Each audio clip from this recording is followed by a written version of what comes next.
Good morning, everybody. Hi, everyone. Faith, you were first. Hi. Good morning, everybody. Heidi ho all. Good morning, Faith. Good morning, Southside. Over on the YouTube side. Over on YouTube, Philip, how you doing? Laka, good morning. Beastie, hello, hello. How are ya? I won't play it for a while. What's gas? Okay. Hey, Ath. I just seen the newsletter for the next DLC for the Long Dark, and the new zones will have more toxic gas. Yes. Yeah. Oh, I'm so excited. I'm so excited, Beastie. Although, you know, Beastie, they're giving us a,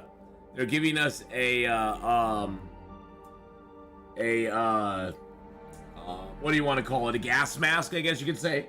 Hey, Sean, how's it going, buddy? Good morning. Good morning.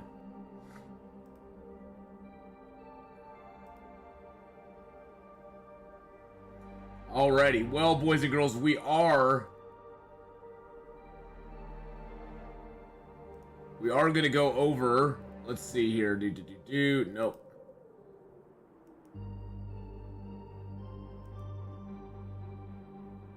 Let us go over the dev diary. As you can see from the screen, nope, it just clicked off of it. As you can see from the screen, the November dev diary is out. So we're gonna go over that really super quick. That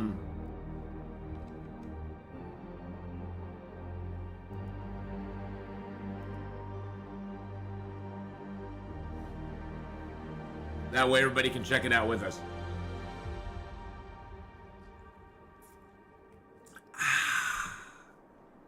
Good morning, General Mom.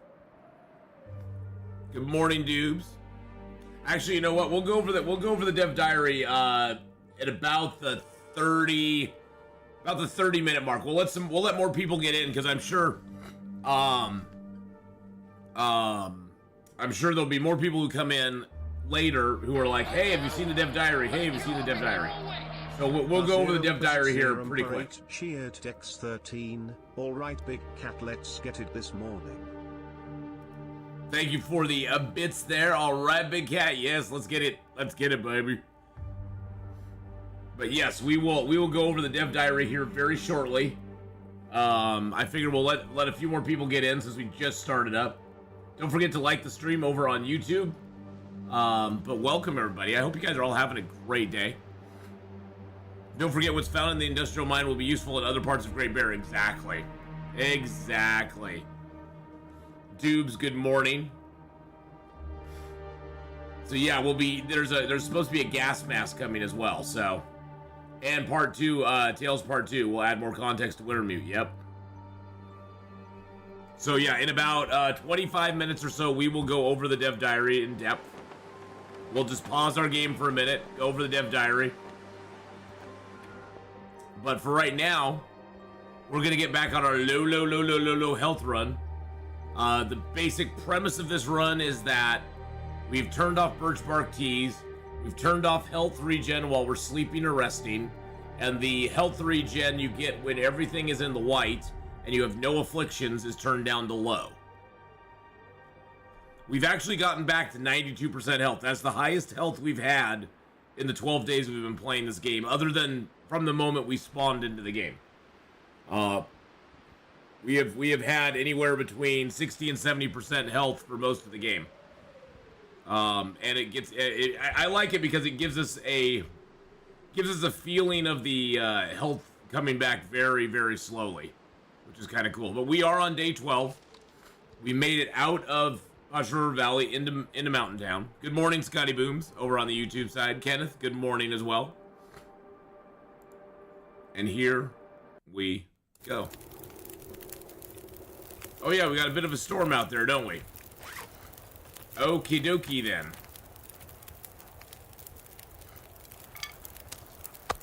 Got that fresh gut and fresh hide.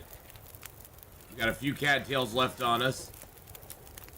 Ew, that is not good. Alright, let's grab our cooking pots.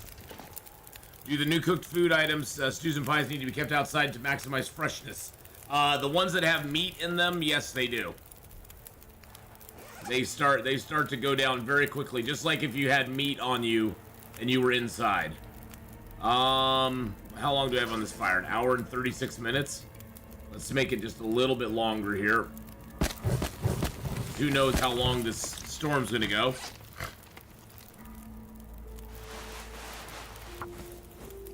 I guess we'll repair some clothing while we wait for the storm to pass. I said we'll repair some clothing while we wait for the storm to pass.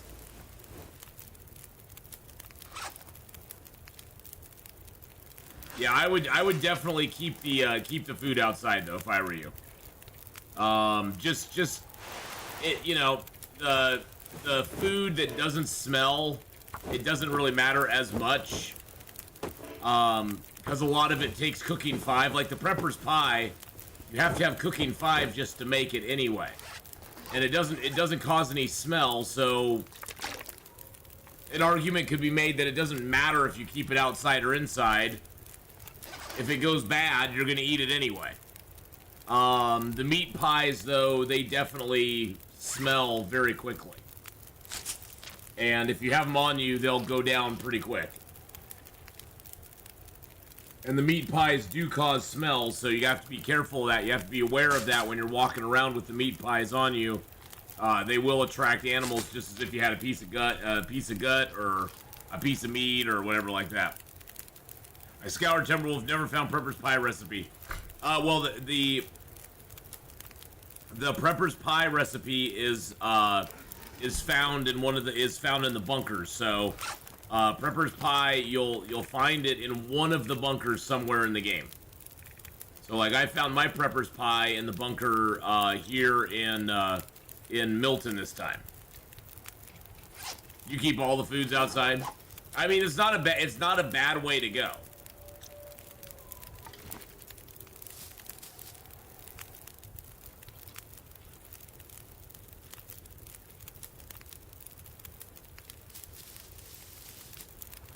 There we go. That's what we were waiting for. Get a little good stuff going. Larry on the YouTube side says, finally got time off while you're streaming. Awesome. Well, hello, Larry. How you doing? Hope you're having a good one.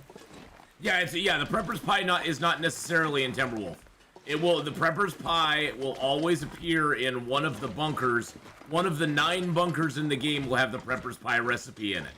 Not necessarily the Timberwolf Prepper pie, not the Prepper cache necessarily in Timberwolf. So you'll have to take a look around and see if you can find it. Last time I found it in, this time I found it here in the Milton Prepper's cache. Last time I found it in the Forlorn Muskeg Prepper's cache. You know you can't use 0% potatoes in recipes. Oh, really? Well, that kind of sucks, since most of the potatoes I always find are at 0%. That's very limiting, unfortunately, General Mom. I never really abused a lot of the recipes that take potatoes, so I did not realize that. And we will be going over the dev diary here, boys and girls, in about 20 minutes, about 19 minutes. So I figured we'd stream for like 30 minutes, and then we'd go over the dev diary in depth, kind of look at all the stuff, read it. Yes, can we get some thumbs up, boys and girls, on the YouTube side? Get those thumbs up. Thank you, Larry, for the reminder there.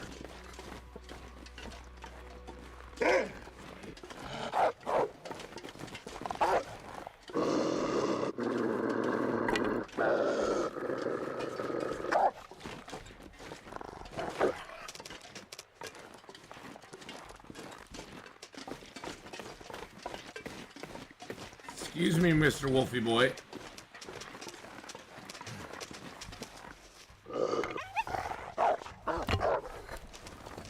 Go away. Dang wolves. Swear to God.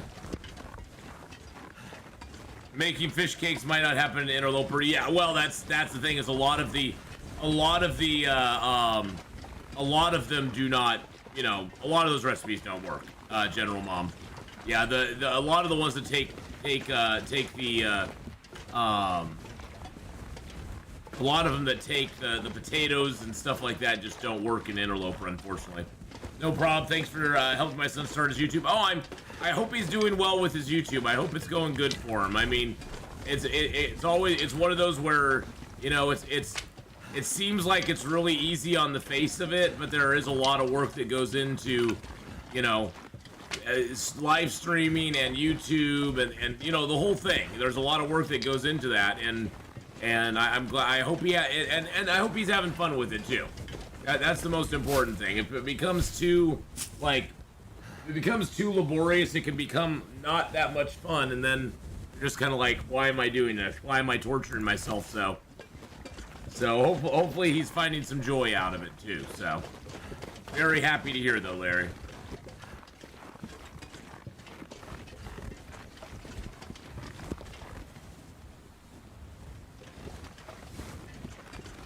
Okay, we will go and get the coal and stuff. There's a little bit of fuel up over here. There's this little secret spot here. Some people don't know about. You go up this little path here. Let's throw this torch down. Get another torch. Whoa, where'd that one go? Whoa, that's so weird. It like disappeared under the rock.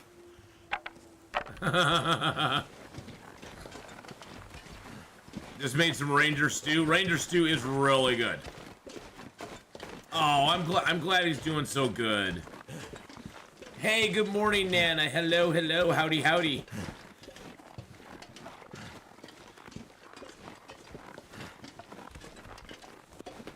So right now we are in Milton. We are on day 13, but we've lived for 12 days total. We have actually got our health back up to 94%. Believe it or not. 94. Which I'm really super happy with. I'll share a picture later of how I'm currently keeping my foods in the Mystery Lake Dam, going by type and then percentages. Oh, nice. Well, that's a good way to keep it, because then you can keep track of you know, where your stuff's at, which is very important. I'm making my own challenges in the Long Dark because the ones that are already in the game are too hard for me. Well, that's the joy of the Long Dark, Jack, is you can do whatever you want. You can make up those little challenges for yourself and be like, I want to do this, which I think is the fun part of about an open sandbox like the Long Dark. Is there's like no restrictions on what you can and can't do, or when you want to do it, or anything. General Mom says on the YouTube side, I've noticed making the more complex recipes gives bigger boost to cooking skills. I did not realize that was a fact. I never knew that. So it looks like it actually gives you a better skill up or whatever when you do them. Interesting.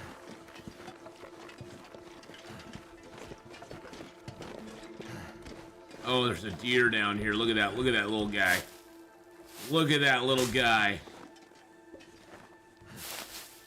He's like, Atheenon, you can't do nothing to me. You got nothing on me, sir. And I don't have anything for him.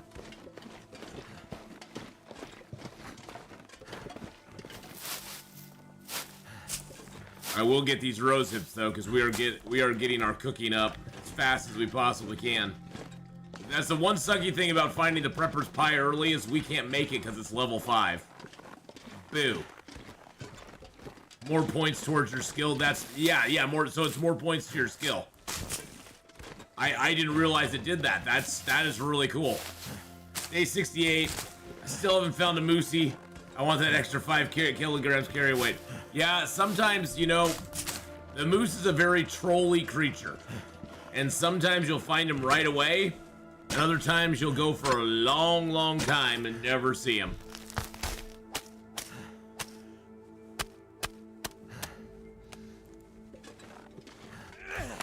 Wow, that actually takes time off my torch. That's wild. Well, and you know, I say that, Scotty, because the moose always shows up when you don't have a weapon. When you don't have a weapon, you'll see the moose everywhere. He'll be over here, he'll be over there, he'll be chilling out, he'll be standing by the Carter Hydro Dam going, hey, how's it going, buddy? If you had to pick a region to start in, would it be Blackrock or Bleak Inlet? Neither. If I had to pick one of those, I'd go with Blackrock. I feel more confident with my ability to get out of it. Well, a lot of it also depends on where you spawn in those zones. Boy, it sure would be nice if we could make birch bark tea.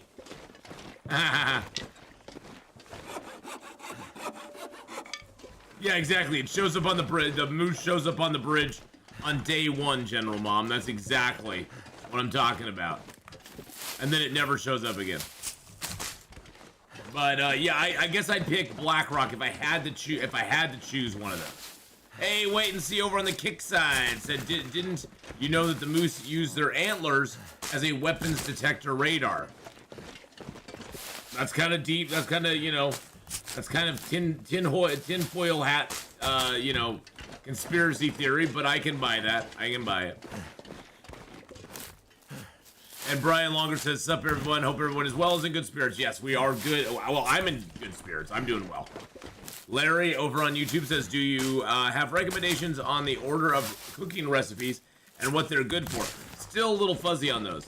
Well, to be completely honest, Larry, I don't do a lot of the cooking in the game. The main reason being that the resources to do the cooking in the game are very super limited in Interloper. There's not a lot. Carry this load for much longer. There's not a lot of the resources available to the Interloper players. All the recipes, I think, most of the recipes have value as far as the positives and the negatives on them. The meat pies are really great, because they give you that extra carry weight, which could help you if you want to get up a rope or something. The downside of those pies is that they smell, and they'll attract animals to you. So carrying them around early game is kind of sketchy. Like Scotty just said, the stews all give you better rest. They act like you know, the herbal teas, which give you 6 hours of restful sleep, and you get better health regen during those 6 hours. The stews pretty much act like that, except they only give you 3 hours. The other pies, generally, they'll give you better health. Let's see, we're warm here. Okay, we're 16 degrees in there.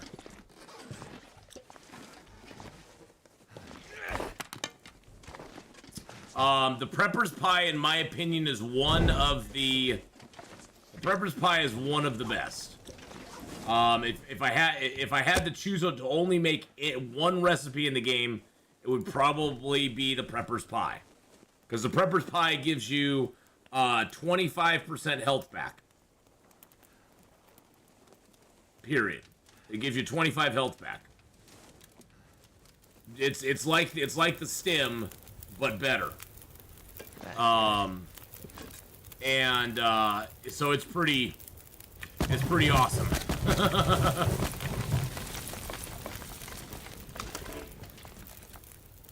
So that's the one I like the most. But you have to find it, and then the Prepper's Pie, if you have the recipe, you have to have level 5 to make the Prepper's Pie, and you have to have an acorn ground, 4 mushrooms, 2 burdock root, a cooking oil, a salt, and water. But it does give you more stamina. It does lower your max carry weight by 3 kilos. It gives you 25 condition back, and it also helps with cabin fever. Can stew and teas stack for rest?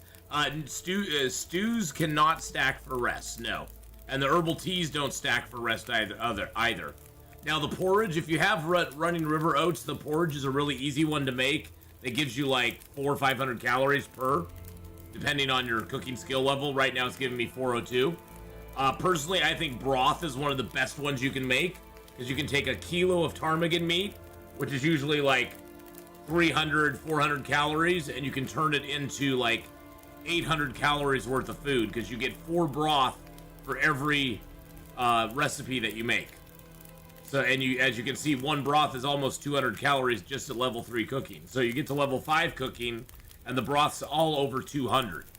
And you get 4 of them every time you make one. Now the ptarmigan, rabbit, trout, and venison stews, those all are basically the same, just with different meats. And they all give you 3 hours of increased rest, and they do make you more tired. The pancakes... The pancakes are nice, but they use up flour, and I don't like to waste flour. But they do give you a lot. Like acorn pancakes give you 800. Regular pancakes give you like almost 600 food. The bannock takes cooking oil, and there's a lot of cooking oil, but they're only a couple hundred calories. Like people were saying, the peach pie and the rosehip pie. Those both give you those both get rid of your fatigue. It'll make you more, it acts like a coffee basically, or I guess it's better to say it acts like a go drink. Because you remember go drinks, when you drink that you get some energy back, but then you get a headache at the end of it. So peach pies and rosehip pies do that, and you get four, no, is it 4? No, it's 3. Is it 3 peach pies and 3 rosehips? I think it's 3. With most of the pies, you get 3 of them when you make it. So the peach pies and rosehip pies, they give you rest back, they make you less tired, but they give you a headache. And then you have like the ptarmigan and the rabbit pie, the venison pie, and those all give you just a 3 carry weight, or 3 kilos carry weight extra. Now the prepper's pie, like I said, that one's really good. I like the prepper's pie a lot. And that's the only recipe I have so far. I don't have any of the other recipes. The other recipes give you other things. Jordan, happy Veterans Day to y'all as well, my friend. Happy Veterans Day, everybody. And General Mom on YouTube says, it depends on what XP level you are playing and what region you're in, or crafting project you are working on, different recipes for stuff. The ingredients and the calories it costs to make them, the recipes are just not worth it on Interloper. Well, and honestly, Kenneth, the biggest problem I have on Interloper is it's so hard. It's so hard to find some of these, especially the old mill flour.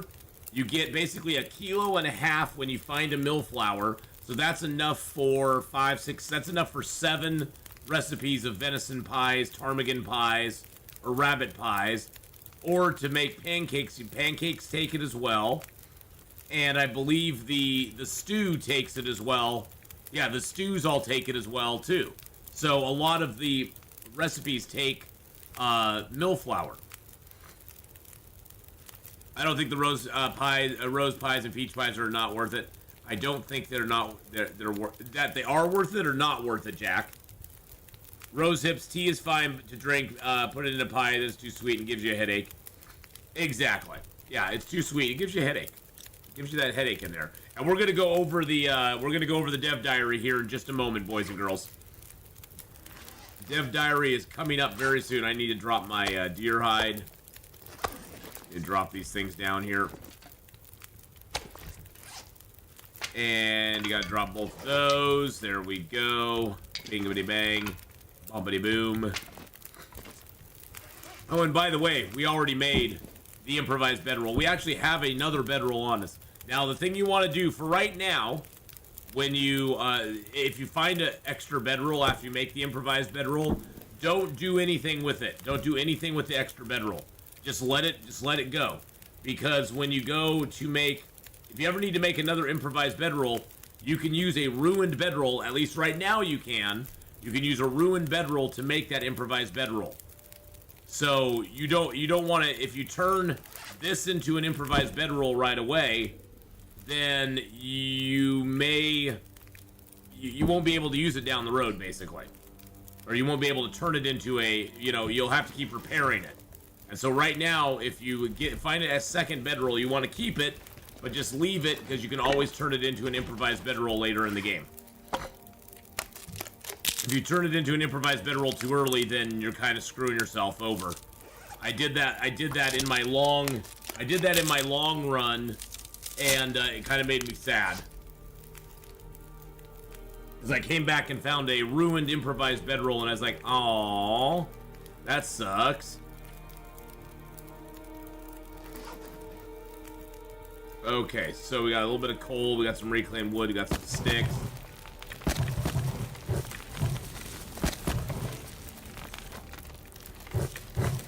All right, there we go. Okay, so I think since we're sitting by a nice warm campfire, it's a good time for us to take a look at the dev diary, because we have a November dev diary that they just came out with, boys and girls.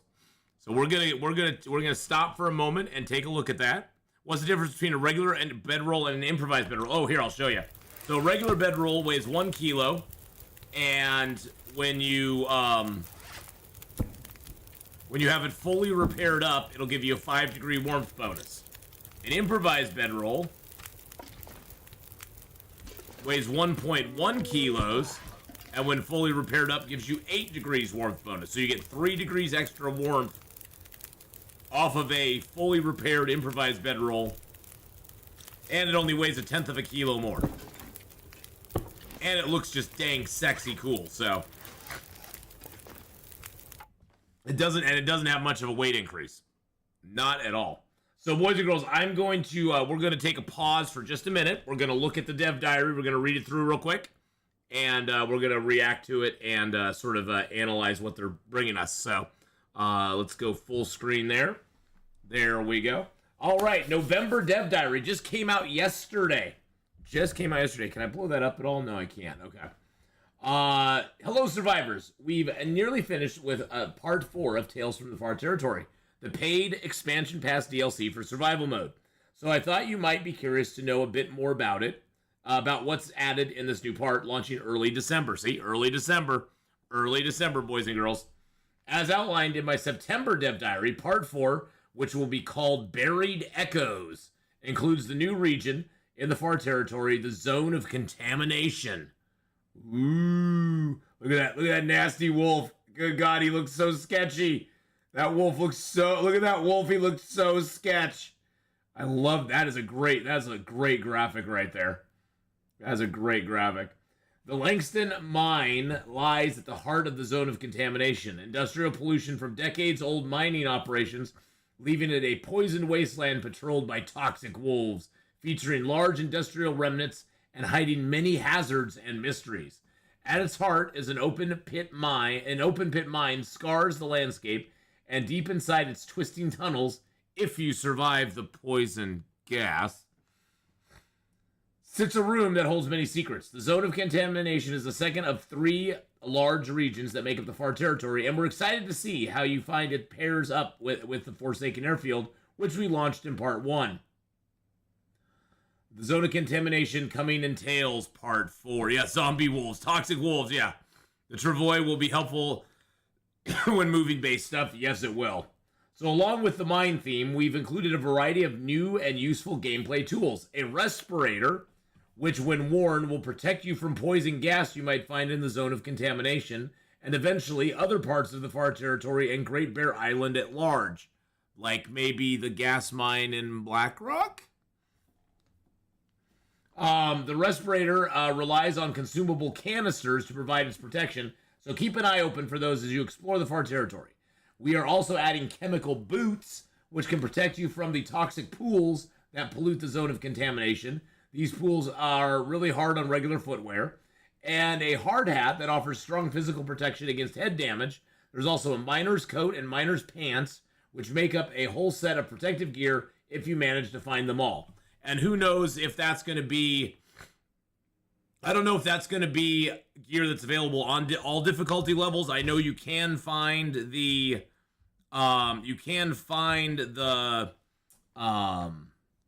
the aviator jacket and aviator hat on Interloper, so possibly. Possibly. While exploring the Zone of Contamination, make sure to keep an eye out for the poison wolves that patrol the area.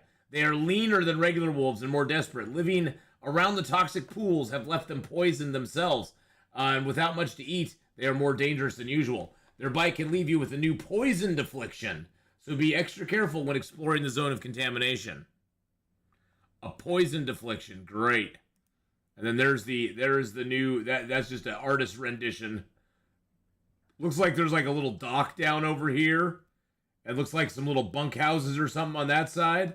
I don't know if that's going to be actually what it looks like or not, but that's an artist rendition of it. The Langston mine sits at the heart of the zone of contamination and hides many secrets. Now, within the zone of contamination, you'll be able to start the second tale called Buried Echoes, a continuation of Signal Void, which we introduced in part 2. Buried Echoes adds another layer of mystery to the story of the mine workers, the security chief, and the enigmatic Rudiger. Buried Echoes presents a story that goes in a somewhat unusual direction for the Long Dark, and we're excited to see what you think. The tale and the new region also feature new music, which all add to the atmosphere of Part 4. And, as with Signal Void, there is a special gameplay reward to be gained for completing Buried Echoes. You'll first have to get there to see what it is, and don't worry, the tale will be available in Interloper experience modes. I've been working a lot when you've been on Mr. Stories while you play. What do you think is a funny thing that happened while playing? I'll answer that in just a minute. The Travois is coming in Tales Part 4, or the Travois in Tales Part 4. So yeah, we're going to be getting the Travois, which is exciting. Beyond the zone of contamination and Buried Echoes, Part 4 also adds a significant new gameplay tool, the Travois. A craftable, movable container, the Travois is constructed from saplings and other materials and allows you to drag a large amount of extra gear around with you. But keep in mind, you will make some components, compromises to movement speed while dragging the Travois, and you can't take it everywhere. And depending on what you choose to load it with, it can be a very effective wildlife attractant, so be careful to stop and look around once in a while, lest a pack of hungry wolves or a bear sneaks up on you. It's the perfect tool for moving a large amount of gear and items from one location to another when stocking up a new safe house or supply cache, or moving your main base of operations to a new region. As always, we don't want players who opted not to purchase Tales to feel left out.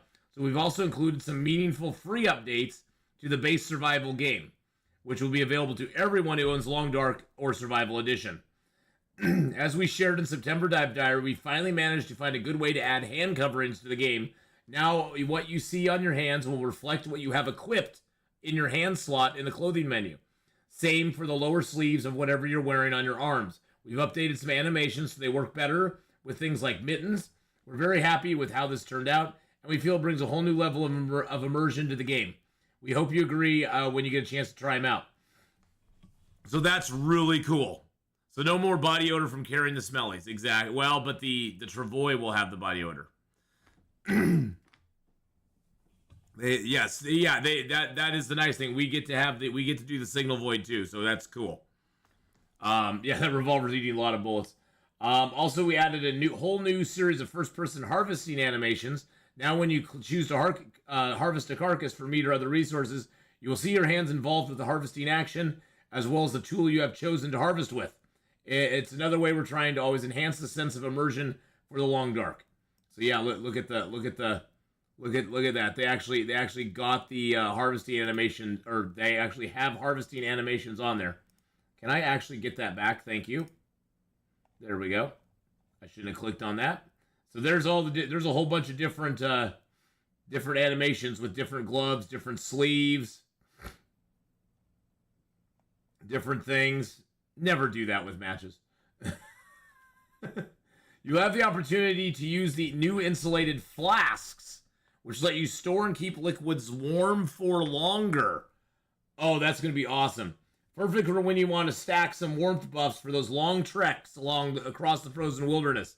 The flasks come in a variety of colors and patterns, so keep your eyes open for them as you move through the world. Ooh, that's awesome! Hey, Mr. Grinch, how you doing? That is awesome. Okay. And finally, we've added a new scurvy affliction. Certain foods will now provide you with vitamin C. And if you don't consume enough of them over time, you can develop scurvy risk and eventually scurvy. It's a horrible thing to contend with. Definitely something to keep an eye for those longer running games. Oh wow, I wonder how that's gonna work on long running games, because you really don't have. There's very little like. They almost need to give us more fruit options if they want us to not have that. That's going to be interesting. Giraffe Assassin, thank you for the follow there. I appreciate that. This mainly sums up the focus of part 4 of Tales, and we think it's a great way to end the year of Long Dark. As last note, I want to make sure I want to make is about the recent Hinterland pop-up merch store. As many of you know, we closed our store in 2021 because of COVID. Due to overwhelming requests from the community, we decided to open up just to clear out old inventory. We didn't anticipate the demand, and the pop-up shop, which we had planned to run for 3 weeks, sold over 1,300 items in less than 3 hours. Well, duh. I could have told him that. Our original plan was to use this to clear out our stock to make room for a whole new line of merch in the new year, but we know many of you didn't get an opportunity to purchase a Hinterland mug or Jackrabbit hoodie or one of the fantastic Granted X Hinterland sweaters. We're looking to restocking as much as we can for the new year, and our current plan is to sell many of these items along with the new items we'll be launching in the new year. So if you missed out this time, you'll have a chance, at least one more opportunity to purchase some of the classic Hinterland or Long Dark merch. If you want to be kept up on the sales, recommend go to his Hinterland newsletter. That wraps up the November Dev Diary. Keep your eyes open for the release of Buried Echoes and the free survival update that comes at the same time early in December. December 12th. That's my guess still, December 12th. You can expect a full narrated video, update video to launch with part 4, which will go into more detail about each of the new additions to the game. Stay warm out there, Raphael. Very cool. Very, very cool. So, it sounds like a new use for rose hips is are really, as in real life, they're really high in vitamin C. Yeah, probably the rose hips will be something we'll definitely use for that. So we're getting the Travois. We're getting 2 new afflictions because there's going to be a poisoned affliction and a scurvy affliction. Or is that 3 new afflictions? Hold on a second. Is that 3 new afflictions that are coming with this update? Because there's poison that you can get from the wolves. Scurvy. And I think that was there one more? No, I think scurvy and poison. So yeah, we can get poison now. There's a poison affliction coming and a scurvy affliction coming. Interesting. That'll be very, very interesting to see what happens. Hey Valor, how's it going? 1,300 items. Yeah, it was empty in less than 24 hours. Exactly. They had 1,300 items left. So there is the update, boys and girls. I will probably clip that out and put it into the into its own little video, just kind of going over it. But how you doing, Valor? How's it going, bud? I'm excited for it though. That's gonna be very, very, very exciting to see all the new stuff come out.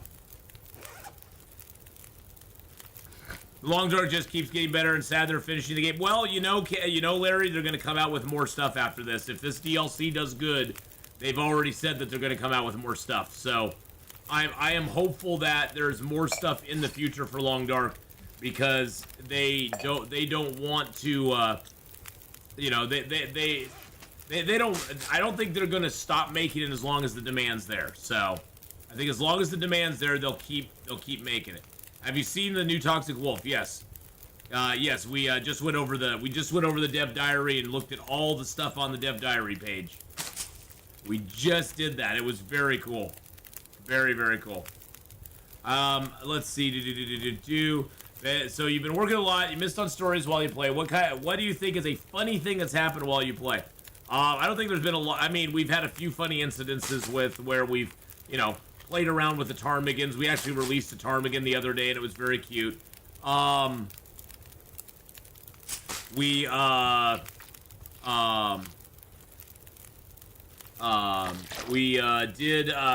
to a wolf.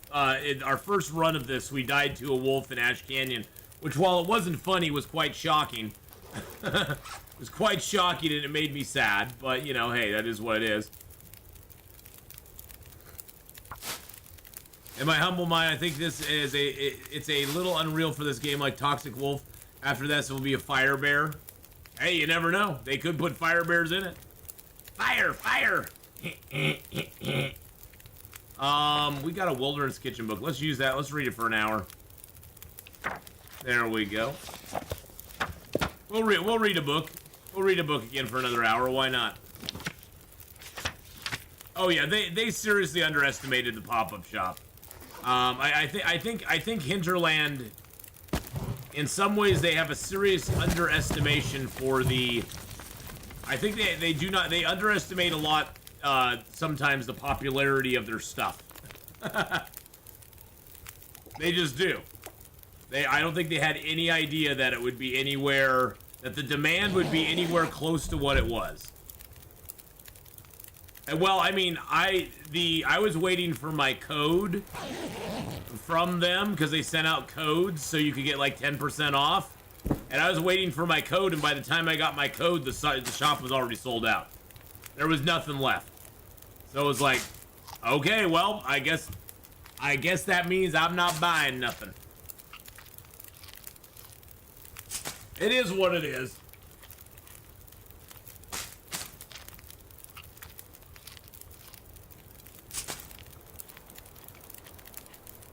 We're just gonna eat down as many cattails as we possibly can. I think I might even do this. Subhai, how you doing? Hello, hello. I think we've got. I've seen Hinterland hatches from pre-COVID store going for 500 on eBay. Wow. So we got back. It's day 14. We've now lived for 13 days. We finally have got back to 95% health. The highest. That is the highest health level we've had since day 1. Yeah, because we got 90. Yeah, we got back to 94 on day 2, but then we dropped back down, and we've consistently been in the 70s and 80s. Now, granted, we haven't done a lot of traveling. We've kind of been chilling out here in Milton for a couple days, just kind of getting our health back. But that definitely, with the low health regen, we definitely have to approach it a little bit differently than we have before. And by the way, even though we've gone over the dev diary, don't feel like we can't talk about it or anything like that. Feel free to ask questions about it or talk about it, whatever. I have 2 hatchets and an axe, would never spend that much money on something like that.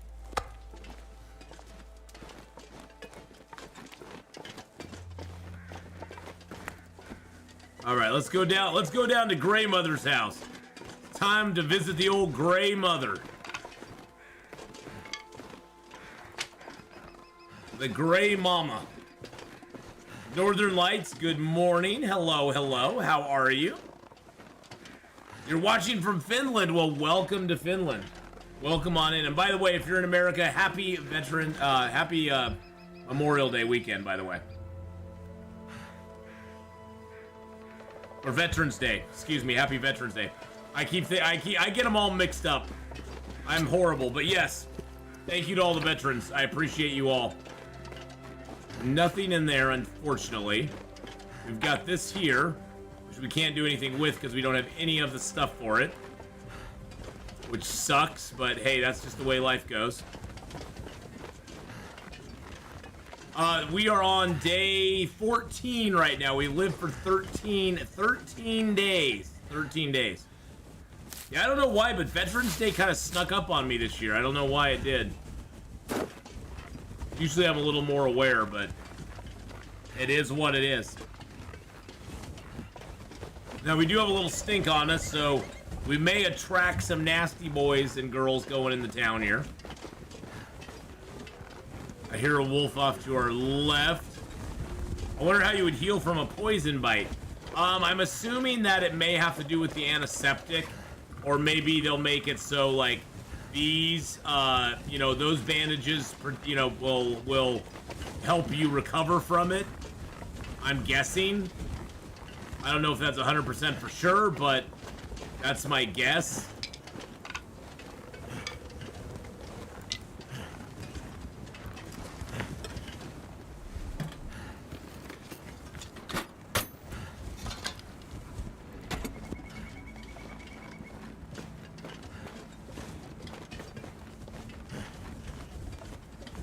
BK coming in with a troll alert. Oh no. Larry says, I have a collection, bit of a blade nerd, and they range from $200 to $5. And my favorite is a $20 Fleet and Farm hatchet. Hey, there's some salt for us. We got a little salty, boys and girls, and a candy bar. I like that. I think my record in Interloper is like half a day survived. Hey, you know, for a lot of people, Interloper is just something they don't choose to do. I don't choose to do. No one gets out alive. You know, that's just something I choose not to play with. I like the opportunity to get my health back, even if, like with this run, the health regen is very, very, very, very, very, very slow. I like that I actually have a chance to get my health back.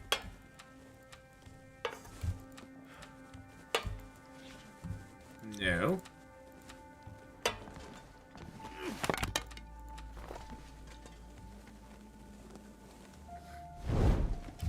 And so, you know, it all comes down to personal play, you know, that you want to do. All right, there's that. There's a thing of flour. There's a can of peaches. There's a book. Oh, look at that. The cooking skillet's sitting right there. Come in handy. Sitting right there. That's awesome. Let's see what our best pots are. I have gone to where I carry a pot and the cooking skillet at all times. I know they weigh the same, and the cooking skillet is a little less efficient than the pot, but I like the pot or the cooking skillet because I can make up pies and stuff in it, which I can't do. I can't do those in the pot. My character's my record's 10 days, and the character never died. He's still in the Carter Hydro Dam and will live forever because this file is part of the old world. There you go. He'll never ever die. And Redacted over on the YouTube side, how you doing, buddy? Says the game isn't annoying enough already, so we're excited to announce the new Scurvy Affliction. Hey, you know, I don't know how exactly that's gonna play. I'm curious to see how that'll play out. That should be interesting. Okay, I see nothing else down there. Some cloth there, of course. I did not get a lantern. Sometimes there'll be a lantern out here, but I did not get the lantern. Did I totally... Oh, wow, so the matches are not guaranteed here any longer. Interesting. Interesting. There used to always be guaranteed matches in the grandmother's house right by the stove. I guess that does not hold true any longer. There's another cooking pot. All this gear is slowing me down. Really? We're that heavy, huh? Okay. Interesting.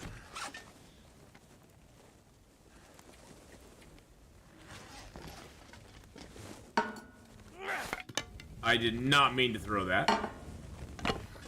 Hey, Stooley, I'm doing pretty good, man. I'm doing pretty dang sexy.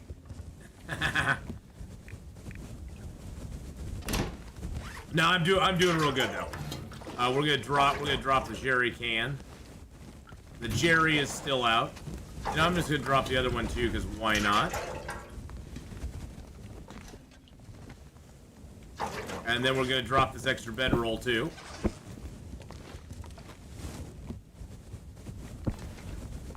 There we go. We're just lowering our weight a little bit. Drop the toolkit here for the moment. I will pick that back up because I do need it to repair stuff.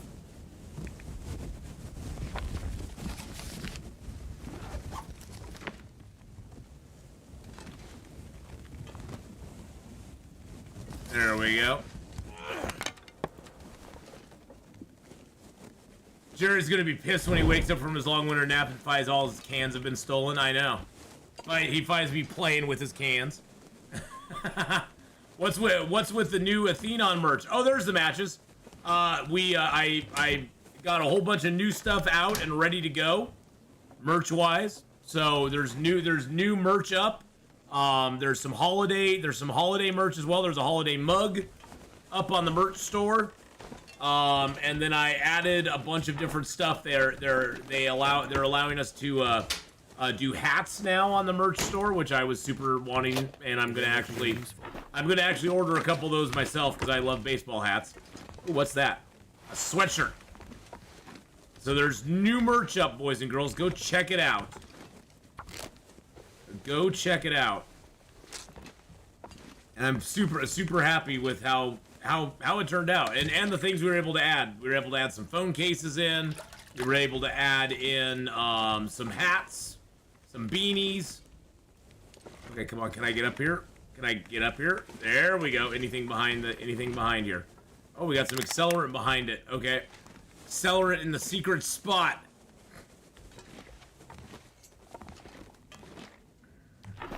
When you put up new merch, we'll be sure to add only 2 of each item so they immediately sell out. No, all my merch is made when it is purchased. So it's not made till it's done, so it's unlimited. Do you have a base or do you move all the time? I move all the time. I am a mover and a shaker. The Athene pop-up store. Well, we found a another mag lens. Is that our first mag lens or our second mag lens? That's our first mag lens. Yes! We found a mag lens. That's what I meant to say. We found a mag lens! I am definitely a nomad. I am definitely a nomadic person in this game. Ooh, I have an itch on my leg. That really itches. Ooh. You know when you have that itch that you just can't scratch it and you scratch it, you just want to keep scratching it? Ooh, that feels good. But you don't want to scratch it too long because you'll probably, like, hurt yourself. Oh. Oh. Now I feel so much better. Yeah, I won't have a pop-up store. I won't have a pop-up store, no. But yeah, I tend to move around a lot. Now I control mod 2 streams at the same time, exactly. Moving to me in this game is especially, you don't have to do it so much on, say, Stalker, Pilgrim, and Voyager. But I find on Interloper, if you really want to find the best gear and have the highest chance down the line of survival, moving around is a really good thing, because you really optimize the amount of items that you can find in good shape if you hit all of the big landmarks. If you're just going, you tend to get to all of them before they go bad. So you definitely moving around will facilitate that. It will basically make your game, I think, run a lot smoother.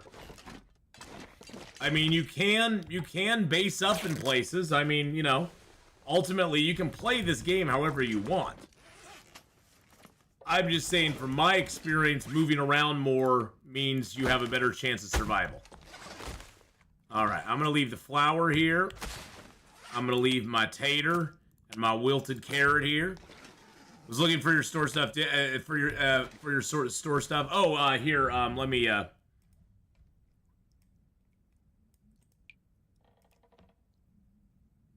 pretty sure I have a link here that goes into it. There we go. There it is right there. Did I find the Lily's pancake recipe? No, I've not looked for it yet. I think usually it's down like in here. It looks like the floor. I always hate this one because it always looks like the floor. I should have left. There it is right there. It's always around on one of these tables. There it is right there. There's Lily's pancakes. Woo! So the Lily's pancake recipe it gives you max condition, and it gives you a headache as well. Now, the thing is that it gives you max condition. It doesn't give you condition.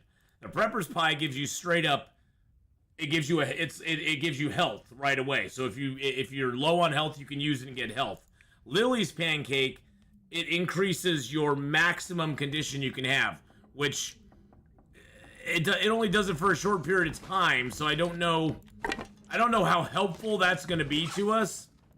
Arguably, it's not super duper helpful.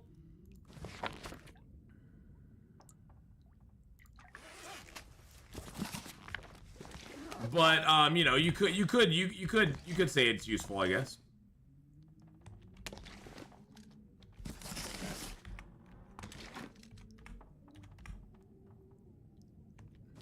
You don't want to sometimes go cozy, put put a fire on, rest for a few days, read a book, just be. You know, I do that sometimes later in the game. Sometimes later in the game, Capo, I do that. Yes, and by the way, if you are a subscriber on Twitch, you do get a discount on the merch store, depending on your subscriber level. So you do get a discount on the merch store as well. So go check it out. Lots of fun stuff up there. We got t-shirts and hats and all sorts of things. Any new plans coming up or collaborations? Well, in January, as Valor can speak to, we haven't checked with everybody yet, but we are going to attempt. We're going to be starting up a new D&D campaign, and we're going to be attempting to stream it. We'll see how that goes. We'll see how it goes. Hey, Jorps, with a 33-month.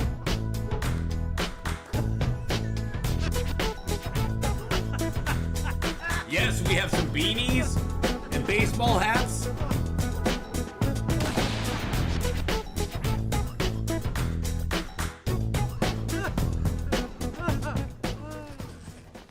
Throw that up there. Jorps just resubscribed. Thank you, Jorps, for the 33 months, my man. Thank you so much, buddy. How are you doing?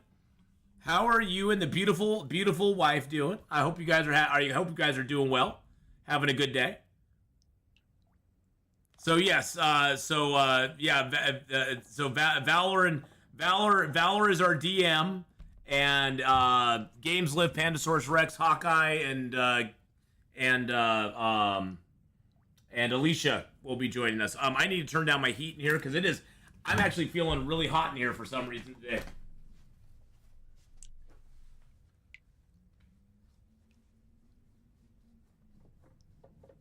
Hold on 1 second, everybody. I'm gonna open up my...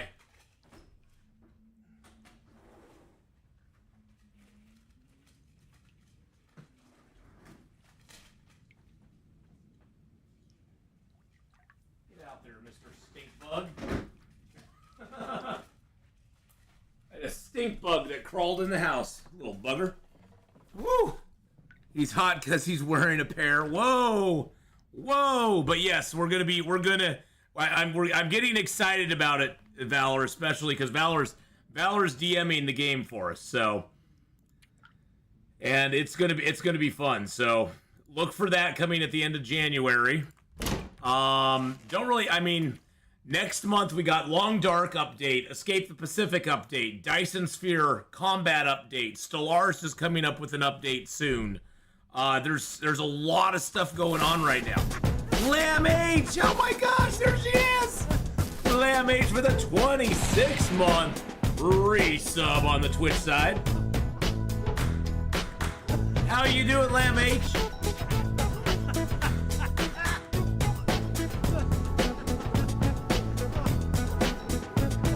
And Faith over on the YouTube side with the 12-month membership. Oh my gosh, 12 months. We're already up to a year. What the heck? 6 months. Oh my gosh, a 1-year membership over on the YouTube side. I didn't even realize we've had memberships up for a year over there. Wow. You never know, 7 days could drop an update. They usually don't give much warning. They could. They could.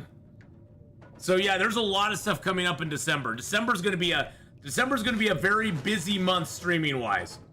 I'm just saying, it's good. There's a lot of stuff happening in December. All right, we got a lot of weight on us right now. I want to see if I can lower our weight somewhat. Oh yeah, so I have all these damn books. Let's get rid of the books first. Get rid of those. Let's get rid of one of the accelerants. Gosh, we got 81 matches. I love seeing that number. I love seeing that number. Okay, we have a few extra pieces of clothing right now. Let's drop the pants, drop the shirt. Get rid of those. I hope the new update doesn't ruin existing saves. Well, from what they've said, it shouldn't. I mean, everything. Be right back needs some Mountain Dew. I need some too. Thank goodness I take so much vacation in December I won't miss much. Yes. Okay, we got a lot of cloth on us too. Let's leave that here. All right, we're gonna leave our burdock root here. We're gonna leave most of our cloth here. We're gonna leave our metal and our feathers. And I'm gonna leave these acorns here because we'll come back for them. I'll leave the ptarmigan down here. This is all just little stuff. It's not like it makes or breaks us, but it's just extra stuff I don't want to carry on me right now. I need the stones. I don't need that at the moment because I have no flares or that. I need the stones. I need my torches. I don't need all the sewing kits on me. I'm just trying to lower my weight so when we wander around, we won't have as much stuff on us, because we're going to be picking up a lot of things and stuff and things.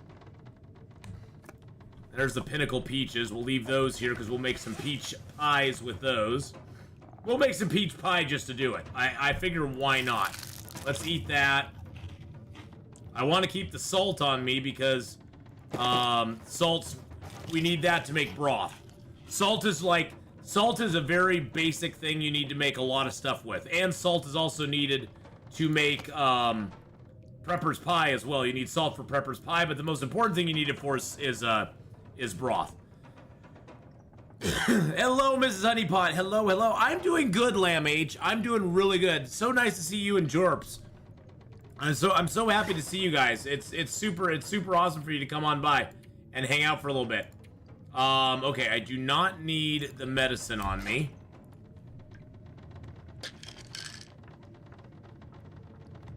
But yeah, the new update looks so good. Oh my gosh. If you're on YouTube and you want to check out our review of the update, go back about 30 minutes. We reviewed it at the bottom of the hour. Like about 30 minutes ago, we went over it. And I will clip that and put it up on YouTube as its own little section. All right, this is great weather. I love this. This is great weather. I love it, love it, love it, love it. We can just run around and do stuff. We can run around and do stuff, and we don't have to worry about the damn wolves. Yeah, I wish the skillet weighed a little bit less, but I understand. You know, it's supposed to represent a cast iron skillet, and cast iron skillets are freaking heavy as crap. Cast iron skillets are no joke. So I sort of get that it weighs so much. I like it. I do think that we should be able to use it in combat. I think it should be an option when we get attacked by a wolf. We should have the option to smack a wolf with a skillet. You know what I'm saying? We need to check for batteries.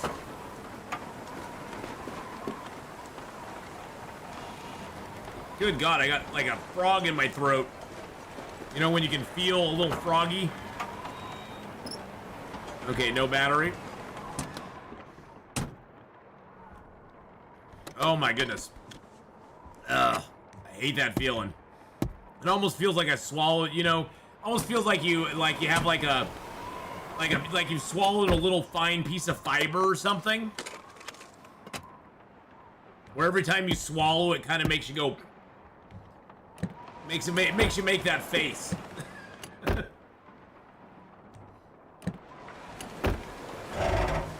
You're lucky skillet and pot only weigh 2 kilos. Exactly.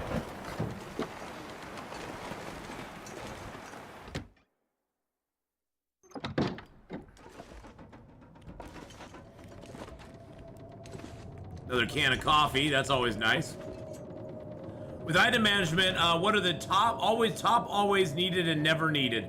Cast iron is really brittle. Maybe that's why it's not a weapon. That could be. That could be. I will usually carry around, of course, the knife when I get it. Knife, hatchet, bow, arrows, hacksaw. The heavy hammer to me is an optional. Once you get your other tools, to me the heavy hammer is a very optional item because it is 2 kilos. I usually will leave my heavy hammer at forges just to have it at the forge. So for me, the heavy hammer is very optional, but there are some people who like to carry it. Usually I always have a pry bar on me.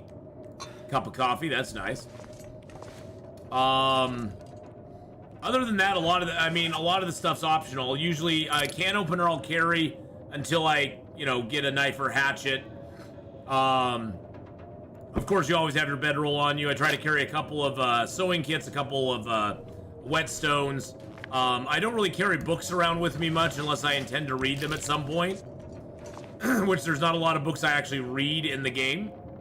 Oh, that's a metal chair. I was like, what is it on?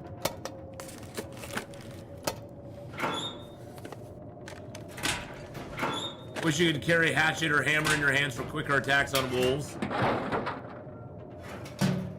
Apple pie is always edible. It's like 4 ingredients. You can't mess it up much. Oh, I can mess it up. And by the way, boys and girls, there is a section on the Discord that is up for you to leave your best cookie recipes. Leave your favorite cookie recipe on the Discord. It's down in the in real life section. Leave your recipe down there with instructions on how to cook it, you know, how long to put it in for, you know, give all the directions for it. On December 9th, yep, that's a Saturday, December 9th, we're going to be doing a stream where we're going to be doing some baking. And we're going to bake up some cookies, like probably 2 or 3 different recipes.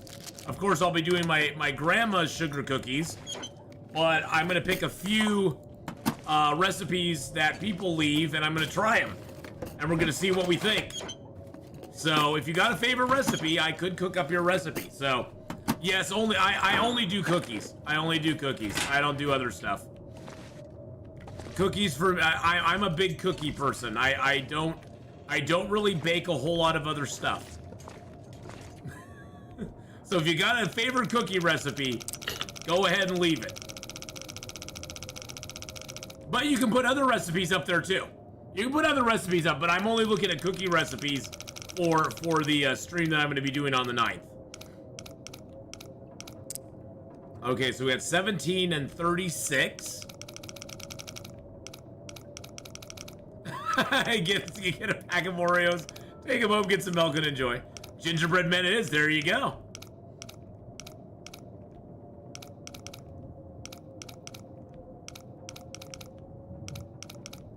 I don't really do brownies in 29, so 17, 36, 29.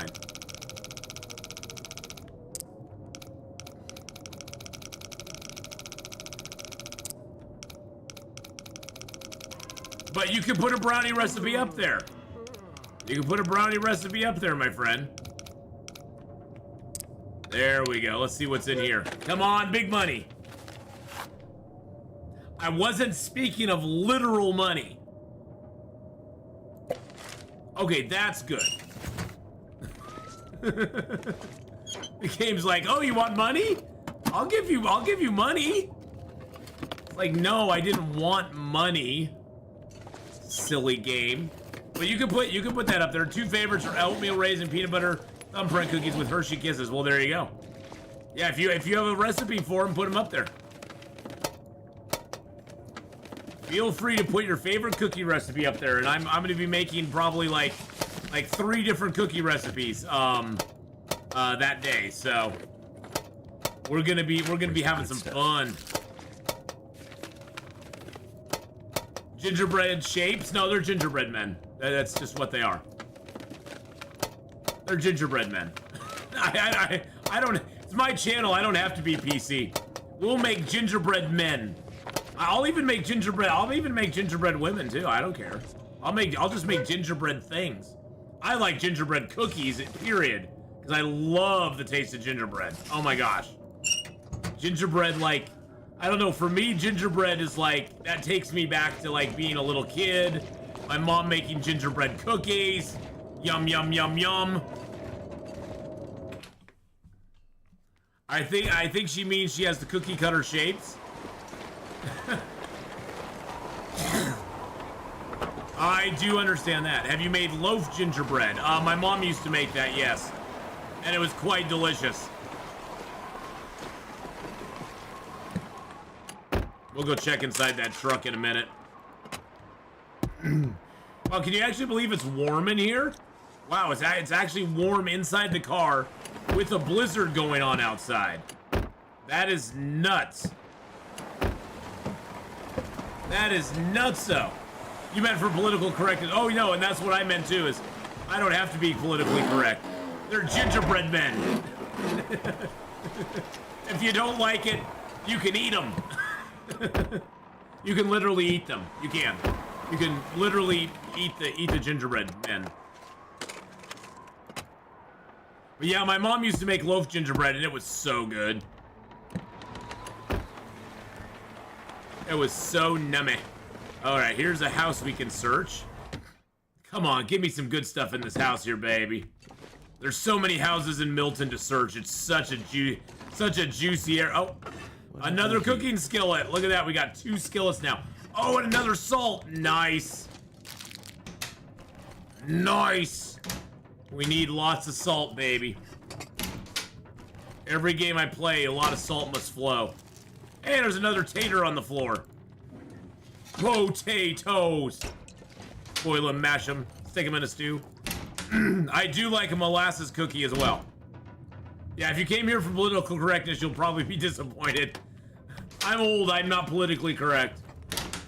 The older you get, you understand the BS that it actually is more and more and more and more. Is this a HRV spawn? This was an HRV spawn, yes. We did spawn in Hush River Valley, which is super nice. Potatoes are love, potatoes are life. Molasses cookies I really dig too. If anybody has like a good molasses cookie recipe, definitely put it up in chat. Yeah, once you reach 40, your brain's like, I don't have to worry about this anymore.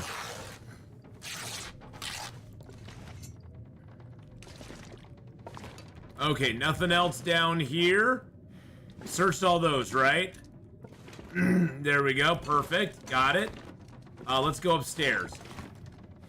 Please don't have a crib with a creepy baby in it. Okay. Or a creepy thing. Ginger snaps? Oh, yeah. Yeah, put any recipe that you dig, feel free to put up on our Discord. Cause yeah, I'm looking for recipes. I have one that I'm making for sure, because I always make my grandma's sugar cookies for Christmas. But definitely, you know, if you have a favorite cookie recipe that you want to put up there that I will consider and possibly make, do so. And on December 9th, we'll be having ourselves a little cooking time. It'll be cooking time to cook with Atheenon. Atheenon will be asking that age-old question. Can you smell what Atheenon is cooking? Or in this sense, baking, but you know, cooking, baking, all that stuff. Hey, Nuka Goblin, how you doing? the half open cabinets. Okay, I didn't check it, but good point. I always forget that they hide those. They give F as optionally engaged, yeah. Sometimes I do, sometimes I don't. Is that house open? That house is boarded up. It is boarded up, boys and girls. Let's grab some mushrooms.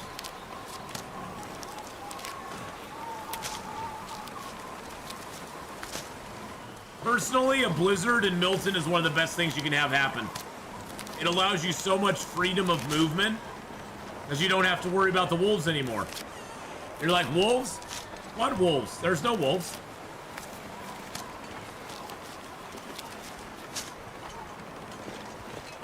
There's no wolves.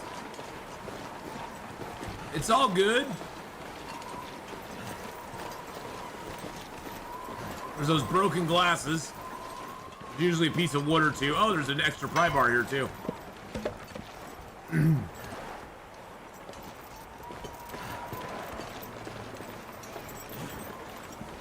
I do like the rattle of the chains in the playground.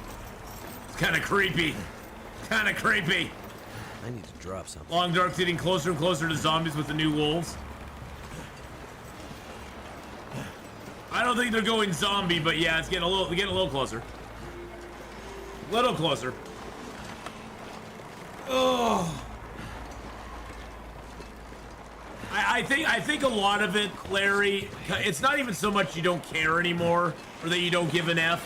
It's just that as we get older,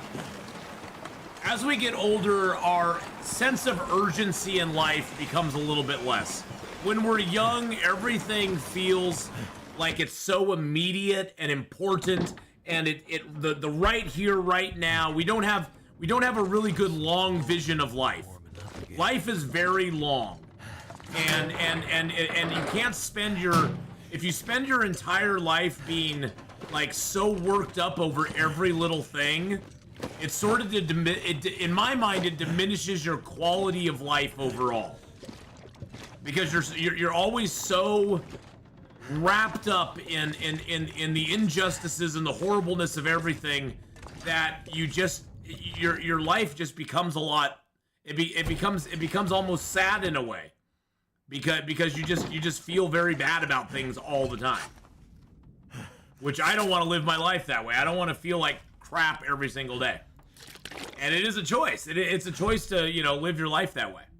And I think as we get older, it's easier for us to see, we can look back on the 30, 40, 50 years that we've lived and see all of the things that have happened in that time and go, okay, yes, there are important things you do need to be concerned about and you need to fight for. I'm not saying there isn't, but to spend every moment of every day angsting about it, it doesn't even really help that much.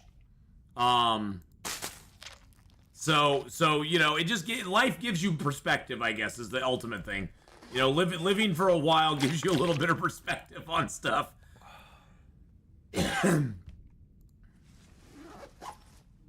As with most things, you just got to be, you got to be aware, but you got to be, you got to be like, hey, sometimes bad crap happens too. Weird to see things we lived listed in the history books already. Oh yeah, totally. I mean, my son is 23 now, and he was 1 year old. He was 1 year old. He was a 1 year old when 9/11 happened, so he doesn't even remember it. My daughter barely remembers it. She was like 6. And so stuff like that is stuff that we remember very vividly, but for them it's already in the history book. It's already in the history book for them. It's just like, wow. No, life is long, man. Life is long. That's the lie they tell you, is life is short. As somebody who's lived for 53 years, these 53 years have been it's been a long time. My life is very long. Wow, are we at 100? Oh, we got back to 98%, boys and girls. Life is long though. Life is very long. And you're gonna live a lot of life. I mean, and I want to enjoy it. I've decided at this point in my life, I want to enjoy my life. And I'm making the decision to not be unhappy. And it is a choice. I mean, there's a lot of things in the world that you can't control, but your own, inner being is something that you can control. And I found that by taking responsibility for that, I can choose whether I'm going to be happy or unhappy on a day-to-day basis. And there are some days where I just am feeling like crap and I don't want to be happy. And it gets to me too. So I'm not saying I'm perfect or I've got it all figured out. That's for damn sure I don't. But, I'm trying. That's all you can do, is you can just do it on a day-to-day basis. You can try the best you can.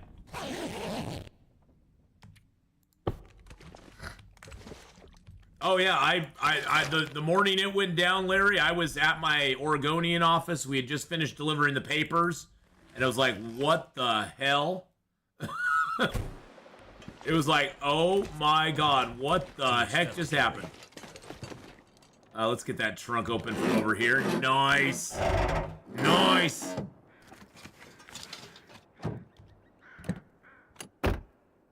Well, see, for most of us who are older, 9/11 for us was very much like D-Day, or not D-Day, but like December 7th. It was like the bombing of Pearl Harbor. It was like when the space shuttle Challenger exploded. When Regen got the assassination attempt on him. When JFK was assassinated. There's things in life that are those moments where everybody kind of who was alive at that point sort of can remember where they were, what they were doing, and you know, they remember all the details. And for me, that's one that is. You will always, I'll never for the rest of my life forget the details of that day. So, still no battery. Son of a biscuit. Fall of the Berlin Wall. Yep. Yep. And you know, Joshua, for right or wrong, it was great to see everybody. You know, everybody, for the most part, the majority of Americans all on the same page. And all like, you know, this is, you know, it was very, you know, because I'm a big believer that we are more alike than different. We have a lot of differences. There are a lot of differences with everybody, but I think most people are pretty more alike than they are different. And it was really nice to see everybody on the same page for a little while. You know, but then the infighting set in. The system got to us all again. Because welcome to the system, my friends. It hates you all. We got some trail boots. Nice. Oh, we are way more alike than we're different. I mean, most people are just wanting to move along with their life.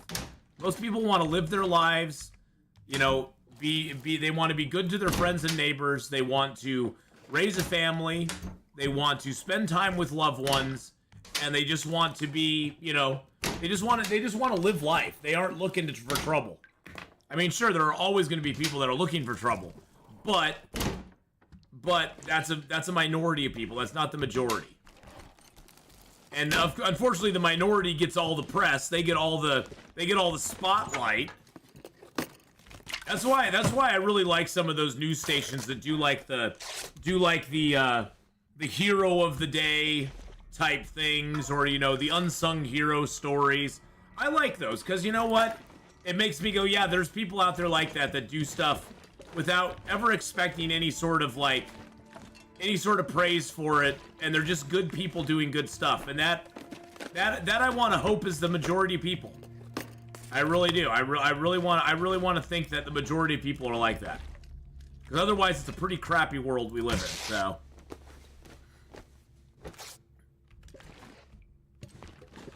America's like a family. Yeah, Americans are like brothers and sisters to each other. I mean, I was that way with my brother. It was like nobody got to pick on my brother except me. If an outsider picked on my brother, oh, it was going down. It was going down. But I could pick on my brother all day long. But if somebody else picked on my brother, oh, no.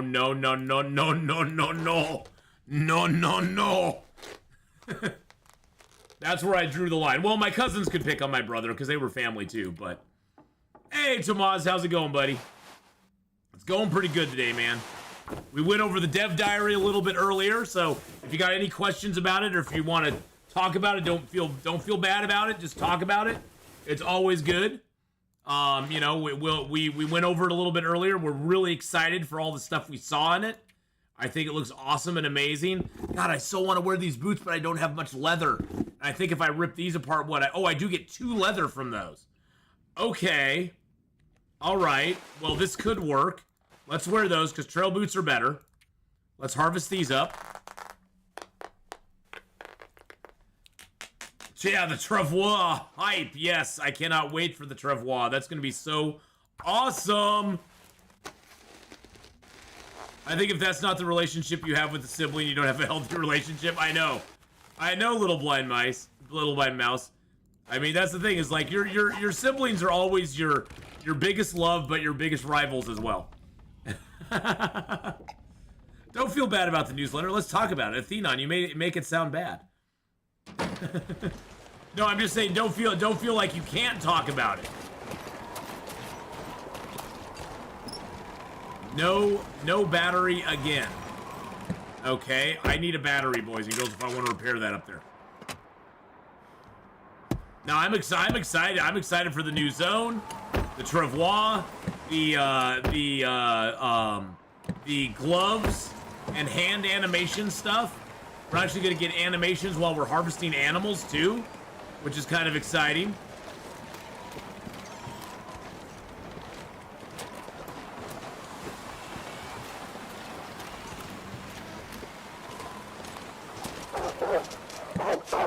Oh, Jesus criminy. Right as I was getting in the car, Duke. Oh, and there was a wolf.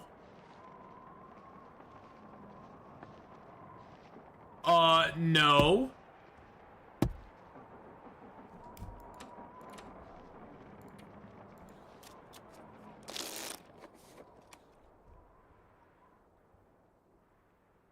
Where'd he go? I have no idea if he's there. I can't see.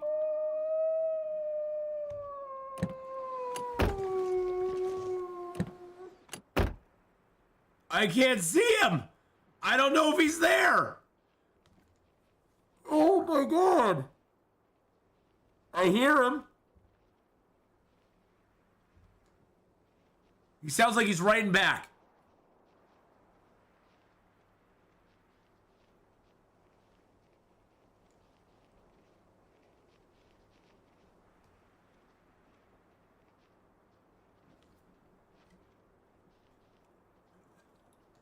He's right back there. I don't need to take a nap. Guess what I can do?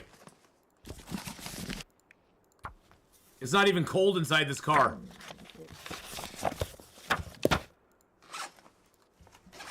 And then I can light a torch. So I'm gonna have to scare him off. I'm gonna have to scare him off. There's no two ways about it. We're gonna have to scare him off.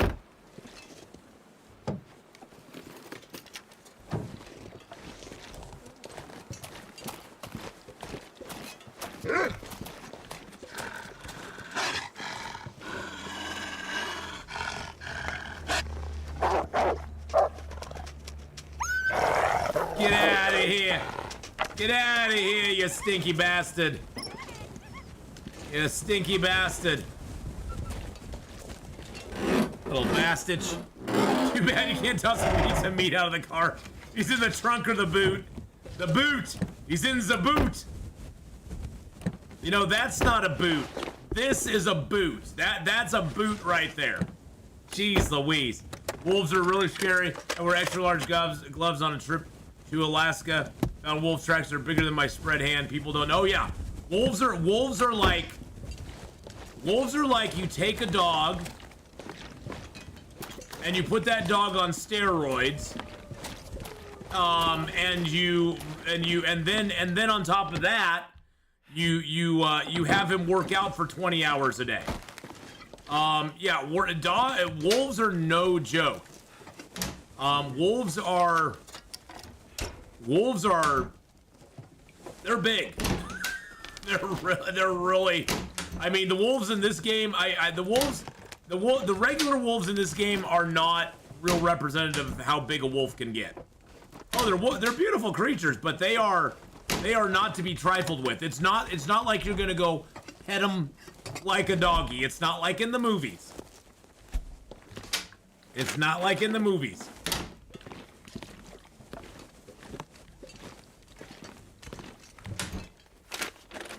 And you definitely do not want to be, you don't want to catch them when they have young or when they're super hungry.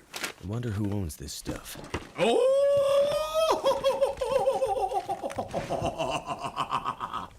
We just got ourselves a Woltook, baby.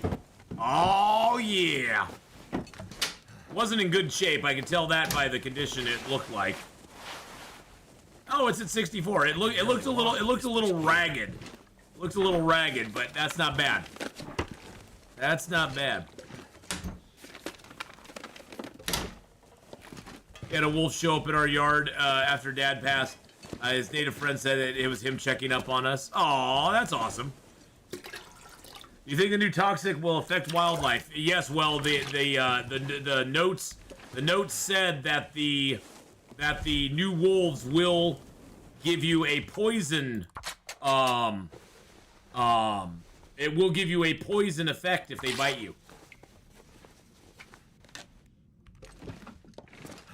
Oh yeah, wolves. Well, see, that's the thing is that most people don't understand. Wolves are not.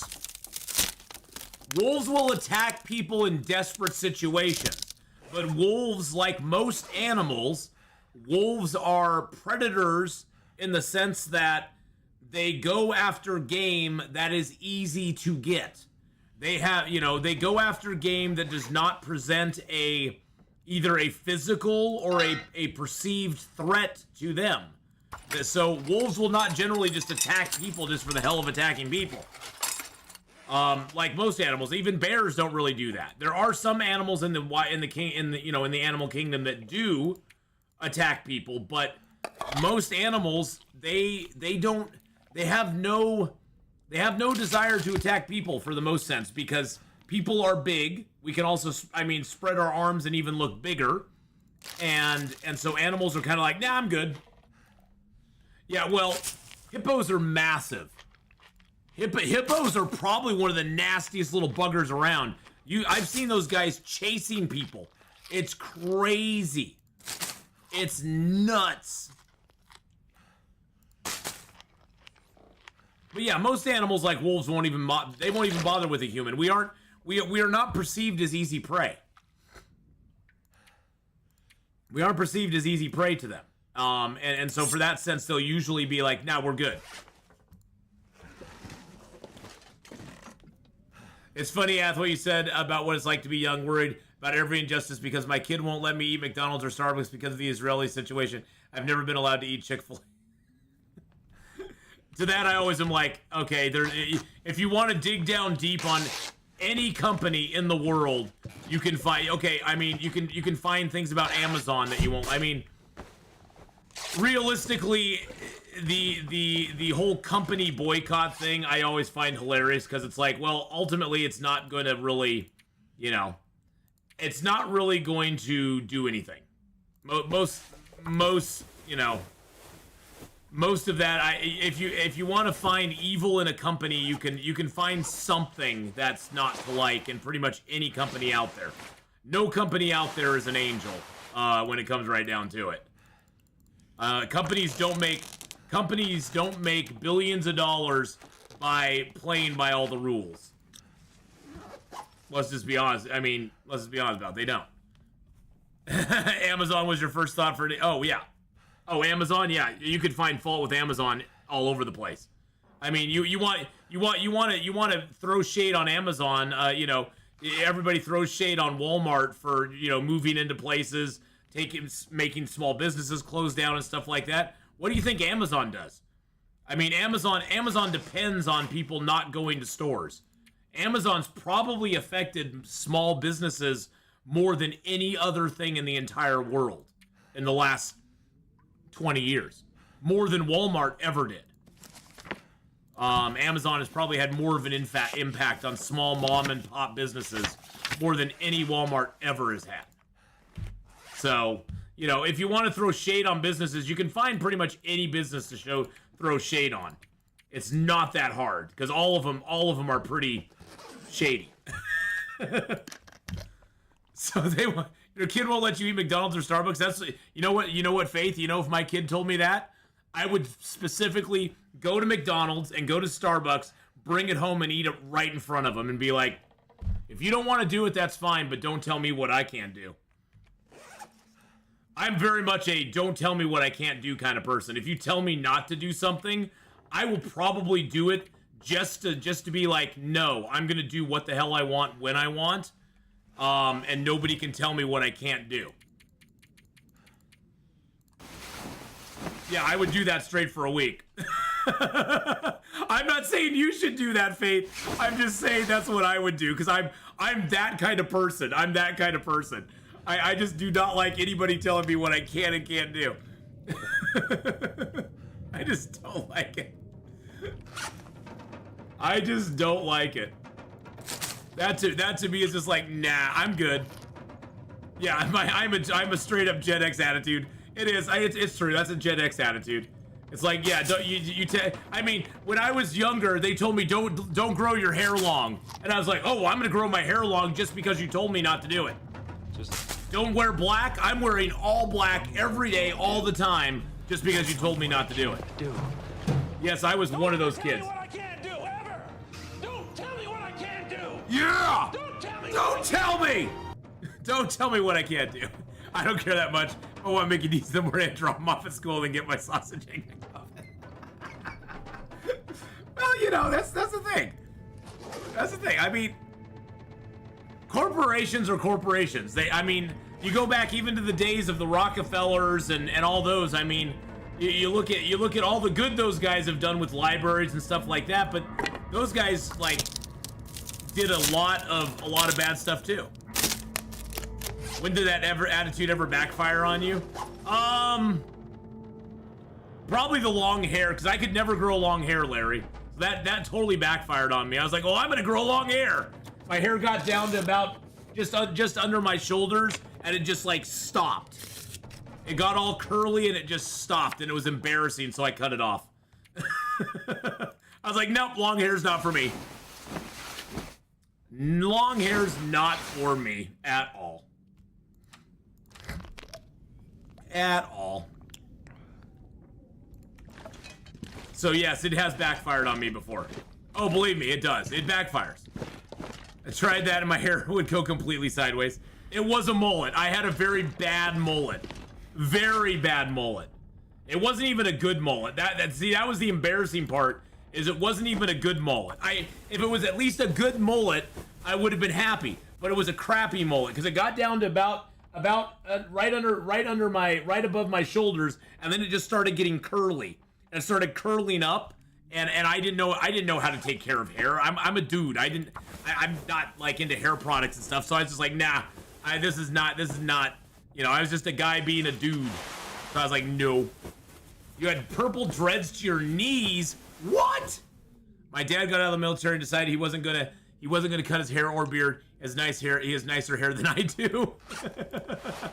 Well, in the military, they make you cut your hair in a certain way all the time. Oh, I need a sewing kit to do that. Okay. My sewing kit is now ruined. I have sewing kits, but I just don't have them on me. Okay, we are good on weight. I think what I want to do is go drop some stuff off.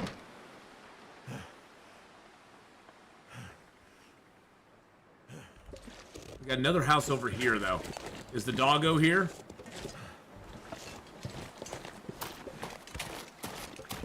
Yeah, now I have no hair, so I did not have a stash. I have always throughout my life had a horrible time growing facial hair. Even now, if my beard does not grow out very well, so I just leave it short. I don't even do that. What's the plan on this run? Oh, the plan on this run is we are looting all of Milton while our birch and maple and guts and hides cure, and then we're gonna make a run to the over to the Forlorn Muskcave to do our forge run. And we've actually gotten back, boys and girls, 104%. We have actually been able to recover all of our health now, which I'm super stoked about. I'm super stoked that our health is... Weigh me down. Okay, it's starting to weigh us down now. Tried the stash in the Andes, ended up looking like a New York crack rat with twisted whiskers. Yeah, I get bad. I used to get bad skin irritation, but I use like lotions and stuff now. I put the lotion on the skin, well, beard conditioner. Cause yeah, I don't deal real well. I was actually thinking of shaving my beard off at one point. Just for a little bit, just to be clean shaven for a moment. Ooh, stash, yeah. Ooh, somebody's stash. You were so proud of all three hairs.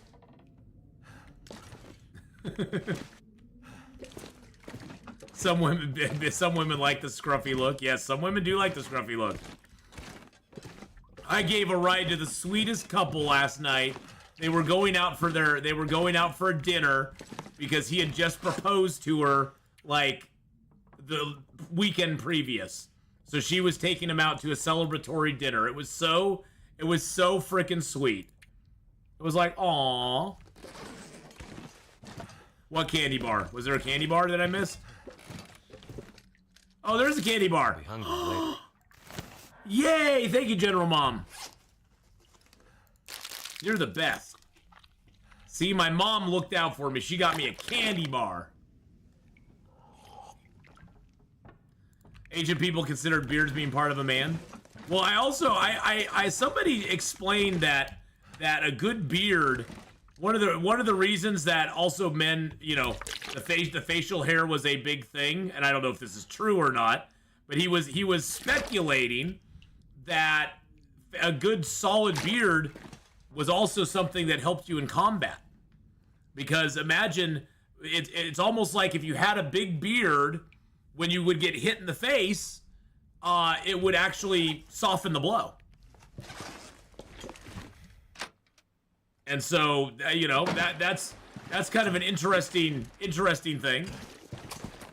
That it actually would help soften the blow, and it wouldn't, so you wouldn't get hurt as much. I don't know if that's true or not, but it was kind of an interesting.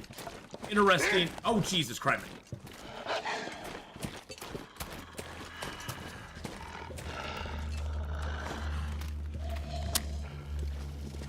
You can tell from expertise that is false.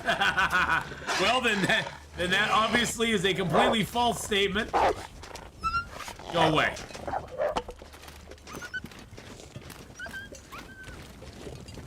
And then Kristini's like, well, I've not gotten lacerations and bruises because of my beard.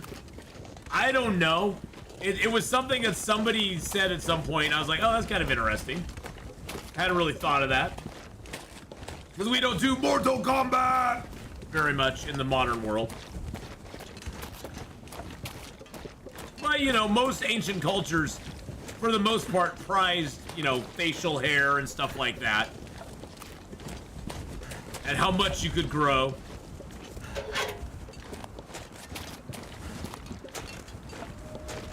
You need testosterone to grow a good beard, maybe a mating indicator. Yeah, that's true. That's true. What's my thoughts on the new toxic area? Well, they're giving us a mask, so I guess I'll hold off, like, bashing it too much until I see what that does. But they are giving us a gas mask, so I guess that's cool. I don't know though. I don't know. I'm kind of two minds, because I want to not hate it, but at the same time I just have this feeling I'm gonna hate it. You know what I'm saying? Excuse me, sir.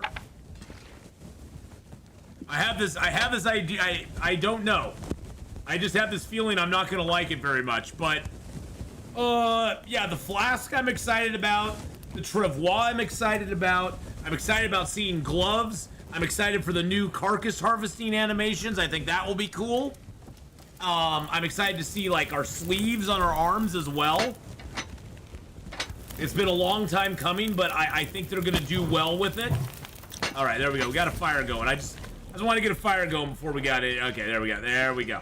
All right, let's get our stuff out here. We got a couple. Oh, come here. We got a couple things of flour now, which is nice. We got some salty carrots, which is nice. I got some taters. Potatoes. Boil them, mash them, stick them in a stew. But yes, the flasks. The flasks are going to be interesting. I'm curious to see how those work. That's something I'm actually really excited about, because especially for a run like this, you're going to be... Oh, shoot. No. Especially for a run like this, you're going to be able to... you're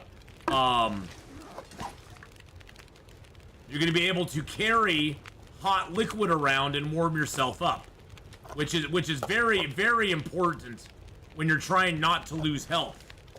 So that's going to be really, really nice. When do you think they will develop smell-o-vision for carcass harvesting? I hope they never do. I don't want to smell it. I don't want to smell it.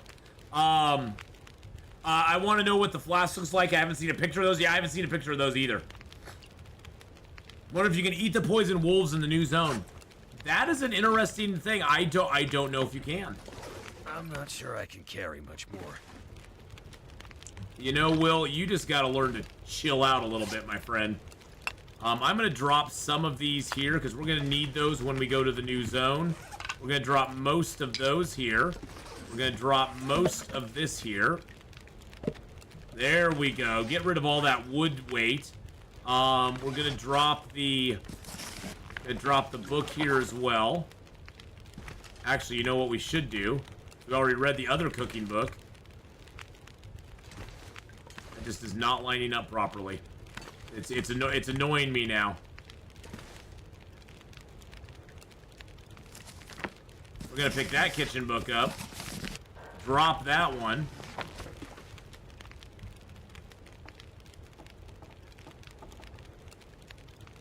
There we go. Beautiful. So we have our new book on us, which is awesome. Poison wolves sound like a terrible biker gang. It does. It does sound like a little bit of a biker gang. Let's drop that. That up here.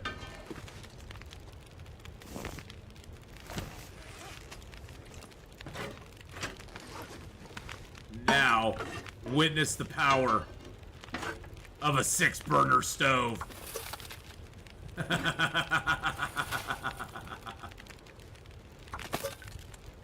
Oh my god. Look at all the water we're gonna make. Look at all this water we're gonna make. 2, 4, 6, 8, 10 liters of water in 2 hours. Or 12 in 2 hours, actually. I'm kind of worried about the direction it's going. Feels like something out of Fallout or Stalker game. I don't know if it fits the long dark format. You know, Marcin, I've heard people concerned about that as well. And that's a legitimate concern. You know, they don't want to see it go. See, the thing I find, though, is there's almost two mindsets to that. There's the people who really want a lot of new stuff to the game, and there's other people who are kind of, I would say, more of the purists that don't want the game to get too unrealistic. And I'd say I'm probably in the camp of not wanting it to get too unrealistic. I don't want the game to go too far afield and become kind of wacky in a way where it's got a lot of things in it. But I get it from both sides. I know there's people who really do want a lot of new features and new stuff. And I know, for them to keep the game kind of going and fresh, they do need to add some of that stuff in. But much like you, I am concerned, and I don't want them to take it too far. I don't want them to take it too far. I want them to be judicious in their use of the new mechanics. And it does kind of, the scurvy thing is probably the biggest thing out of the new stuff that kind of concerns me. It makes me a little bit like, okay, how is this going to affect, how is this going to affect runs going down the road? So, I have an issue with a new Desperate Wolf, but if Desperate means it would be a slower and weaker. Yeah, and that's the thing, it may be weaker. It did say they would be scrawnier than regular wolves, so... You're not a huge fan of Milton, Scotty? Oh, I love Milton. Milton's such a great zone. Milton is a wonderful zone. There's so many places to duck in and out of. That's the thing. I tell people, don't be afraid of Milton. If you get in trouble, there's places you can always duck in and out of.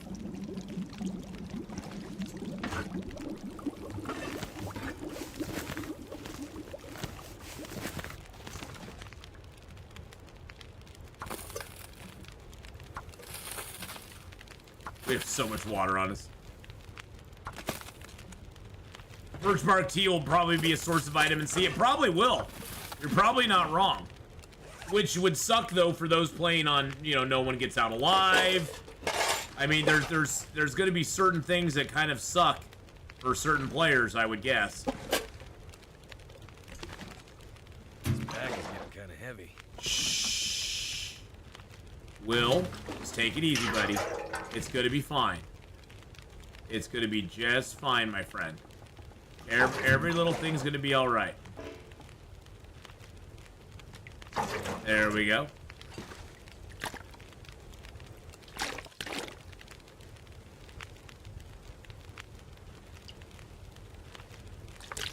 To be honest, the game already has a kind of sci-fi mix with the Lovecraft and Twin Peaks, so I'm okay with Strange Tales storyline. Yeah, I mean, I don't mind the Strange Tales storyline at all. I think the Signal Void stuff is kind of interesting. I'm kind of curious to see where it goes. It does sound like, we're going to find out a little bit more about the Rudiger's machine, and we're going to be following the adventures of our friends a little bit more that we've made. I'd say that we've made, because we've sort of made friends. we know about them. You know, they're kind of a ghost pen pal, I guess you could say.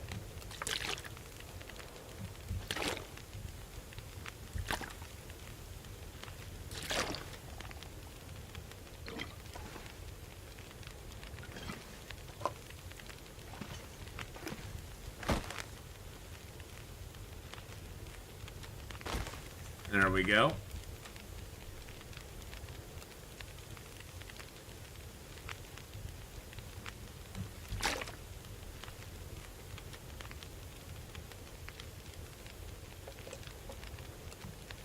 There we are. All right. Get these done. But does birchbark have vitamin C in real life? Don't know if it does or not.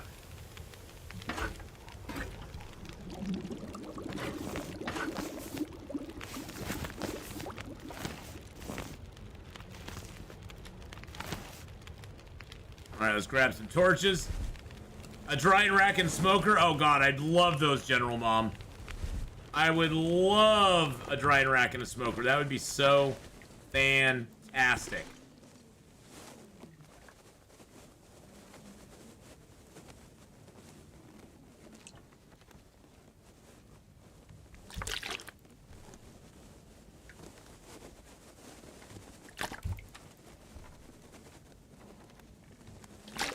It's the damn carrots. The carrots are stopping me from putting my water down. Those damn carrots. Damn you, carrots. And your big footprint. Taters have a big footprint, too. Alright. Wow, we got a lot of stuff in here. We got lots of stuff in there. Okay, we're good weight. We've got a few torches on us. We got our book. We got our stuff and our things. Alright, let's go. To the gas station! Actually, you know, we probably should go back over to the church, to be honest. Probably should go over to the church and then grab our stuff up at the hut. We're low enough weight now that we can grab most of it. And we can also get acorns on our way out here, because there's acorn trees over here. We gotta be kind of careful, though. I'm hoping they add some new sources of vitamin C into the game if there's gonna be. Oh, that's the other thing. Okay, so we got scurvy, and then we have to worry about vitamin C for that scurvy. So we're gonna have new things like that. Yeah, that's why I was thinking there was 3 new things. There's only 2, scurvy and poison, and scurvy's gonna come about because of lack of vitamin C. So we're gonna have to keep an eye on that. So that's gonna be interesting.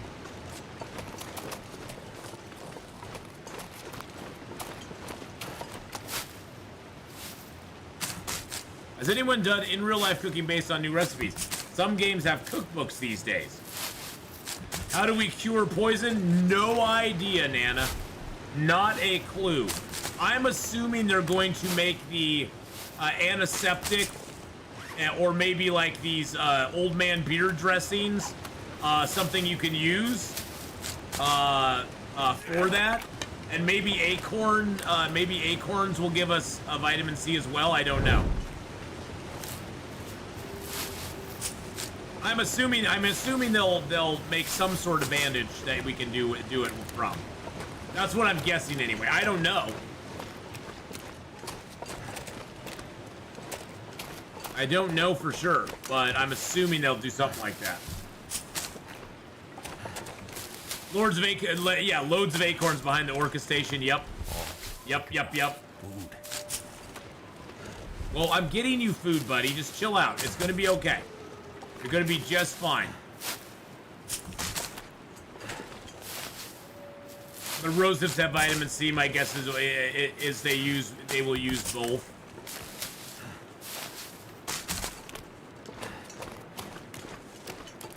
It'll be definitely interesting to see what they do. Atheenon, you're an inspiration in this game. Aw, well, thanks, man. I appreciate that. Scabetti, I guess. Sort of like spaghetti, but scabetti. Thank you very much. You're very kind. This is not good.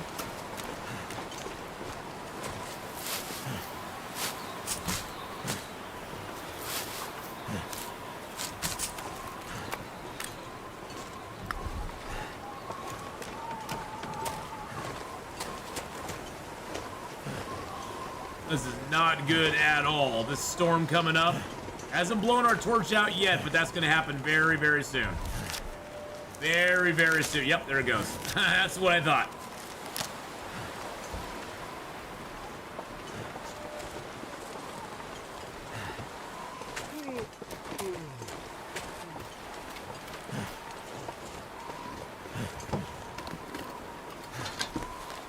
I found some mittens. That's kind of cool.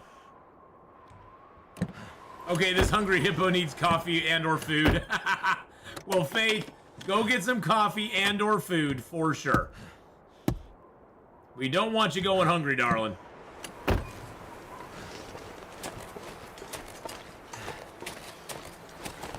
Yeah, that's my concern as well, T. Christine. Is unless like I think it was BK who was saying, unless they make it like birch bark becomes an item that will give you vitamin C. You know, like birch bark teas will give you vitamin C. I don't think they can put as... Thank you, Duke, for the posture check, by the way. I don't think they can put a massive decrease in your vitamin C in play like they can in a lot of other games. I think they'll need to make it a lesser type thing.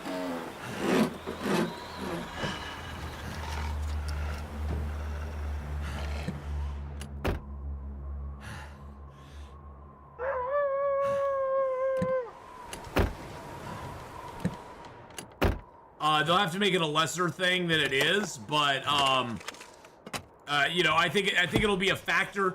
I don't think it'll be like, I don't think it's like you're gonna lose like 10% vitamin C per day. I think it's gonna be something that over a longer period of time you'll lose a little bit here and there. But I don't think they're gonna do it to the extent that some games do it.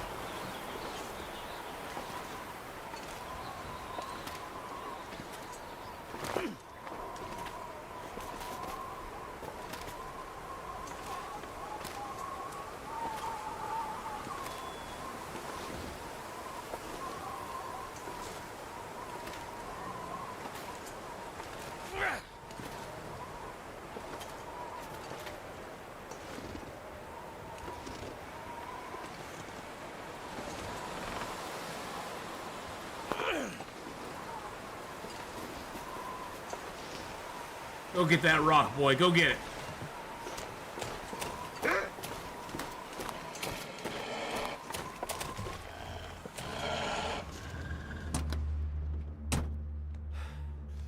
Woo!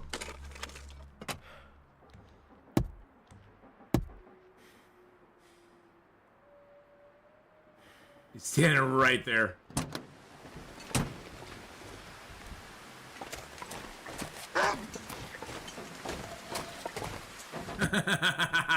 No frogs, get the boat, go Michael Myers on him. Nah. It's more fun to do it this way. More fun to do it this way. I need to find food. Shh. I know you need food. I have food right here for you, buddy. Right here for you, my friend.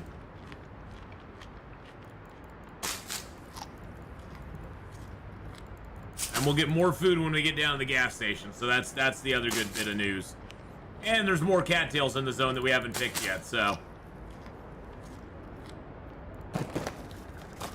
Yum yum. Cracker time, baby. A little water in us.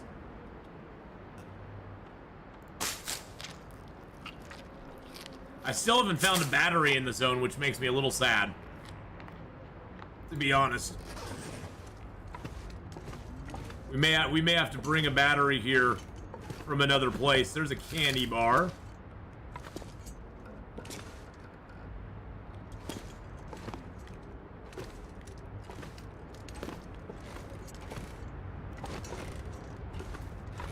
Crouch as we go out the door.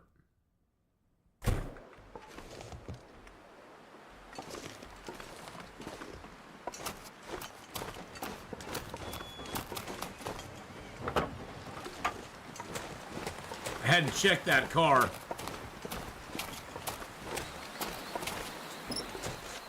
Or that one. Didn't have it either. Nope.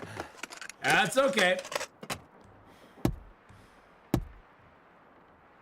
You know, I have not been finding a lot in cars. I don't know if they changed the loot tables for the cars, but I ever since a lot of these updates have come out, I have not found a lot of loot in cars. I don't know why that is exactly, but the loot in vehicles seems a lot less than it used to be. Let's just put it that way.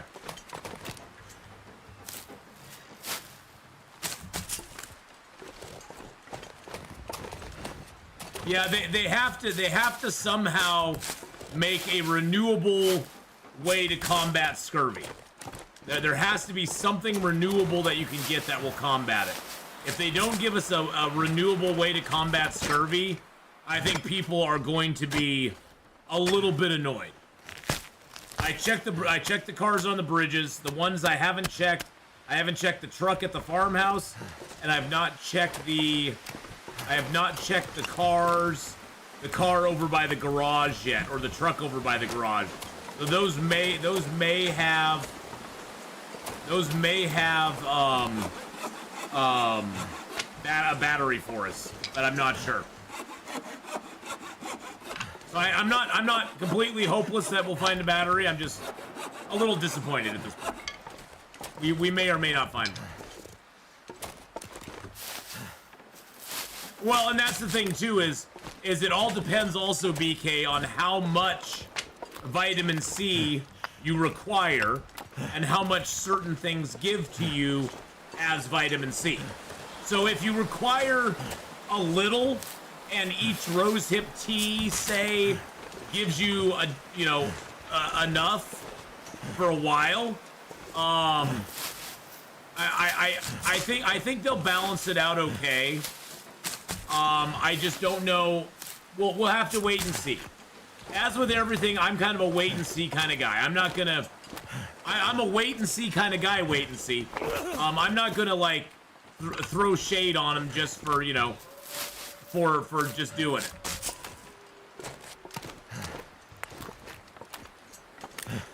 I'm gonna see what they come up with, and we'll go from there. Not sure why I feel so tired. Yeah, we'll have to wait and vitamin C, exactly.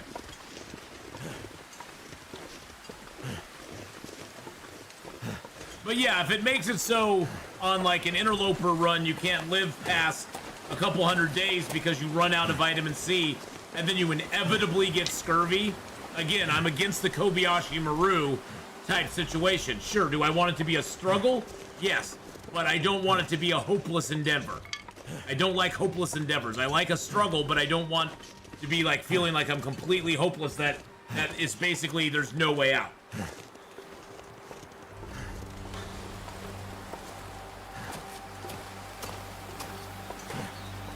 What's your opinion? What in your opinion is the best way to get started in Interloper if you're struggling?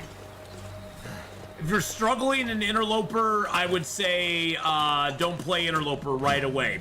Play an Interloper custom game. Maybe turn on rifles or revolvers to give yourself a little bit of a weapon. Or one thing you can do if you're struggling with Interloper is play a custom Interloper. But what you do is take the starting gear and change it from low to medium. The only thing that changes is what you'll start with. You'll start with a bedroll, a few matches, a little better clothing, and maybe like a flare. And of course a can.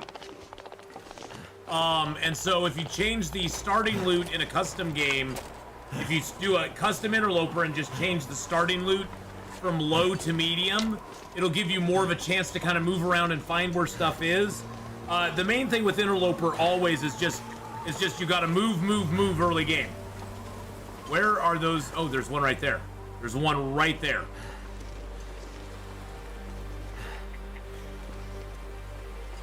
You gotta move early game. That is the thing you have to really take away from it.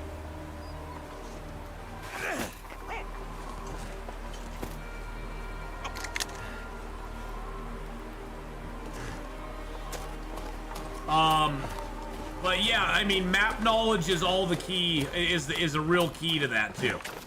Map knowledge is what you really truly need on Interloper. And without map knowledge, you're not really gonna have a successful run. Oh, good, we can eat these dog food cans. Nice. I got a can opener now, so we can choke down the dog food. Oh wow, look at all that stuff we have. Too heavy. Another jerry can. My Goldie Nugget. Okay, rabbit hides are cured. Maple is cured. Birch is cured. We've got all those here as well.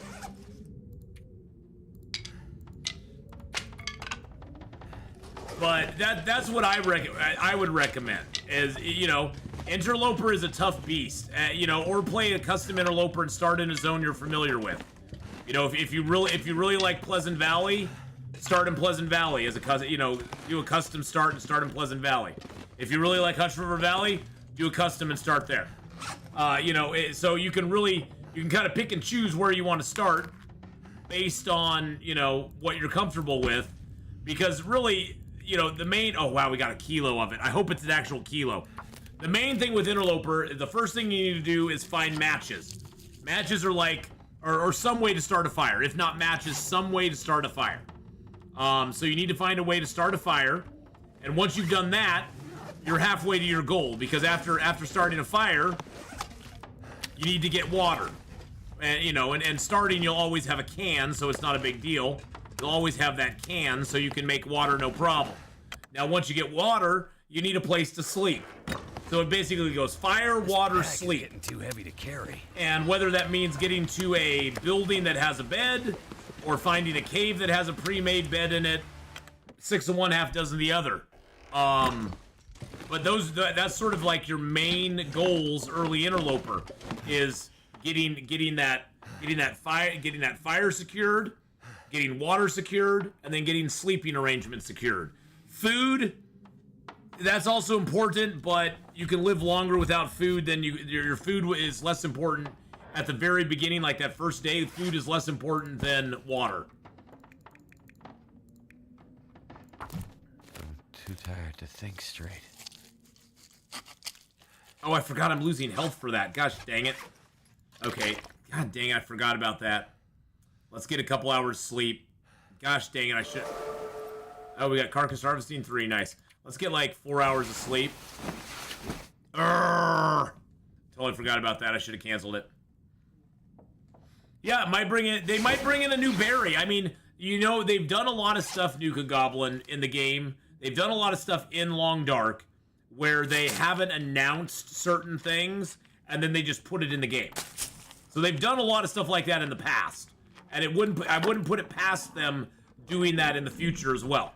Just adding a new berry or something into the game and going, oh, by the way, this is a new form of vitamin C.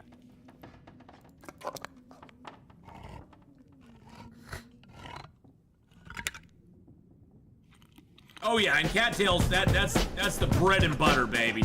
Oh my god! Giraffes are aliens! What? 63 months on the Twitch side!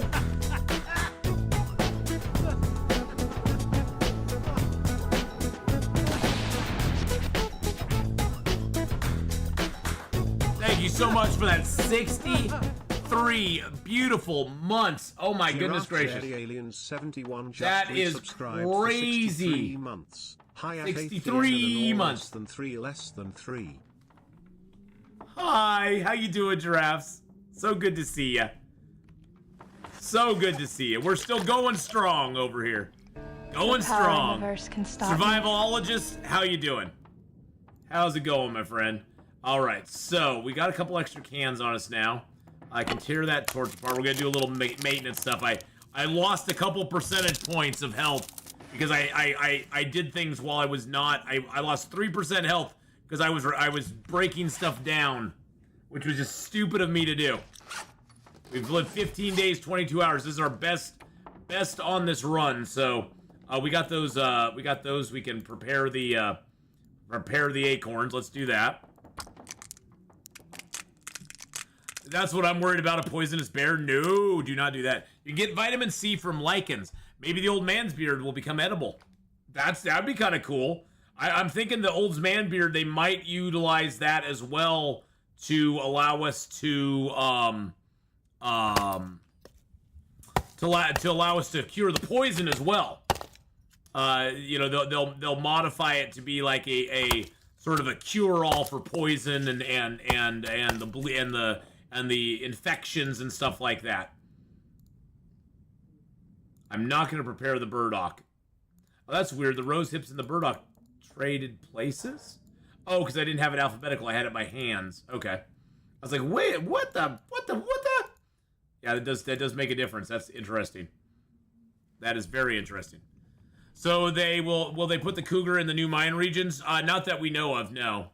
Not that we know of. I think vitamin tablets will be added. Yes, that might help. Yeah, if they put vitamin tablets in, that would be great. That would be great. Giraffes, how are you? Big grin to greet me. Yes, of course. Of course. It's always lovely to see you.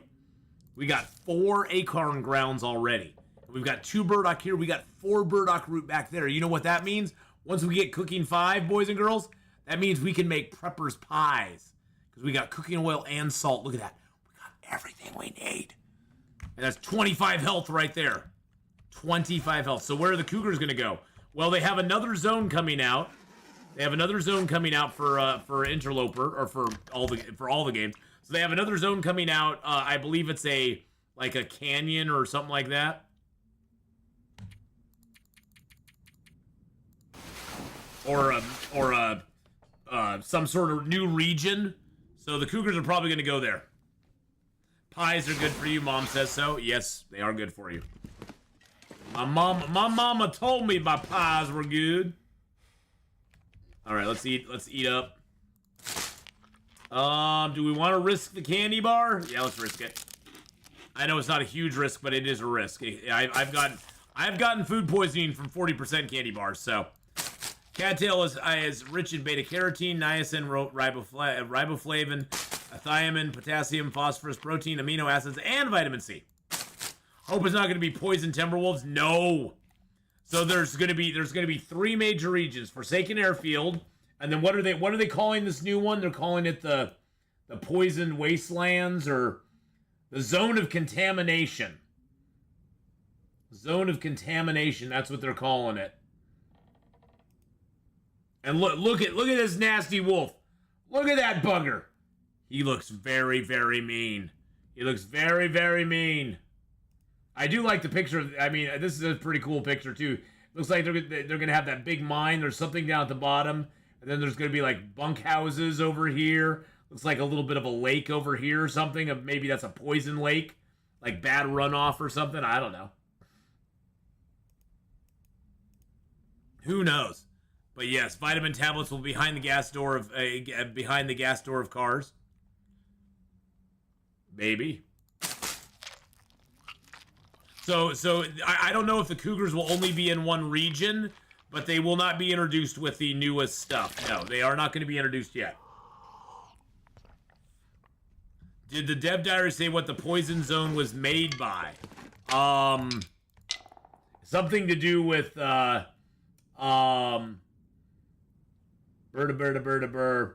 it's an industrial pollution from decades old mining operations. And probably, you know, the stuff like being basically used and abused for years and never ever being, you know, cleaned up. So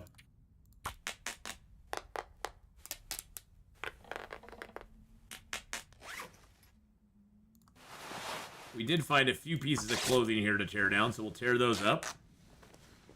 We've got all of our stuff on us to take back to the Grey Mother's house.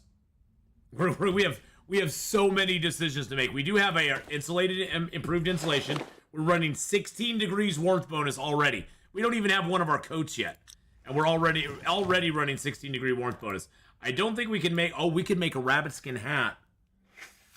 Ooh, and we can make rabbit skin mittens. Oh.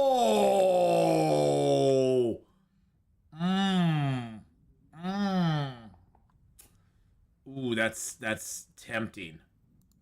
That's really tempting. I think we're gonna do it. We're doing it. We're going for it. You have to dig up Grey Mother and boil her toenails for a remedy. No, I'll just die. That's fine. I'll be good. I'll be good. Then we can harvest that. Yeah, exactly. I'm with BK. I'll just quietly fade into the night at that point. I'll just quietly fade into the night at that point. I'll be like, yeah, I'm good. All right, so we got our first piece of fur clothing, which I'm super psyched about.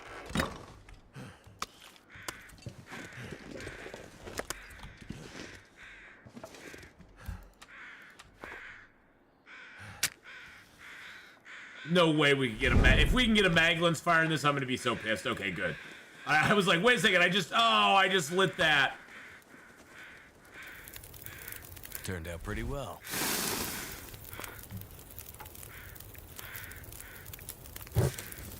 Oh, I didn't mean to burn that fur. Oh gosh, dang it.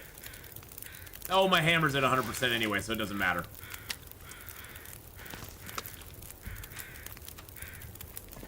All right, baby, let's make ourselves some... Oh, do I have enough to make broth?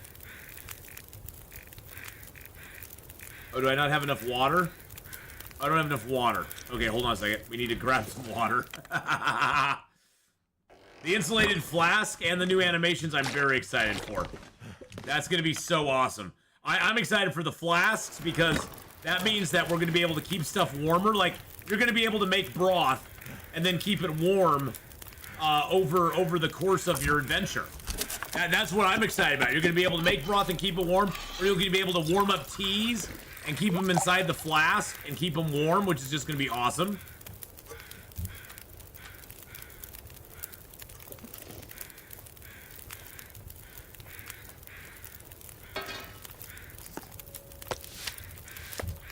Yum, yum, yum. It sounds like we're going to have to find the flasks, though, so... When moving between zones, what food is the best? I.e., a broth versus bear boost meat and ease of cooking. When you're moving between zones, cattails. Always carry about 20 cattails going zone to zone. Meat is not ideal because the big problem with meat is that you're going to have a situation where you're going to attract unwanted attention to yourself. And you don't really want to do that.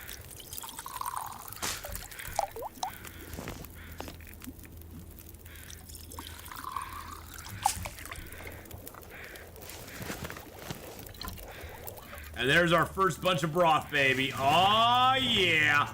Let's go.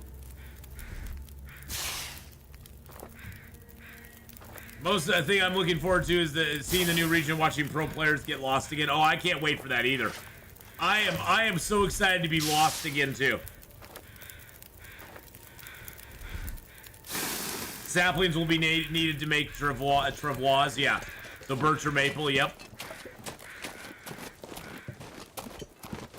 More uses for saplings again, which is great. Early December, yep. I'm still December 12th is my guess. December 12th is my guess. Now I may be completely wrong. They may actually wait. They may actually do it December 5th.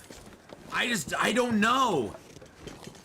I'm almost leaning towards December 5th now, but I think December 12th is still, I still got my money on the 12th. I put all my money on the 12th. I'm going with the 12th. I'm going with the 12th. I'm not shying away. Seizure Saturday. Oh, okay. They got lift ride streaks going on. Did pretty good on lift last night, so that was nice. Soviet's biggest Wombi just subbed up for 2 months. Thank you, Soviet's biggest Wombi. I appreciate that very much. Hey, Hope you're. how's the stream been? It's been good. It's been good. We are having a lot of fun with this run. A lot more fun than I even thought I would. We're doing pretty good right now. We've been able to finally get back up to our max health. We struggled for what, 12, 14, 15, 16 days. 16 days to get up to max health again. So that's how quick we can lose. If we lose health due to traveling, a bear, a wolf, a moose, we have a long road to recovery if that happens. So every interaction we have is going to be interesting. Really, Mr. Wolf. Really. Pine saplings, which can provide needles for tea, which is good vitamin C. Oh, that would be so awesome. I mean, we have acorns now. That would be great, survivologists, if we were able to get pine needles and pine. Oh, that would be awesome. Like little trees that we could harvest for pine needles. That would be great. Oh, Battlefield, we went over that. If you want to rewind about 2 hours, we actually did a full in-depth kind of like, hey, this is what the new update's going to have in it. We kind of looked at it. We've been talking about it the whole time, though, so don't feel bad. You can talk. We can talk about it all you want. But yeah, we did actually do that, and it was so much fun to look at it.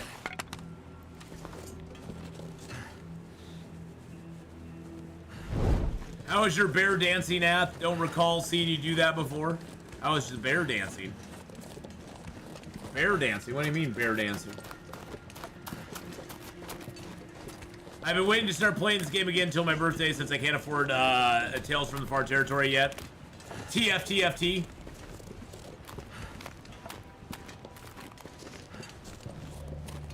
Hey, there's a lot of stuff they're adding into the free version as well, Soviet. There's a lot of stuff they add into the free version too. So just because you don't have Tales from the Far Territory, you do still get some things in the regular, you know, just by owning the game.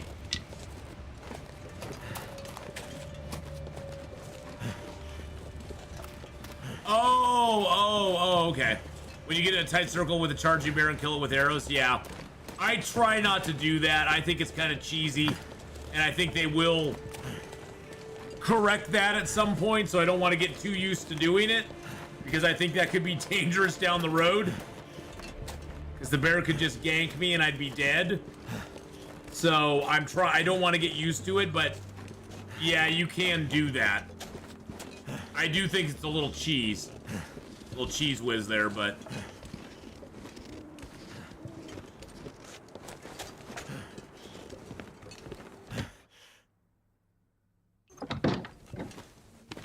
you get that, but your birthday's at the end of the month, so it's not a long wait. Honestly, I have more fun watching your streams than playing the game myself. Aw, well, I have a lot of fun streaming it and playing along with you guys too.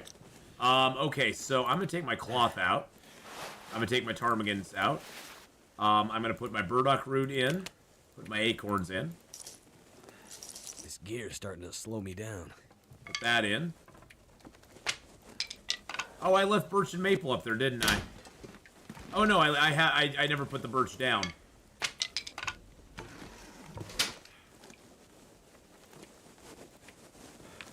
I do have some acorns here. I'm gonna take those out. The metal in. I'm gonna put my cloth over here for the most part. Put my I got the gold nugget. I forgot I got a gold nugget. I got a gold nugget, boys and girls. I found a gold nugget in a secret spot. I kept the gold nugget secret and I kept it safe. Let's throw the rabbit hides in there too.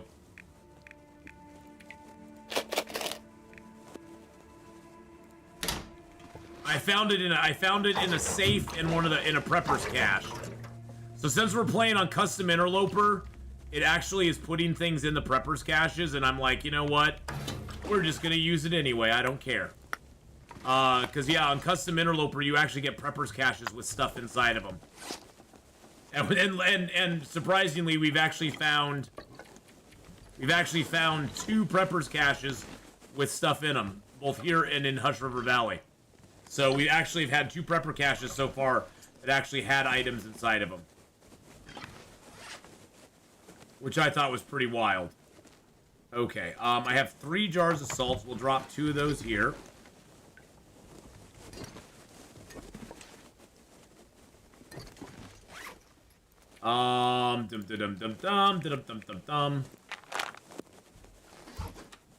Yeah, and maybe antibiotics will come in more handy now or something. I don't know.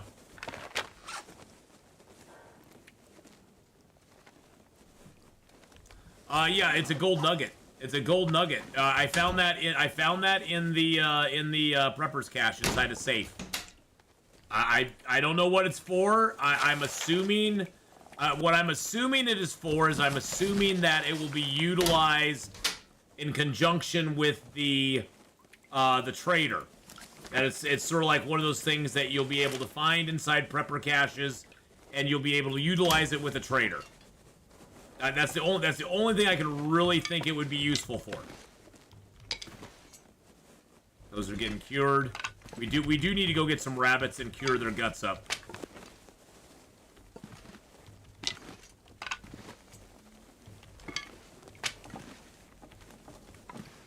I think what I'm gonna do, since I have all of, look at all these. I have a 3 liter,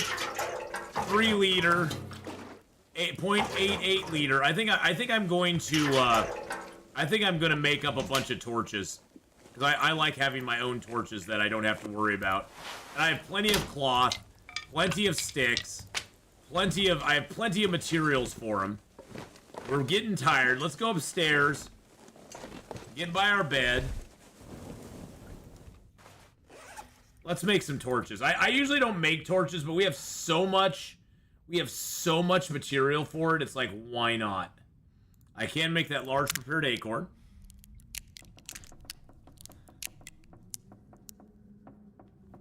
How's my life going with full-time streaming? It's not going bad. I've been able to, you know, between the Lyft driving and my streaming and doing YouTube and stuff, I've been able to, you know, sustain myself, and it's going good. It's nice to be able to just kind of work for myself. What a nice bear. And he smells like and not have to work for anybody else. And I like it. Thank you for the bear annihilation there. He smelled like strawberries. So yeah, I mean, you know, it's going good. It's going good enough that I've been able to keep doing it now for pretty much this entire, well, yeah, for 11 months now. So, and I have no plans to stop anytime soon. Let's put it that way. Losing my job last year was one of the biggest blessings I think I've ever had in my life, which I know sounds weird, but it was very nice to, it was a nice push to, you know, go for it and kind of step outside of my comfort zone and be like, you know, I can do this. So I'm very glad that I did it. I'm gonna have to fly to Oregon to stab you as a Lyft driver for 15 minutes. You don't want to do that, trust me. Ath works for the man. I am the man. Yes, I am the man. I work for the man, and I am that man, so. Yeah, you know, it's one of those things, Larry, where, you know, when you work at a job for 17 years, there's no other way to take it than feel really kind of like down when it comes to an end. Because it's like, it was such a huge part of my life for so long. And so it's not easy to like put that behind you or just be like, okay, well, you know, it's time to move on. Especially, you know, being 53, you know, it's not like I'm 27 and I can just start over on whatever job I want.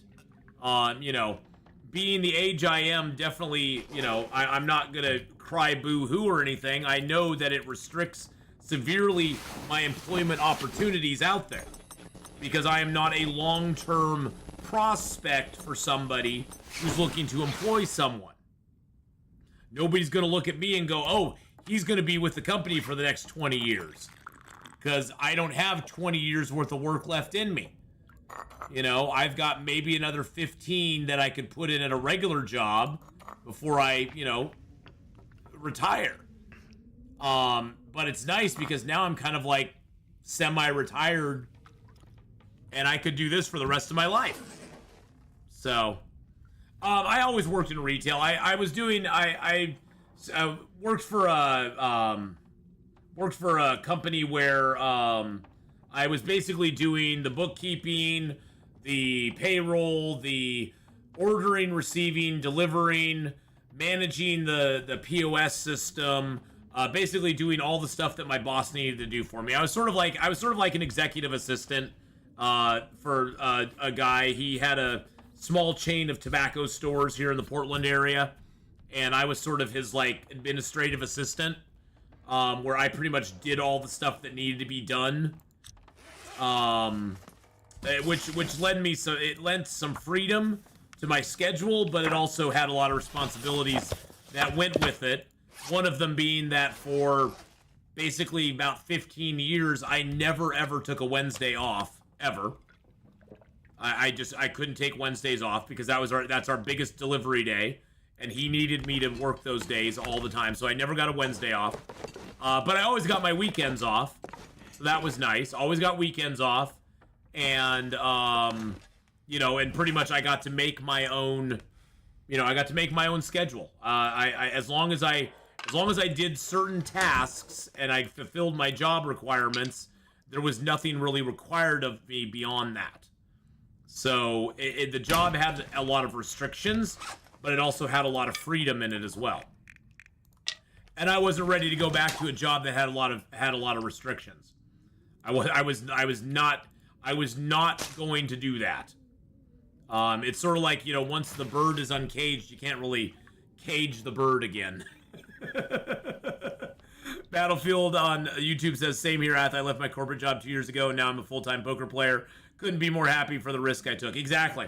You know, and Battlefield, that's the hard thing. As you get older, it is a lot. It's not that you're stuck in your ways. It's just that you are comfortable with what you're in, and it's hard. It's harder, I think, as we get older to take that. You know, we build up a lifestyle. Thank you, BK, for the posture check, by the way. We build up a lifestyle that we kind of want to maintain, and it's hard for us to shift and go, okay, I may not have the same lifestyle, but I'm going to be way happier doing this. That's a moose right there. That's a moose right there.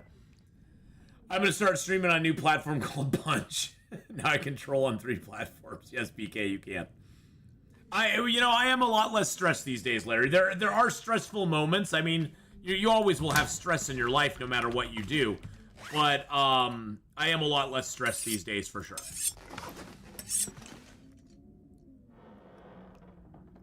Da-dum-dum-dum. Da-dum-dum-dum. Dum-dum-dum-da-dum. There we go. Alright, let's drop this here too. We're gonna go over to the gas station real quick. I've got to let these guts cure before we can go, because we basically, at this point, we have everything we need to make bows and arrows. We got feathers, we got birch, we got maple, we got everything we need to make the bow and arrows. But I need guts for that. I don't have any guts at the moment because I use those to make my rabbit skin glovey bows, which soon we'll actually be able to see on our hands when we you know, pop them out, which I can't wait to see rabbit mittens on my fingers. I can't even express to you how much that's going to make me happy. The thing that we're running out of, though, is we are running a little low on food. Why can't I use the spray paint with my torch and flame on the wolves? Good question, Nana. Beastie says, I wonder if the gold nugget will have a use in the new zone. It might. I am thinking that the gold nugget is going to be something to do with the trader. Like the trader's going to want gold nuggets, you know? And here I can be banned. I have no mod limitations. Oh, well, there you go. It's that work-life balance. If it works for you and your life, it's perfect as long as you're happy. Yeah. I mean, you know, you have to, you always have responsibilities. And that's the thing, I think maybe that's what I was trying to say before, is as you get older, you acquire more responsibilities, especially if you have kids in the picture. You know, you acquire more responsibilities than when you're 20. When you're 20 and you're just starting out, you can live such a basic lifestyle if you choose to, where you basically need almost no money at all. As long as you can pay your rent, get some noodles, and have a little bit of food in the house, you're good to go.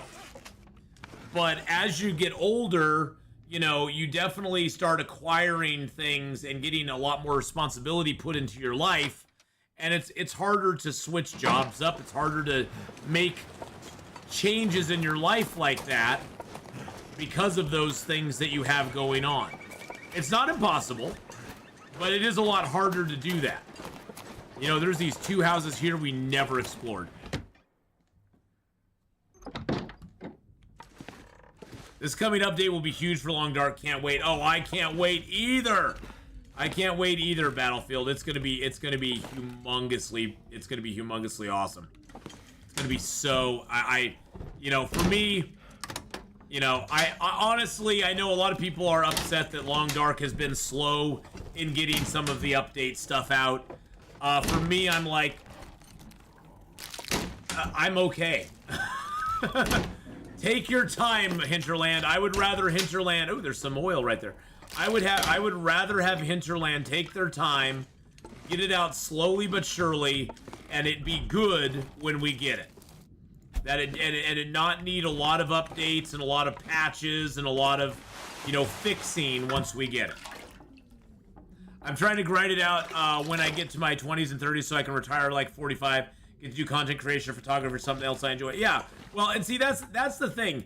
You have a really good mindset, Soviets, because I think something that I think unfortunately we have kind of taught a lot of our youngsters these days is they need to be happy at 20 or 23.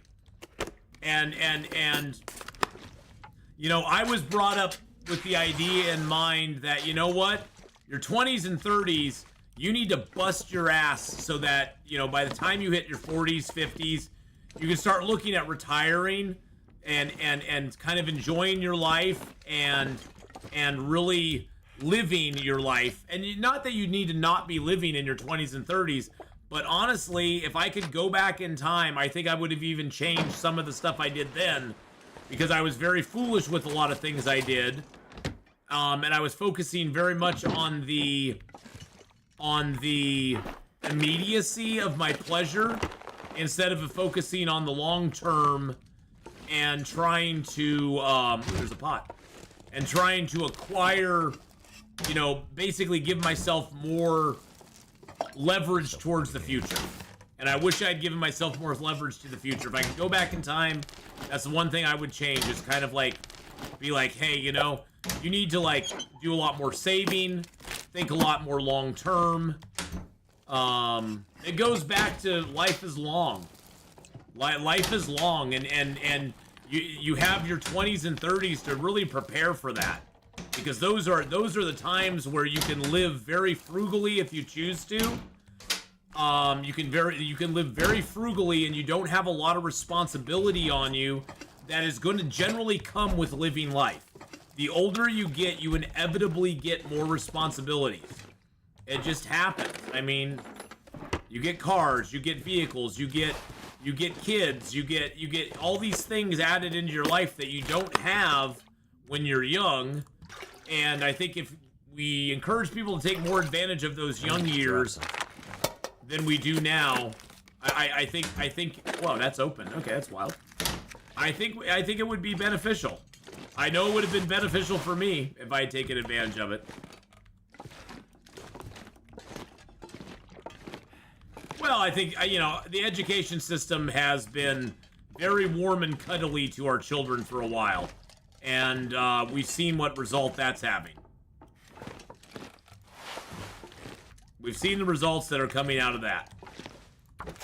So, if only I had not spent all that money on 80s rock music and concerts. Exactly. See, that's the thing. You spend it all on 80s rock music and concerts. If only you'd spend it on other stuff other than that.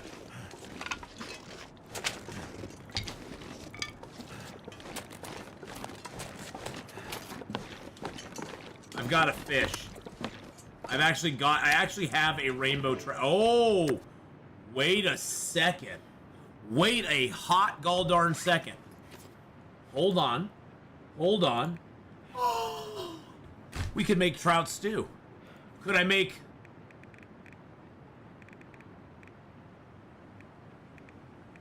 Do I have anything that takes fish for anything else? No, but I can make trout stew.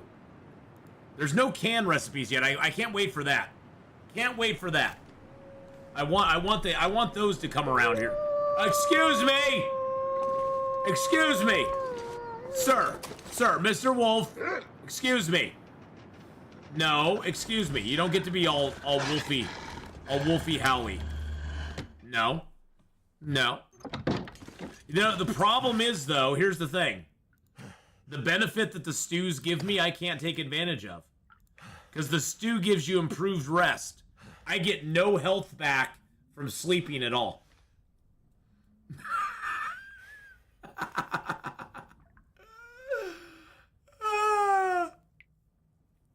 Part of me regrets taking trip pre-cal in high school.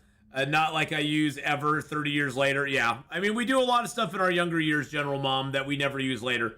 I have a lot of good memories from, I mean, honestly, some of my best memories from when I was younger were things like when I was a youth counselor at a camp back in New York for a summer.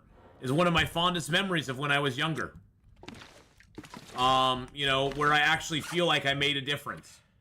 It's one of the fondest memories I have. Because I met so many wonderful kids there, from the inner city that really, you know, were struggling, and I felt like I actually made a difference. You know, and it's like, things like that are, you can never put a dollar figure on that. And that was all volunteer work. I didn't get paid anything for that. But it was, you know, I got food and lodging, you know, but I didn't get paid anything to do that. But it's one of my fondest memories, because I really, you know, I made a difference. So, Camp Crystal Lake. No, not Camp Crystal Lake. Come on. I definitely agree. I know that at the very least until I'm 23, I'll probably be living with very frugally. I want to be a pilot. With the U.S., you can't really fly for airlines until you're 23. So I'll be stuck as an instructor, private charter, which makes decent money, but not the best, especially with rent where I live. Yeah, see, that's the thing, is that, you know, try to live. I would encourage you to try to live as frugally as you can.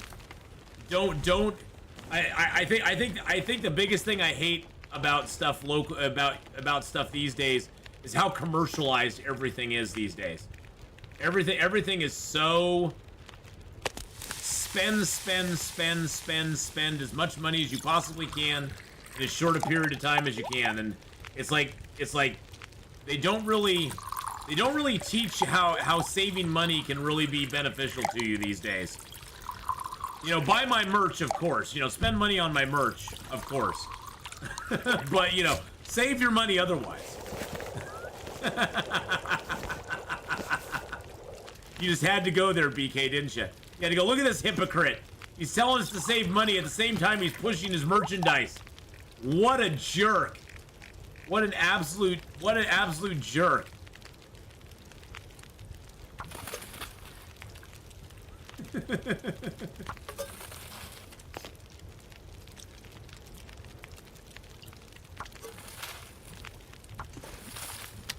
Alright, we'll get that cooked up. We'll eat that guy down. Wish I'd save more money too. I did buy a car and a bed set, paid for them. Set and paid them off early though. Yeah, you know, that's always a nice thing. If merch makes you happy, exactly. If merch makes you happy. We got the merch. We got some nice merch going on, boys and girls. We got brand new, we got some brand new winter merch. Something's gotta go.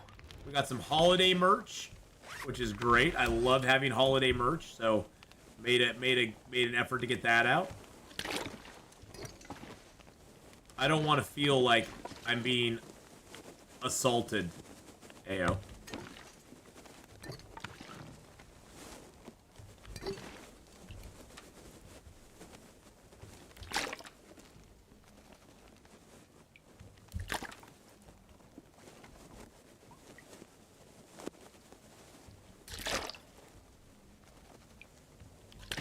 There we go. Think we got enough water now?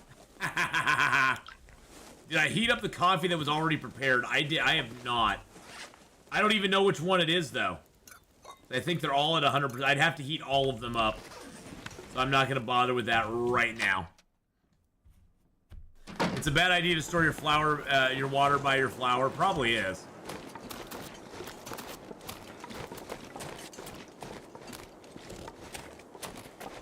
Two peanuts were walking down the street and one of them was assaulted. Wow. Birch can keep you warmer, that beanie, just saying. I know. I'm going to order a beanie and I'm going to order my mug. I'm probably going to order a new mouse pad because... Jesus criminy.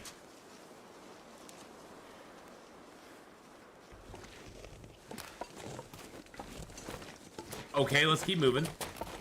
I'm probably gonna order a new mouse pad for myself too, because I I have this mouse pad right now, but I'm gonna order a new one. 'Cause I want a new mouse pad. This one's getting a little worn. So, random Invisilwolf, I know. I wish I would use my good looks better before they were gone. I wish I'd used my looks better before they were gone. I'm just an introvert, though. I've been told. I've never thought. I've been told that I'm not hideous looking. So, you know, I wish I had used that more when I was younger, but I was too introverted to do any of that. I was too introverted.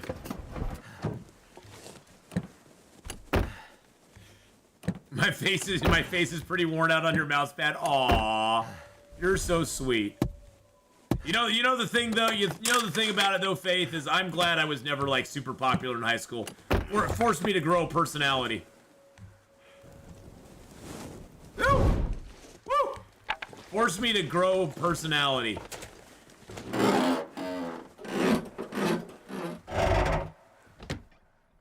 And I think that's a good thing. Okay, what are we getting here? Nothing! Damn you, game. Give me stuff. Give me stuff, Mr. Game. Oh, we got some oats. Okay, we got some oats. Got a cracker, or a bag of stuff.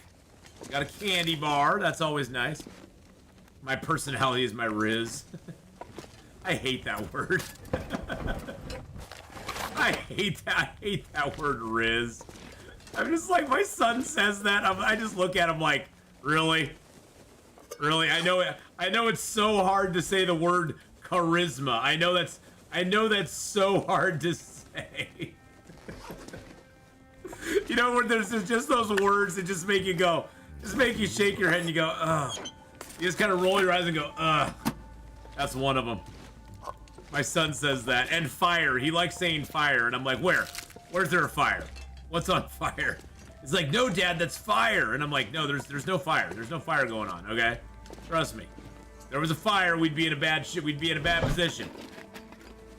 I'm just not hip with the kids. Yeah, Riz is one of those words that I just like, okay. I'm not hip with the kids. That's what it comes down to. Another candy bar, nice. But yes, it is my Riz. It is my Riz. Yeah, Riz is supposedly, that's what I've been told. It's short for charisma. Charisma? It's like, oh, like saying charisma is so hard. You know, the other one that bugs me is when someone is talking to you and they actually say LOL. They actually are like, oh yeah, that was really hilarious, LOL. And I'm like, are you actually speaking you're laughing? Hold on a second, let me get this straight. You're actually speaking that you're laughing. I'm just like, oh my God, what is this? What is this? Dad, you hear that new song? It's so fire. Yeah, it's so fire. You're clipping the Riz rant? Yeah. I hate Riz. I just hate that word. It's like saying charisma is so much harder. It's like saying it. No, I'm Larry, I'm not coming after you on this. I'm just ranting now. To me it's like, oh, so charisma's not cool to say anymore. It's like, I'm sorry, I grew up playing D&D. Charisma's very important. Charisma's very important. It's very, very important. Charisma is like a super important stat. I'm actually, speaking of D&D, my character, when we play coming up here at the end of January, I will actually be playing a bard who has a very high charisma. We have a very high charisma. So, I did miss the filing cabinet. Thank you. So, for me, charisma is something that is very important. And I would never say my character has Riz. I'm just like, no, not a word. It's not a word. I just that's when I'm playing if I was playing D&D, I'd be like, I disbelieve. I disbelieve. That's not a word. I disbelieve. Disbelief.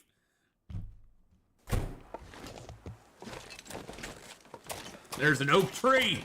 Let's get some acorns, baby. Woo! Let's go. We'll remind you of all his frizziness. I'm not cool like other dads, exactly. I'm not cool. You know bards are sketchy by nature. I know. Bards are awesome, though. Hey, my main character in EverQuest 2 was a troubadour. I played a troubadour in EverQuest 2. And I loved playing troubadour. The troubadour class was so fun. And everybody always wanted to partner with me. They always wanted me in a group. They always wanted my lovin'. They wanted my lovin' songs. They wanted me to love them and give them songs. Because I had lots of riz. Now I'll just start saying it just to say it. The riz on my character was so strong. I'll say it till it isn't cool anymore. Hey bunnies, how's it going, guys? How you doing? There are some ptarmigans up here too. Bards will leave you with a broken heart. Yes, they will. The bard is song spit hot fire. Thanks, Fire Monkey.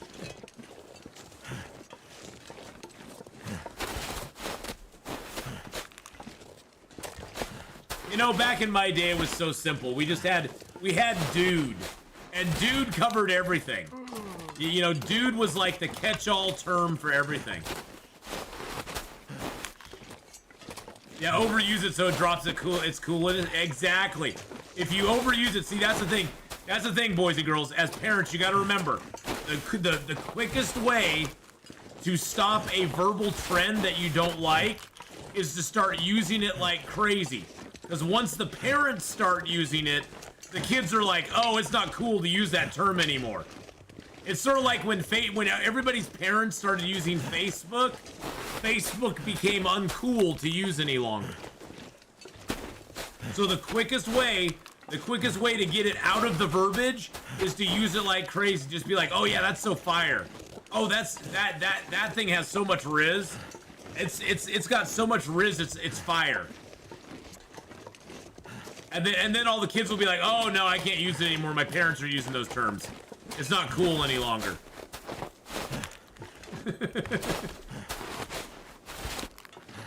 That's how you uncool things. Dude. I mean, dude was like the catch-all word for everything. It was like, hey, you want to go to pizza? Dude. That was a yes, dude. It's like, oh, this person really pissed me off. Dude! I totally understand. You know, it was the catch-all phrase for everything. You could say dude, and how you said it was more important than actually saying it. You'd be like, I'm so excited for this new thing coming out. Dude!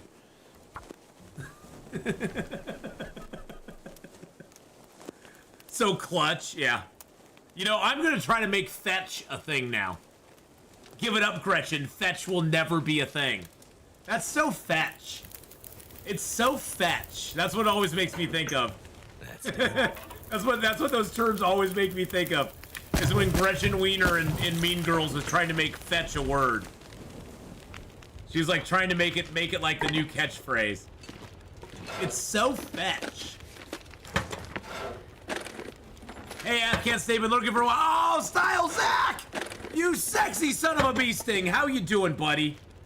Oh, everybody go over and if you've not subbed up to Zach's channel over on YouTube, boys and girls, you need to go give him some love. Dude. Peace out, man. Peace out, buddy. Yeah, but go check out Style Zach, boys and girls. Amazing, awesome streamer. He's over on YouTube. He does a lot, not streamer, video maker. He makes so much cool stuff. Go check out Style Zach, boys and girls. He is awesome and amazing. He has so many good videos on the Long Dark. He's got an awesome he's got some awesome playthroughs going on right now over on his YouTube channel. Go check it out. It's Zach Neffen. Yeah, Zach Neffen. I always say it wrong. I'm so sorry, Zach. I always say your name wrong. But definitely go check out his YouTube channel. Give him some love. Good friend of the channel, an all-around awesome guy. You've probably seen me in some of his videos.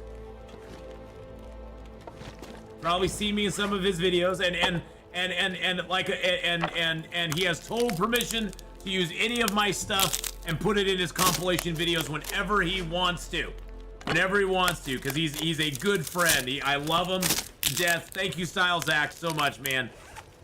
We'd love to hang around, but family duty calls responsibilities. But another time, yeah. Hey, Style Zach, have a great rest of your day, man.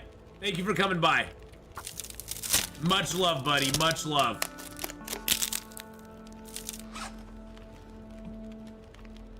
Fetch is what you say to a dog when you throw a ball.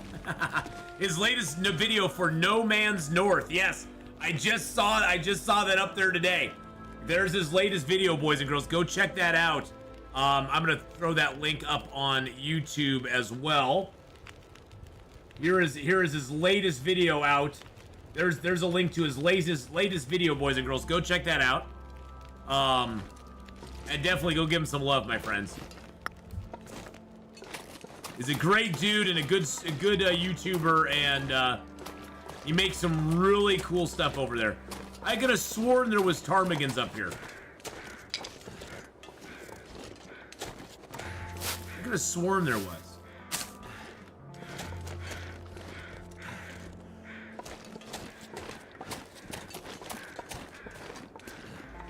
Having Zach come by the channel is just like having Hadrian. I get all giddy. Because he's a hero of mine. He does awesome stuff. And I really appreciate he's like a hero of mine. I appreciate everything he does, and I really look up to him, so.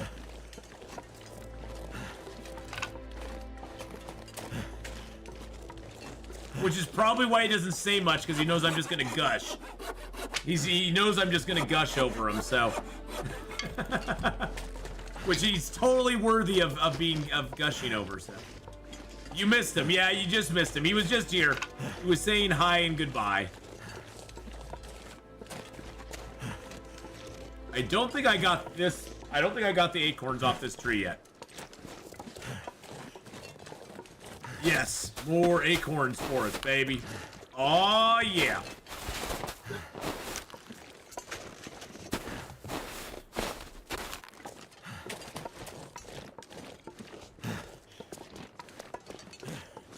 Mr. Rabbit. Mr. Rabbit.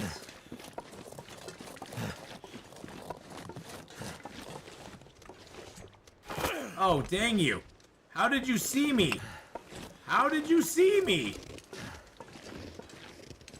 I didn't think I was that close.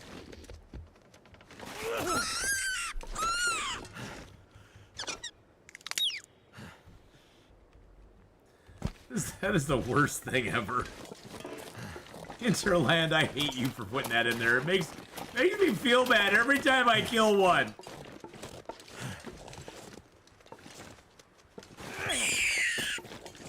I mean, I'll still do it, but it makes me feel bad every time I do it. Hey, Blue Dino, how you doing? How are you, Blue Dino? I hope you're having a good day.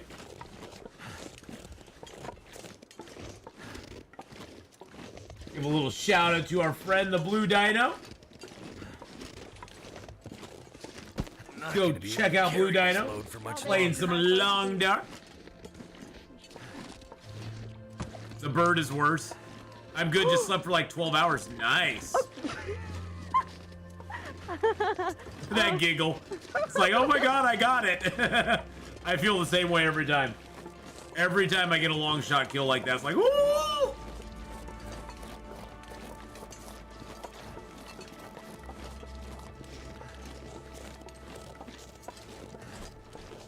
Now on lower difficulty levels, there is a there is a little note on the wall in here. It's like a note on the wall that gives you a clue to a cache, but on Interloper it's not here, so boo.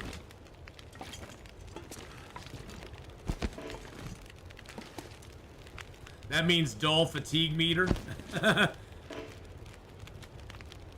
There we go. A full fatigue meter. Let's just take that with our hacksaw. We can take the hide and the guts in a minute. I just want to get the food. The food of cooking.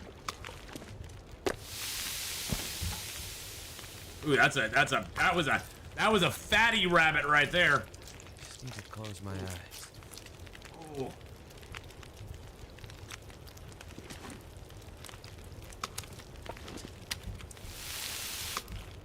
Yum yum. It's a note on the desk. Okay, so it's on the desk. Yeah, I couldn't remember exactly where it was. Sometimes they're on the walls. So it's a note on the desk. Thank you. Yeah, I've never gotten it on Interloper, so I'm not real familiar with it. We're burning that book. I'll never use it. Field dressing is something that you get pretty easily in the game. It pretty much levels up with your cooking. Your cooking and your field dressing kind of level up at the same time. So you don't really need to I mean, it's your harvesting skill. But you don't really need to do a lot with it because it's always leveling up. I very rarely even read the cooking books, to be honest. I'm reading them in this run because I just need to use time up sometimes. Did I not drink water before I slept? I didn't drink water before I slept. I lost a couple of points because of that. Dag nabbit, we finally got it back to max health. And I lost a couple of points because I didn't drink my water. Well, we'll get it back now, so I'm just going to do this with my hands because I don't care. Speaking of books, are there any you recommend at what stage of the game? So I recommend reading all of the archery books you ever find. At any stage, doesn't matter. As long as you can read them, read them. So I recommend the archery books no matter what. The mending books and the fishing books, same thing. I recommend the fishing, the mending, and the archery books. Those are the big three that I always try to read. Because generally, those are the hardest skills to, well, mending and fishing are hardest to level up. And archery, you just want to level that up as fast as you can because you want to get archery 5 as quick as you possibly can. The other books, yeah, you can boost your field dressing by doing all 3 actions separately. That is true. That is true. Each time when you harvest a piece of meat, you get a skill up. When you harvest a gut, you get a skill up. When you harvest a hide, you get a skill up. If you harvest them all at the same time, you don't get that skill up. You get 1 skill up instead of 3. So you can actually get more harvesting skill ups that way too. Yes, so the way the guns books work is that you don't want to use you want to use the regular gun books before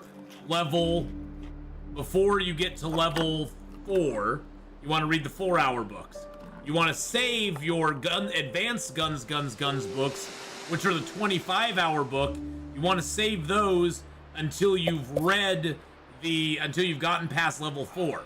Now, the thing I recommend you do is that you read 24 hours of the advanced guns before you get to level 4. And then after you get to level 4, you have to read 1 hour of it, and you completed the book and get your skill ups. But you can't read the 4-hour books after you get to level 4. So I recommend reading those before level 4, because after level 4 they're garbage. That's why I always make a forge arrowheads, make as many arrows for archery skill ups. Yeah. Archery skill up is not bad because you can get it from hitting animals. I would recommend making fire hardened arrows and shooting them at bunnies and ptarmigans a lot. You can get it from hitting animals, you can get it from making arrows, and you can get it from reading books. So hitting animals is the big one, and that's why I always recommend you go out and shoot a lot of bunny rabbits, shoot a lot of ptarmigans, and you can make fire-hardened arrows for those. You don't even need regular arrows for that, and you still get skill ups. Now, you do not get skill ups for making fire-hardened arrows. Fire-hardened arrows you get no skill ups for, but you do get the skill up when you hit an animal with it. Wow, we actually have 92% sardines. That's pretty nuts.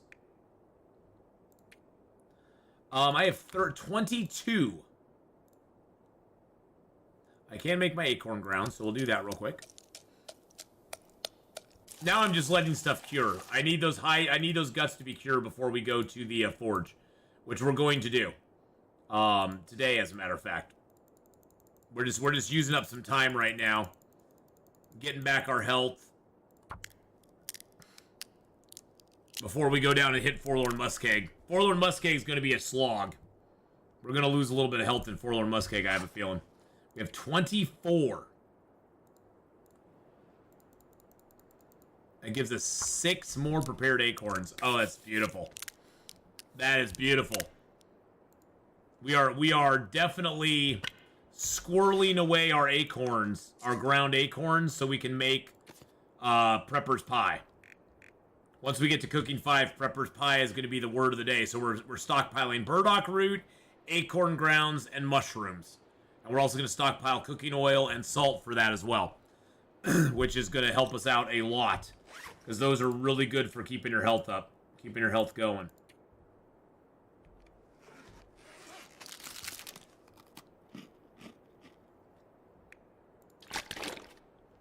Drink a water. I'm almost wanting to climb down to the bottom here and get the matches. I think that might be a good move on our part. Let's go ahead and leave some stuff in the drawer here. Let's leave that here.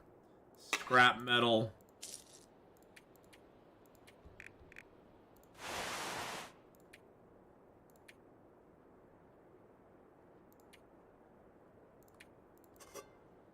I don't need that at the bottom. I'll leave the wires. Placement fuses.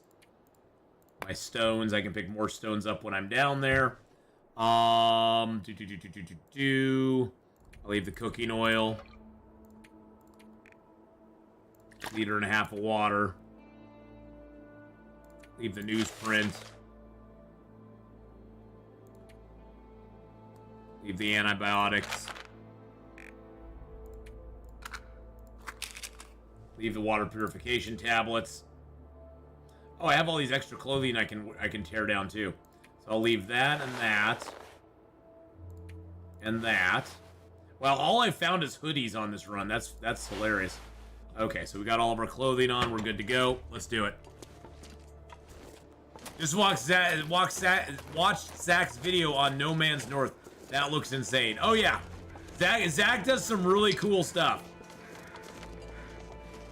He does some really cool stuff, and he does live stream every once in a while. So I'd say definitely go check out his channel. He's got a lot of good stuff on his channel. So.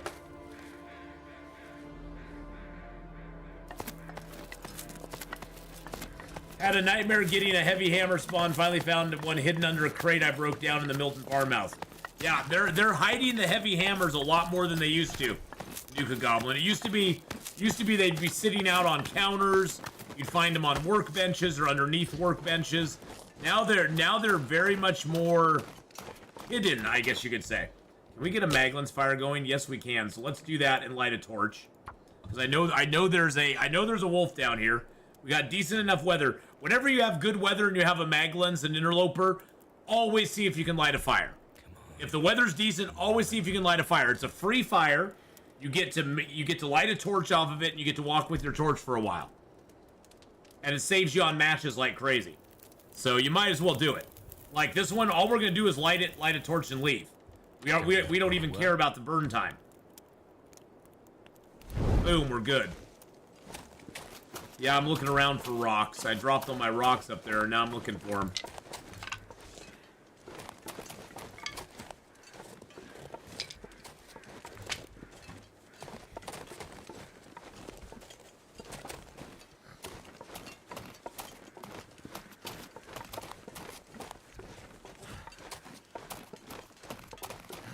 Wow, I should have at least kept one rock on me, I guess. I thought there'd be more rocks down here. I was wrong.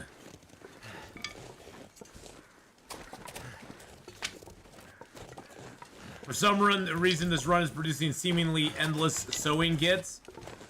Hey, sometimes you get lucky and you just find a bunch of sewing kits. Opinion on torch carrying versus making fires with maglens or matches. Well, I always try to carry a torch with me lit if I can early game. Early game lit torches will save your life. Hands down, one of the best things you can do. Even if you can't scare the wolf away, at least he won't attack you. And by carrying a torch, you get other benefits. You get 3 degrees warmth bonus. So you get to be right now it would be 0 degrees out if we weren't carrying the torch. So we get a warmth bonus for carrying it. We also have a light source. We also have a ready source of making another fire when we get where we want to go. And if you can make the fire initially with there's some more matches. If you can make the fire initially with the torch, you've not utilized any of your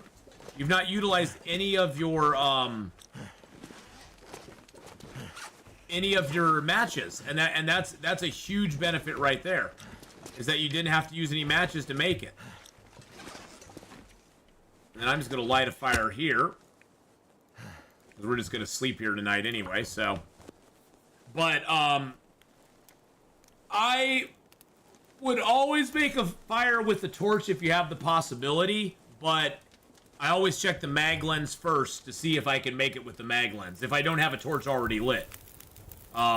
Generally, though, any fire you ever make, other than your very first fire you make in the game, every fire after that, you should never, ever use just a regular match. Because the first thing you should do if you make a new fire is just grab a torch from it and put it out. Boom. Even if your torch was low, you now have another torch. Yeah, torches are effective 99% of the time. The other 1%, you were obstructed by an obstacle, you were standing behind a rock or a tree, and the wolf got within aggro range, and the wolf just auto-aggroed on you, and there's nothing you can do at that point. At that point, you suck it up, Buttercup, and you just take it. You take it. And you just go, okay, that's what happens.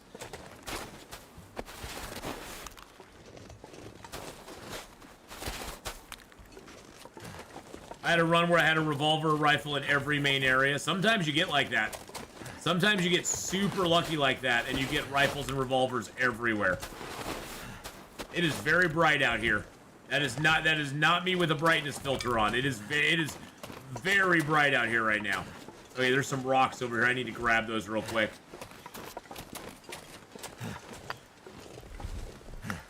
Is that a corpse over there? Is that a body, or is that a...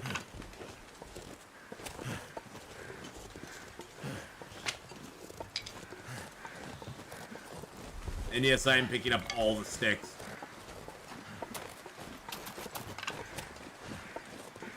Or is that a deer? I don't know.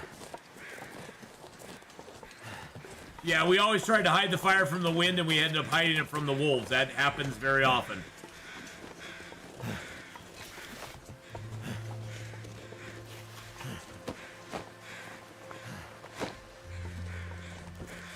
Nothing on him, but at least we got a few feathers. I guess that's something. But yeah, I would say always after your very first fire, make sure the first thing you do on that first fire, grab a torch and make some water. In that order. You want to grab a torch first so you have that torch guaranteed, and then you want to make some water with the rest of the fire time. But then after that, you should always find a place where you can light the torch, and you can go ahead and actually, you know, have a fire going from that torch. You don't want to have to try to light a fire with a match ever again. Because the joy with torches is that even if you fail, you get another shot. It's not like you don't have to relight the torch. The torch stays lit as long as it's going. That's why usually I try to grab at least 2 or 3 torches out of a fire, because I like to chain torch walk, where once I get done with one torch, I throw it down, and then I get another torch out and light it.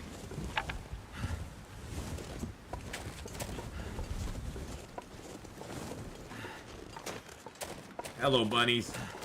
Hello, bunnies. Andrea, how are you? How are you? I will snap your little necky poos.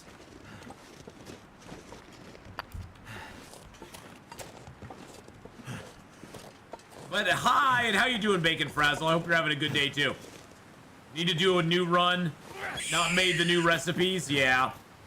There's a lot of new recipes I've never made as well, Bacon. Stuff to carry. There's a lot of the new ones I haven't made either, just because I don't have the ingredients, or I want to use the ingredients on them some other way. Yeah, and that's the thing, too, is that it like I showed there, like right now, I don't think I could do the Maglin's Fire again. Well, I probably could. Can I do another Maglin's Fire out here right now? Yeah, I could. But you never know when the sun's gonna go away. If you have a chance to do a Maglin's Fire, I highly recommend doing a Maglin's Fire and then lighting a torch off of it immediately and then just keep going. It takes very little time to make the Maglin's Fire, and the benefits of it are gonna be huge.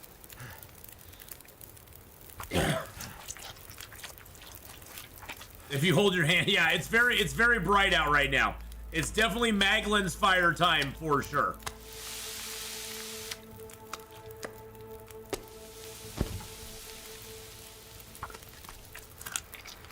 Do I remember correctly? You have Stone Age Sniper. Yes, I do have Stone Age. And I got it completely by accident, Larry. I got Stone Age Sniper completely by accident. I never even. I was just randomly throwing rocks at rabbits, and I happened to hit one. I mean, I've gotten a lot better at throwing rocks at rabbits, but at that point, I was garbage throwing rocks at rabbits. I just took a bunch of long shots at them, and I happened to peg a rabbit. It was like, oh, okay, that's cool. Like, oh, that's neat. I hit a rabbit. Look at that. Look at him flopping around over there. That's awesome.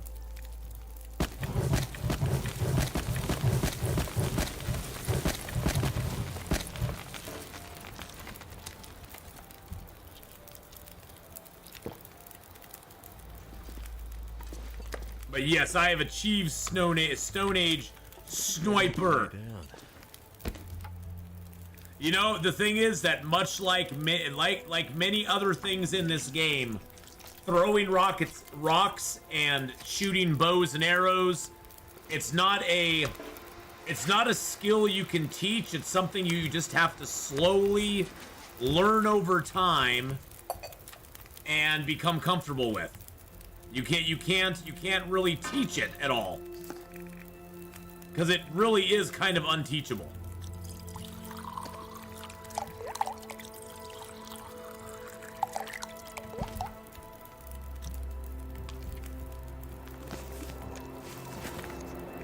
I so want to get these cooked up.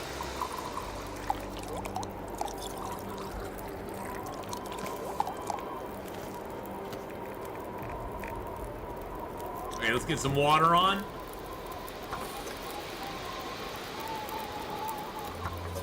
Poor Adrian.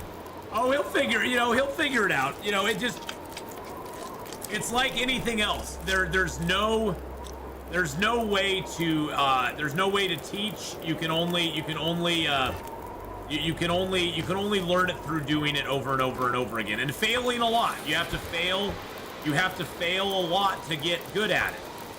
I mean, you know, I shoot the bow, and people like Zach shoot the bow very effectively now. You're seeing us after hundreds and sometimes thousands of hours of gameplay shooting and hitting stuff as effectively as we do. That's not the norm. That's not what usually the case is. We've spent a lot of time and years missing a lot of things to get proficient at hitting the few things that we do now. So,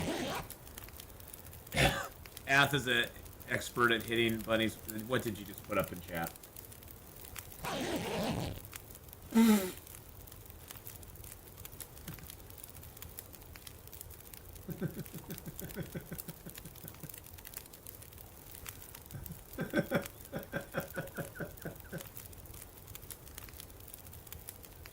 That bunny, I couldn't get him.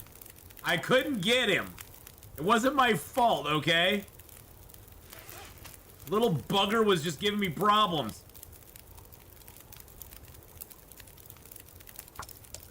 Little bugger was giving me problems there. He was giving me lip, okay?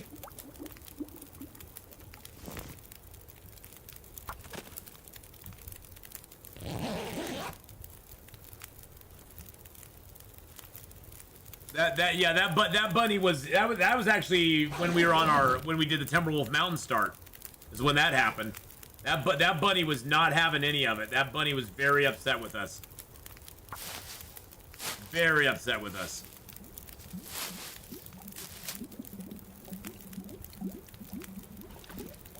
I know, it made me feel bad, Larry. It was like this poor little thing. I've hit him over and over again now, and it just felt wrong to do it to him again, you know? Me feel tired. It's like, okay, I'll just let you go, dude. I'm so sorry, man. I gave him a freaking concussion already. It's like I just felt bad about it, you know? It's like, what'd that poor little dude ever do to the world? Other than try to hop around and be happy. And here comes big old mean Atheenon, stomping on him and throwing rocks at him over and over and over again, hitting him in the head. Bunny kind of hops off sideways, he's kind of like, my equilibrium's gone. Data, you're 31 today. Oh my goodness gracious. You know what we have to do, boys and girls? Happy birthday to you. Happy birthday to you. Happy birthday, Data the Druid. Happy birthday to you. And many more. Happy birthday, brother. Happy birthday. Welcome to your early 30s. It's all downhill from here. I mean, it's all uphill from here. No, it's all downhill. No, it's downhill, uphill. No, I don't know. It's one of those hills. There's a hill involved somewhere. There's a hill involved somewhere in it. And it's all that from here on out.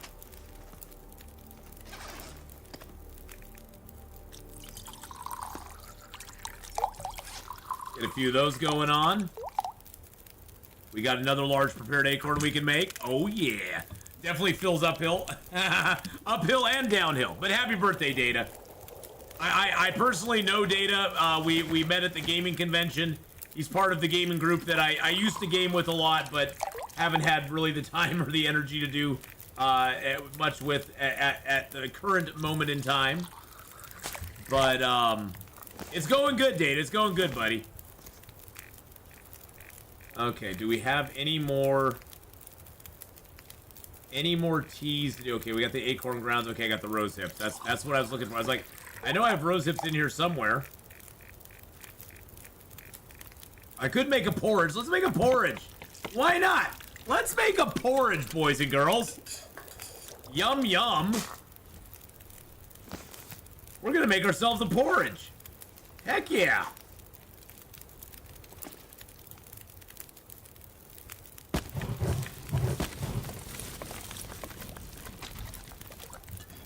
Yummy, yummy.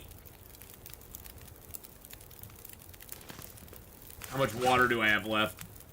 Oh, I got 7 liters. Okay, okay. When am I doing a card with stream with cards again? Right now I'm not really doing any stream loot stuff at the moment. It was a little much. I was trying to do too much at once, Data, and it was not good for my mental well-being to be doing all of that together. So I've been begging off that. I am gonna return to it probably this next year, but for right now I'm kind of hanging off from doing any of it at the moment. Just because it was a little much. I had too much on my plate, and I had to push some of it off. And trying to keep up with new cards and trying to manage those streams was always kind of a headache, and it just was a lot of stress and pressure that I was putting on myself. I'm not blaming anybody else other than me. I was putting a lot of stress and pressure on myself that I did not need. And so I'm just kind of begging off of those for a little while. I may return after the beginning of the year and do a little bit of that stuff, but we're gonna sort of wait and see. There's so much going on game-wise. I mean, this next month, December, we have Escape the Pacific big update, Long Dark big update. The Dyson Sphere is going to come out with this combat update. Stellaris is coming up with an update. There's a lot of the alpha and beta games that I'm playing are coming out with updates. There's so much stuff going on. It's crazy right now. Absolutely nuts. The Sims 4 expansion. There we go. Not that I'm into Sims, but Sims 4 expansion.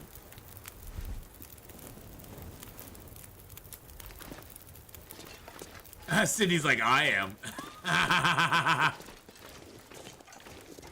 If next year you'd like to get together and stream some tabletop games, I'd be down, man. I think it'd be cool. Oh, dude, I would love to do that. You know, I'm hoping games. I'm gonna say right now, GamesLift was the driving force behind the Pause Fellowship doing stuff together. I'm really bad at planning stuff like that for the groups. I'm really bad at that. And GamesLift was a big force, and right now he's kind of out of streaming. He's not doing a lot of that stuff, and I miss him. Have I ever heard of a game called the Pacific Drive? Yes, I have heard of Pacific Drive, as a matter of fact. And Medieval Dynasty update, new map and multiplayer mode. Wow. Yeah, so there's so much stuff. Holy crap. So much stuff. I haven't even had a chance to do anything with Medieval Dynasty. There's just been so much stuff. But yeah, we all miss GamesLift. We all miss our GamesLift boy. We love our GamesLift, and I know he's really busy with real life and stuff. I hope he's not gone for super long. But yeah, Data, I would definitely be down to doing some stuff. I definitely would be down for that. Maybe we could, you know, I do at some point want to come out and play with you guys on Wednesday nights.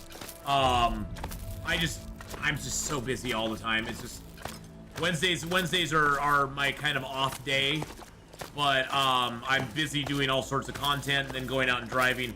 I just need to make the time for it. When you get the bow, you think that maybe 2 wolfskin coats would be a better option for you than the bearskin? Oh, I'll still go for the wolfskin. Victorian, hello. Yes, we did. If you rewind about 3 hours in the video, Victorian, pretty much about 3 hours ago, we went over it in depth. We read the whole thing. We looked at it all. Feel free to talk about it, though. Feel free to talk about it, because we definitely went through a lot of it. And it is exciting. I'm super stoked for it. You miss Stacy play. Jesus Christ. Need to find some place to escape this cold. No, there's no wolf. Okay, good. Good God. Good God. I know I have stuff on me that I don't need. I don't need to have on me. You'll watch it later for sure. Definitely. But how you doing, Victoria? It's good to see you. I'm excited for the gloves. I have reservations about the poison wolf bites. I don't know, and the vitamin C. The new afflictions I'm kind of worried about. Oh God, we are that cold. Oh my gosh, we got to get indoors. We're gonna lose health here. I'm sort of worried about those, but I'm trying to stay positive. I'm trying to stay positive on it and not be too negative Nancy on it, I guess. So, well, you know, they're going to be giving us gas masks, which is good. The wolf poison, I don't know about. I'm hoping that just the medicated bandages or something will help us get over that. That's what I'm hoping. Why wolf poison? Because the wolves in that zone, the wolves are going to be they're going to be contaminated by the living conditions they're in.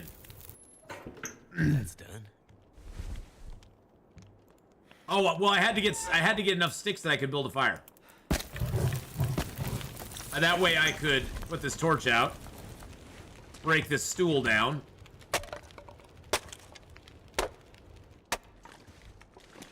Make the fire last a little bit longer. There we go. Break this stool down. See, I got a plan here. I got a plan, boys and girls. I'm like the Cylons. Oh, wait, you know what I should have done? I'm like the Cylons. I have a plan. There we go. Look at us. Look at us getting our guts and our hides out here. These will all be ready for us when we come back up. All right, those are curing nicely. Let's get a little water down. Just a little bit. Let's get all of our stuff out. I'm not Boom. sure I can carry Oh, much more. Will, chill. Chill, Will. Oh, we got 8 more. Nice.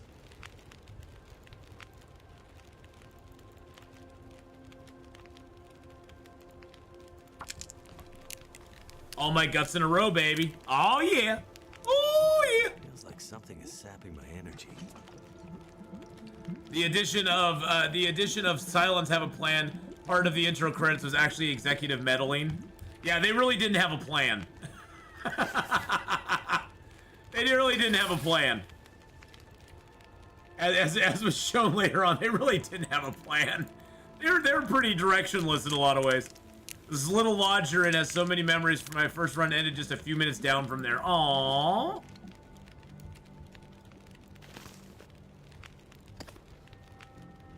Oh, we need to make those into large prepared acorns. That only takes 2 minutes to do that, so. All my guts are in a row, and the skies are gray.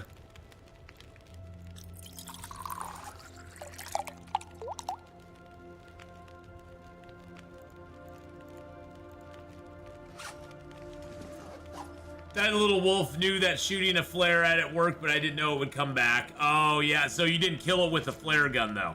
That's the thing, huh? Yeah, you didn't kill it with a flare gun. That'll get you. That'll get you every time. I have no more fuel for that fire. Okay, so while that's cooking, I'm going to tear apart some of these torches and get a few sticks. Let's tear apart our least good torches.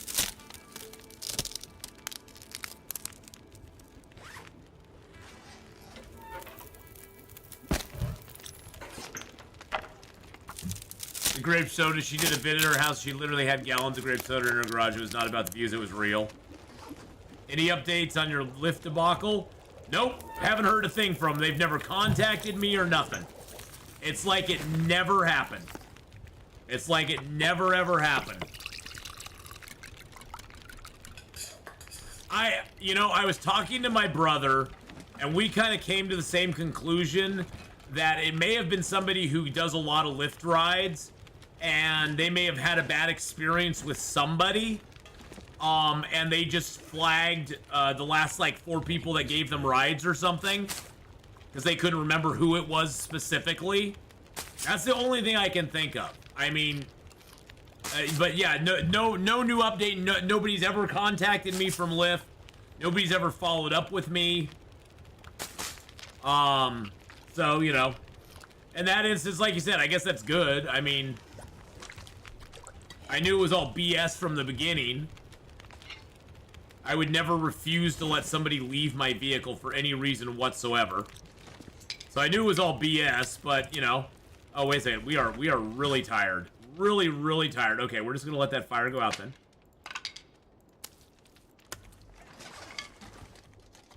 And I don't know how I could do that in the first place. Unless I don't have child locks on my car. You know, I can't like forcibly lock the doors. I have child locks for windows, but I don't have any child locks for the doors. So I couldn't forcibly do it anyway. And low key, that's like kidnapping somebody. I mean, that would warrant calling the cops and saying I am being held against my will. Could you please come and arrest this person for doing so?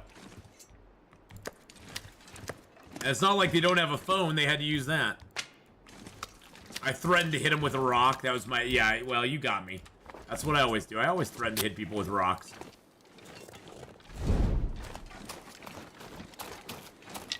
You got me, BK.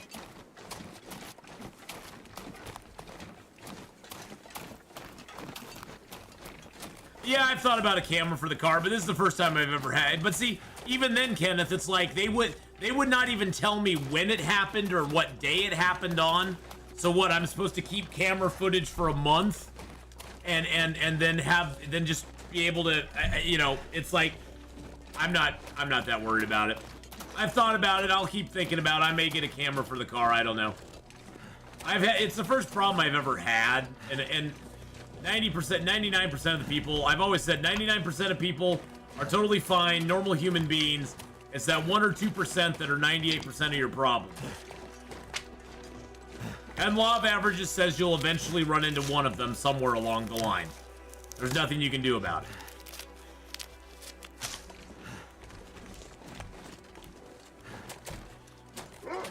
Excuse me, Mr. Wolf. No. I'm just here picking my mushrooms, sir.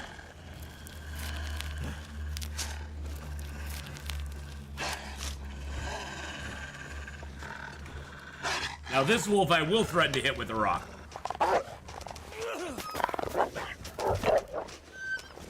Excuse me, you're not supposed to go that direction, sir. Excuse me. Excuse me. Have you ever done Interloper run just in far territories? I have started in the far territories, but there's not much there. There's not much there in far territories. The far territories are very vacant of anything worth anything.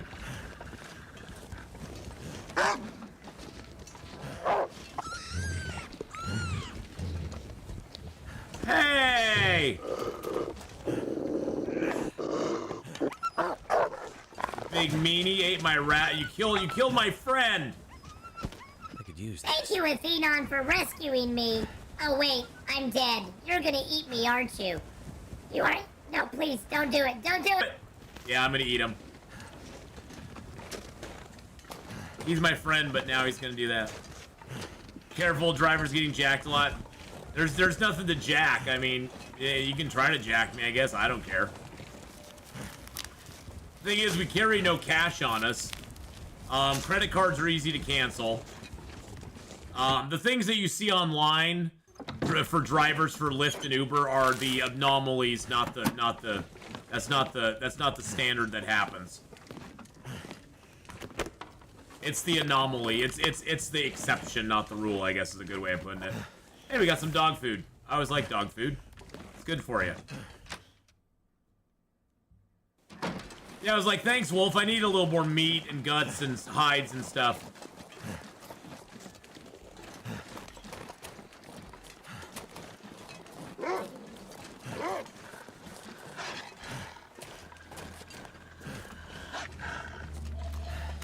Excuse me, sir. I did not ask for you to come and follow me on the ice, okay? I know I smell great.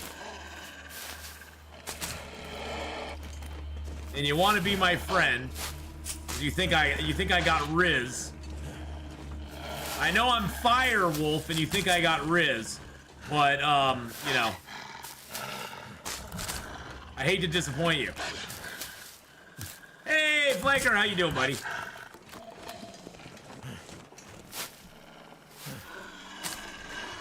All I found in far territory was cold and death.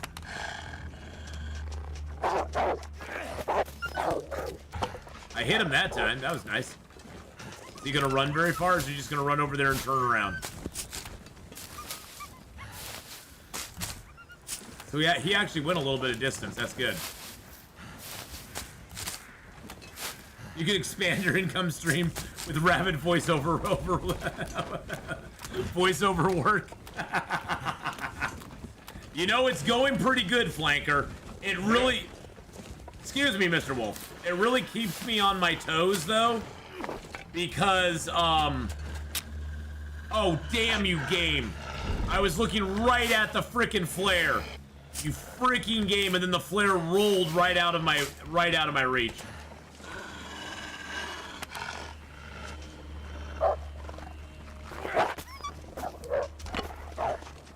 Damn you, Flare. But no, it's going good. It's going good. We're about, what are we now? 15. We're 20 days in. We've actually been able to recover our health all the way back to 100.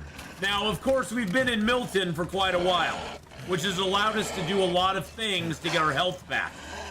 Because the only way we get health back is by not passing time, not sleeping, and doing other activities.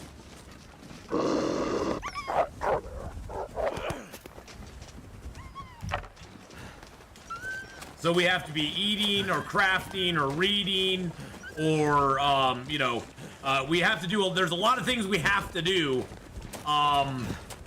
to get back our health.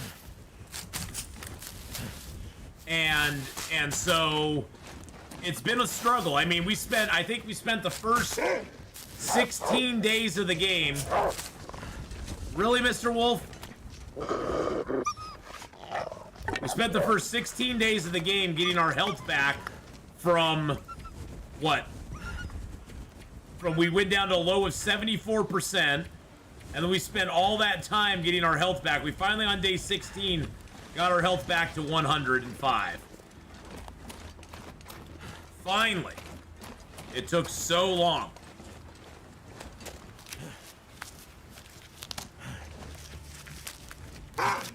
Excuse me, sir. I don't want. He's like, you've got my rabbit, Atheenon. I'm pissed. You took my rabbit and I want it back, you bastard. He's mad because I took his rabbit. That's what it comes down to. He's pissed because I got rabbit Riz. I'm gonna start using it till it stops being cool. My mom just texted me. Hold on a second, boys and girls. Thinking about you as I make big sugar cookies. Oh my god! My mom's making the big sugar cookies right now. My mom's making the big sugar cookies right now. That is hilarious. Max daily health regen's what, 2 to 3%? I think you can get up to about 4 or 5% if you do it right, J-Car, and that's like staying indoors, just doing a massive amount of cooking. Because to get health back, I have to have all my stats in the white. I cannot have any affliction, any red affliction precludes me from getting health back. I'm not sure if sprain, I know sprains, I don't know if pain stops you from getting health back, though. We might have to test that out. But, all the other afflictions, if you have a red affliction like a sprain, broken ribs, bleeding, hypothermia, cabin fever, anything like that, you can't gain any health back. So, we definitely have to watch what we do. Now we're super tired. But yeah, all of our stats have to have something in the bar. We can't have any stat that is completely depleted.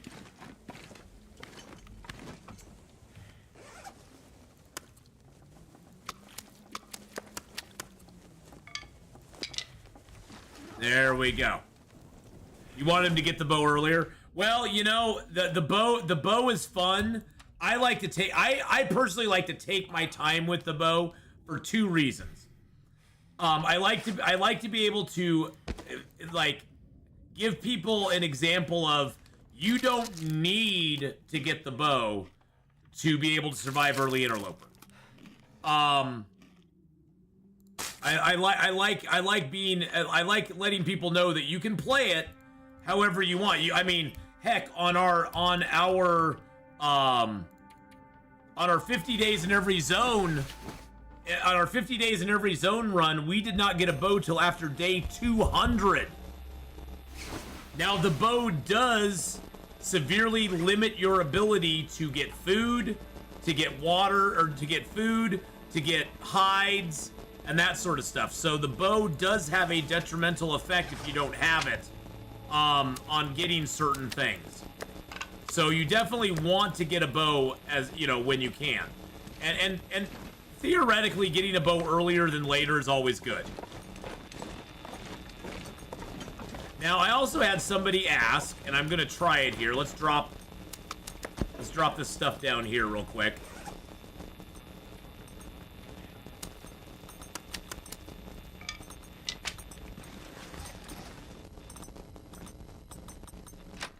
Happiest time ever, no boat till day 225.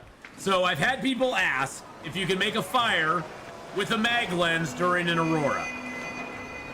It's too windy, of course it is.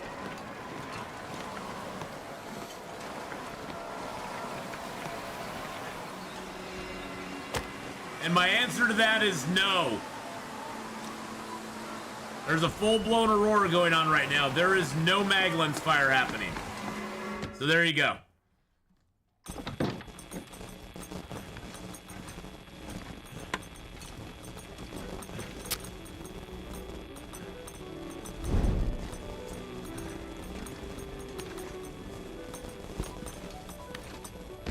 Come on, dude. You're doing this while having doing a stream.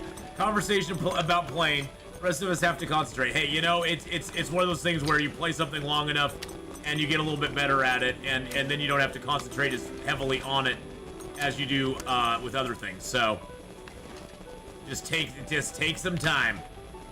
There's no magic. There's no voodoo magic going on here. No voodoo is happening, my friends. There was no voodoo involved in this stream. But yeah, no boat till day 225 was pretty crazy. It was a fun run though. It was fun, Victorian. I liked the challenge of it. I do like the challenge of not having a bow right away. I mean, it used to be I always would rush the forge. I would always rush the forge, and that was like my main thrust of my play. The main thrust of my stream was let's get to the forge as soon as we can.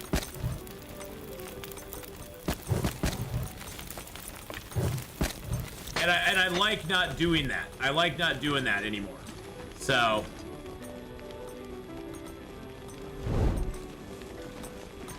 I saw that voodoo doll you made in Chernobyl. Oh gosh, isn't that horrible? You can actually make those little voodoo dolls, and it actually brings happiness to your base. I don't like the dolls. The creepy dolls are creepy. Creepy dolls are creepy, boys and girls. They always are. They always will be.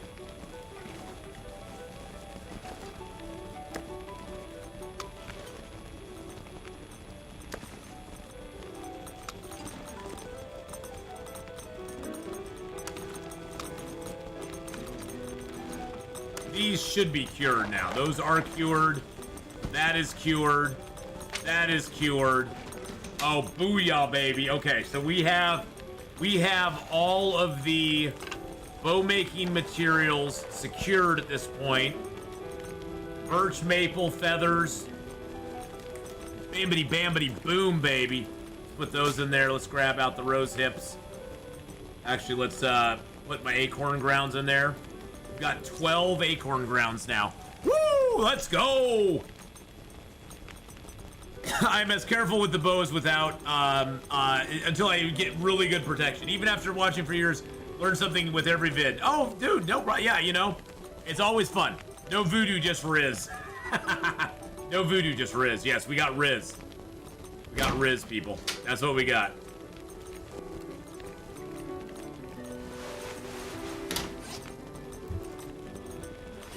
I want this on my hotbar, so I'm gonna equip that onto the hotbar. There we go. Let's get some water boiling. I mean, it's foolish to have the fire going and not have water boiling. It just really truly is.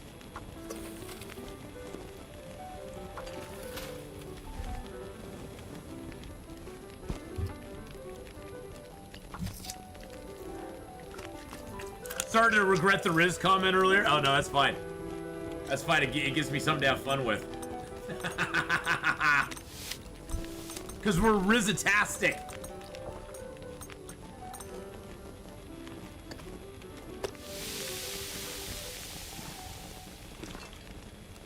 Oh, the sound went away. Oh no, it's still there.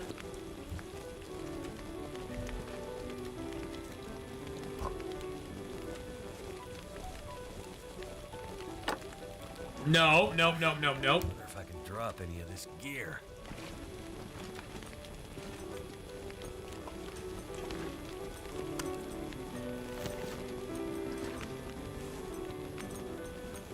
Hold on a second. Hold on a second, boys and girls. I just had a thought. Can I do it? Can I do it? Hold on, hold on.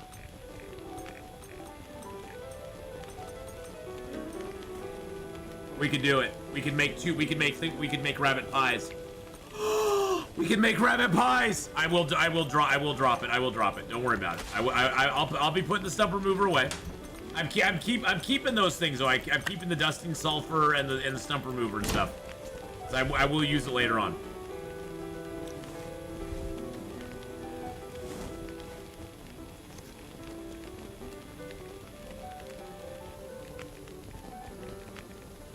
I can make rosehip pies and rabbit pies.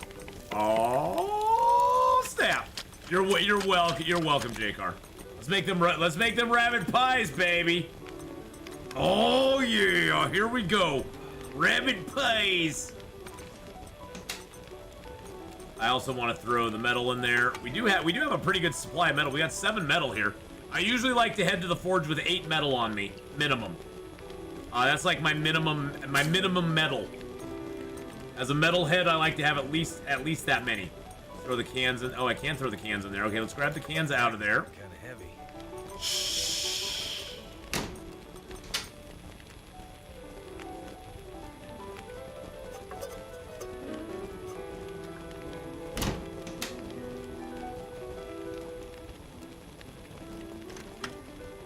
I've got the wires, so I got wires in that for that. Perfect. Gunpowder is a good accelerant. You can use gunpowder as an accelerant if you want to. I had this really bad can of dog food. It's kind of garbage food, but that's okay. Let's go ahead and crush down the acorn grounds real quick. Put the cans in the trash can? No! I want my cans. Wow, so that is completely full.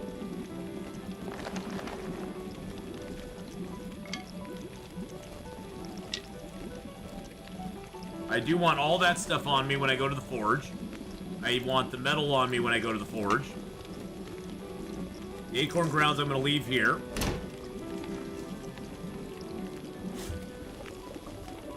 Rabbit pies, baby! We get, for each rabbit pie that we eat, we get 3 extra carry weight for a few hours when we eat the rabbit pies. Which is awesome. Awesome. Still no flare shells. Nope, I got no flare shells yet. At 56 minutes, 57. I'm gonna add a stick. 1 stick. There we go. That'll give that enough time to get done. We've got lots of extra clothing we need to break down as well, but you know what we need to do? We need to get some sleep.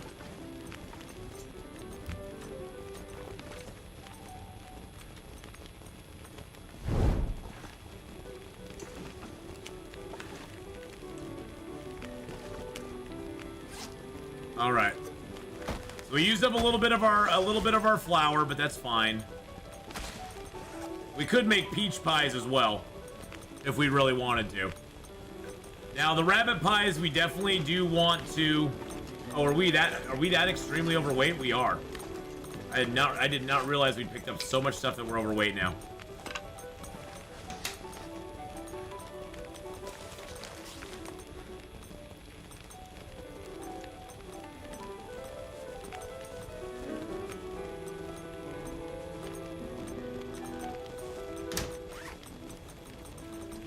Drop the cooking oil. Let's drop the oats.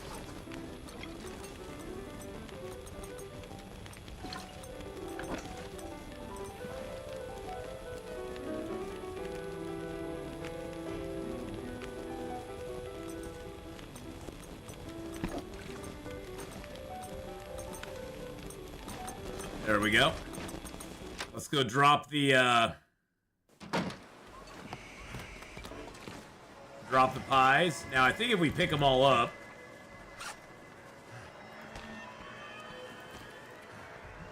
There we go. Now they're all one pie. There we go. All right.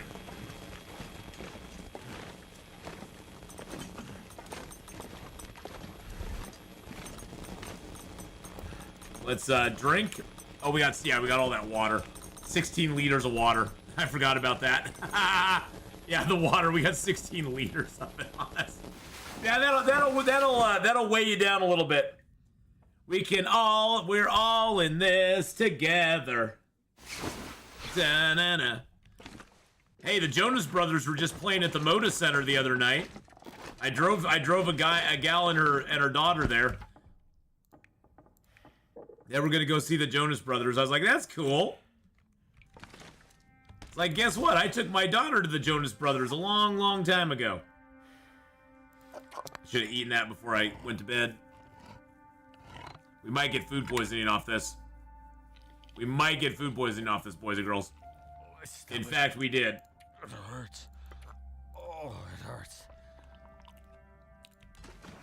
We got food poisoning.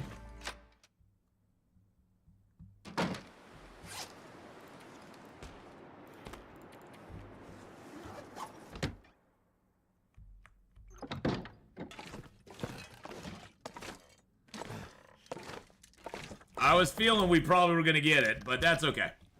That's all right. Yeah, water is better to have and not need than need and not have. That is for sure.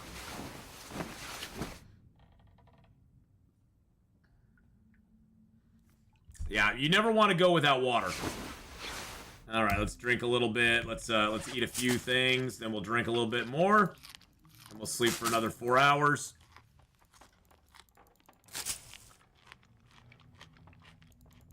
So much water may not make it Hinterland thinking about hygiene and add bathing as a requirement. You never know. They might do that. They might. I wouldn't put it past them.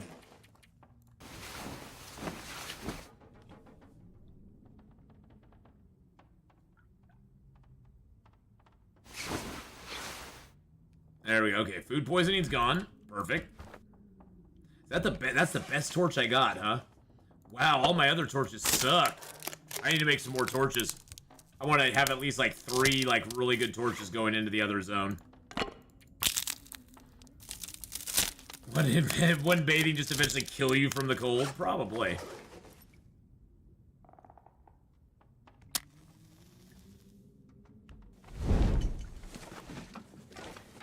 Probably would.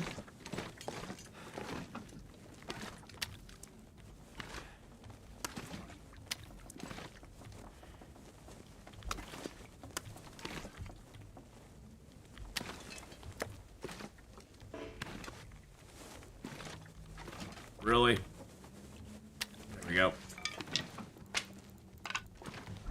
Now for the rest of this water.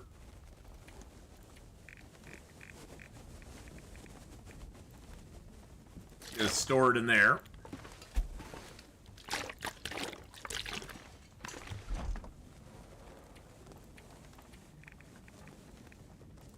Along with that. There we go. So we got 19 liters of water in there.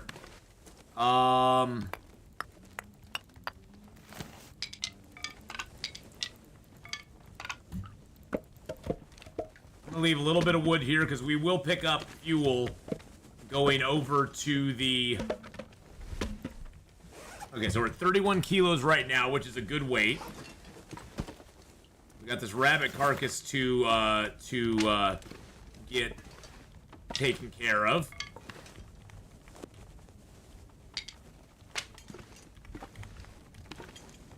Milton will definitely be one of our main bases.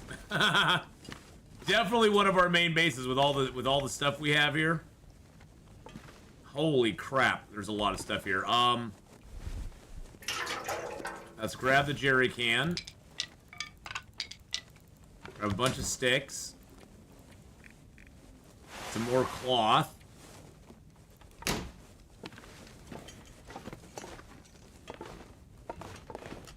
Boopity boo. Okay, there we go. Put that out. All right, so let's make ourselves some decent torches. Funny enough, I usually don't make torches a lot. So, Victorian, see you later. It was nice having you hang out. Gotta go. Cheers, everyone. Cheers, Victoria. Have a good one, Victorian. It's good to see you. I have to get a forge run on where to next. I think we're gonna go to Forsaken Airfield after the forge run. I think Forsaken Airfield is probably going through Broken Railroad into Forsaken Airfield is probably our next best bet, because then we'll be able to actually get the transmitter and start using that. We can repair up the towers, get those going on. I still need to find I'm gonna need to bring a battery back to this zone. That I have no illusions of at this point. Let's harvest this rabbit up. I've been sitting on him long enough. He's now flat.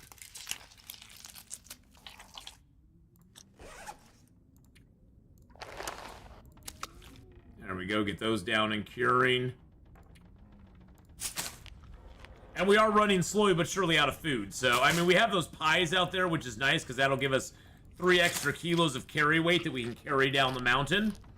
So we'll definitely be using those as our food source for a little while. That way we can carry up to, well, right now we're at 35, so we'll be able to go to 38, which means we'll be able to go to 48 before we can't sprint any longer. But we'll be able to go to 38 to climb, 48 to be able to still sprint. As long as we use those rabbit pies we have out there. And the thing with the pies is it really does, it gives you that boost on your it gives you quite a boost on the amount of calories that you get out of your items.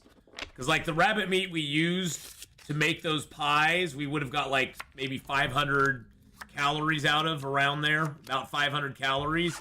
And instead, we got 6 pies, each pie worth 288 calories. So instead of the normal 500 calories, we got what, 288 times 6? So we get 1,700 calories out of 1 kilo of rabbit instead of like 500-600. So it more than doubles, it almost triples the amount of calories that I get, which is really good. Now, of course, you have to have the appropriate stuff. We had to have the cooking oil and the water and the flour to do it. So you have to get a lot of stuff, but they are beneficial in that way. It stretches your food quite a bit more than it used to. Now, the downside of the rabbit pies is each rabbit pie gives off stink, as if I was carrying a piece of meat. So that's the downside, is that we'll be carrying around a lot of stinky stuff. So the wolves and the bears will be very attracted to us. And they'll be like, hey, sexy, come on over and play with me. And we'll be like, no, we don't want to play with you. Which is crazy considering the flour's not all that calorie rich. Well, you know, I think in a lot of ways they did that, General Mom. They did that as a way of saying, hey, if you're going to use your resources in this way, we're going to reward you for doing it. Did that give me cooking 4? It looked like it was going to give me cooking 4. We almost have cooking 4. We almost have cooking 4. We almost have fire starting 3, which will be great because we won't have to carry this tinder stuff around anymore, which will be awesome. Now I have a book that we can just leave here. I don't need to take this book with me. The one thing I have not been very diligent on this run is I've not been very diligent at getting hides and guts down. I've gotten a lot of rabbit hides and guts, but I've not been very diligent on getting deer. I only have 1 deer hide right now, which is very low for me. Very, very low. Which I'm kind of a little disappointed that I haven't been more aggressive on getting the deer hides. It's 1 tablespoon, not enough to make a difference, not enough to make it that much, yeah.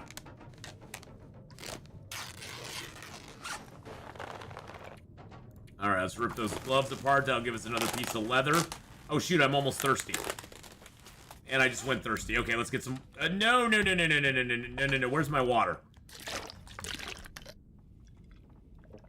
There we go. I was like, wait a gall darn second here. And then let's rip that hat apart as well. So, yeah, the new recipes are good. They do make good use of your calories. I mean, really good use of the calories. You just have to, you know, take it for what it is. All right, I'm not going to repair those boots up anymore because they take so much leather to repair. We only have one leather left.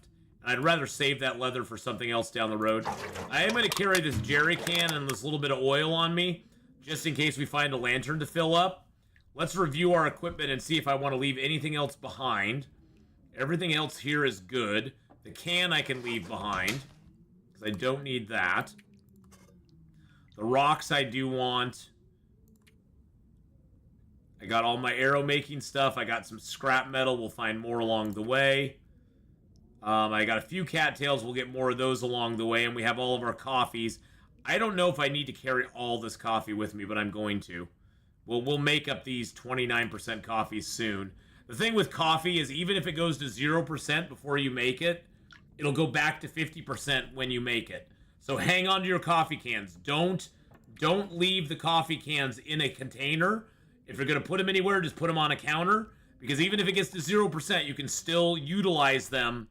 And you can still go ahead and make it into coffee. All the clothes we have, we are currently wearing. The medicines, I could leave some of these behind. I mean, I have so many. I mean, it's not really weighing a lot, but I mean, these are the only ones that weigh anything. These ones are all like 0.01s.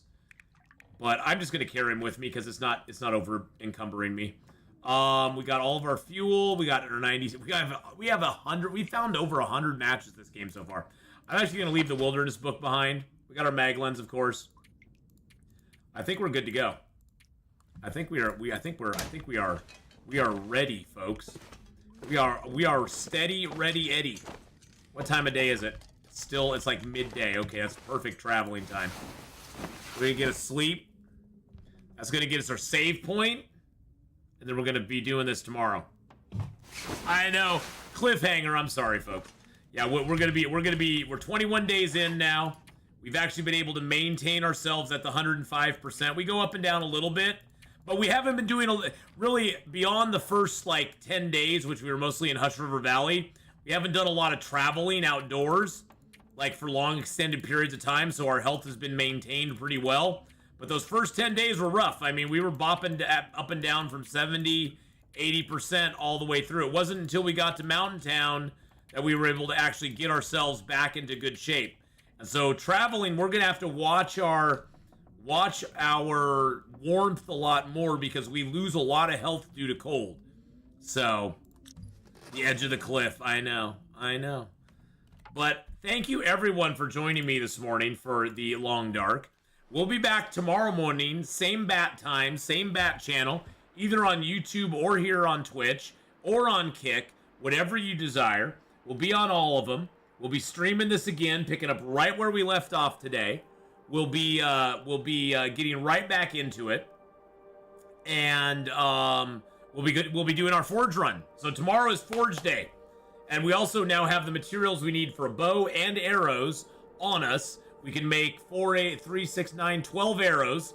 We have enough birch for that. I might grab one or two more birch as well. But yeah, and I haven't been to the farmhouse yet either. So we haven't been to the farmhouse. So we're going to go to the farmhouse. We're going to loot that up. And then we're going to go right down into the basin and loot that up. And then we're going to go right to the forge. And then we'll be working our way back from there. Because we're going to come back up to Milton probably before we do anything else. Make some rabbit skin hat, and hopefully we'll have a couple of deer skins that we can gather along the way as well, and have those curing for us, because I'd like to get deer skin pants and boots, but that's all kind of like neither here nor now, because we haven't really done a lot of that. But thank you everybody for watching. I'll see you tomorrow for more fun. I'm gonna stop the YouTube side for now. We'll continue here on the Twitch side, and we'll be doing some Survival Fountain of Youth hardcore on permadeath mode. So we're gonna be switching over games. But everybody on YouTube, have a great rest of your day, and I'll see you tomorrow morning. Come on over to Twitch if you want to, and we'll be doing some Survival Fountain of Youth in about 5-10 minutes. I'm gonna take a short little tiny break and go potty and grab a snack, and then I'll be back. Until then, have a great one, everybody.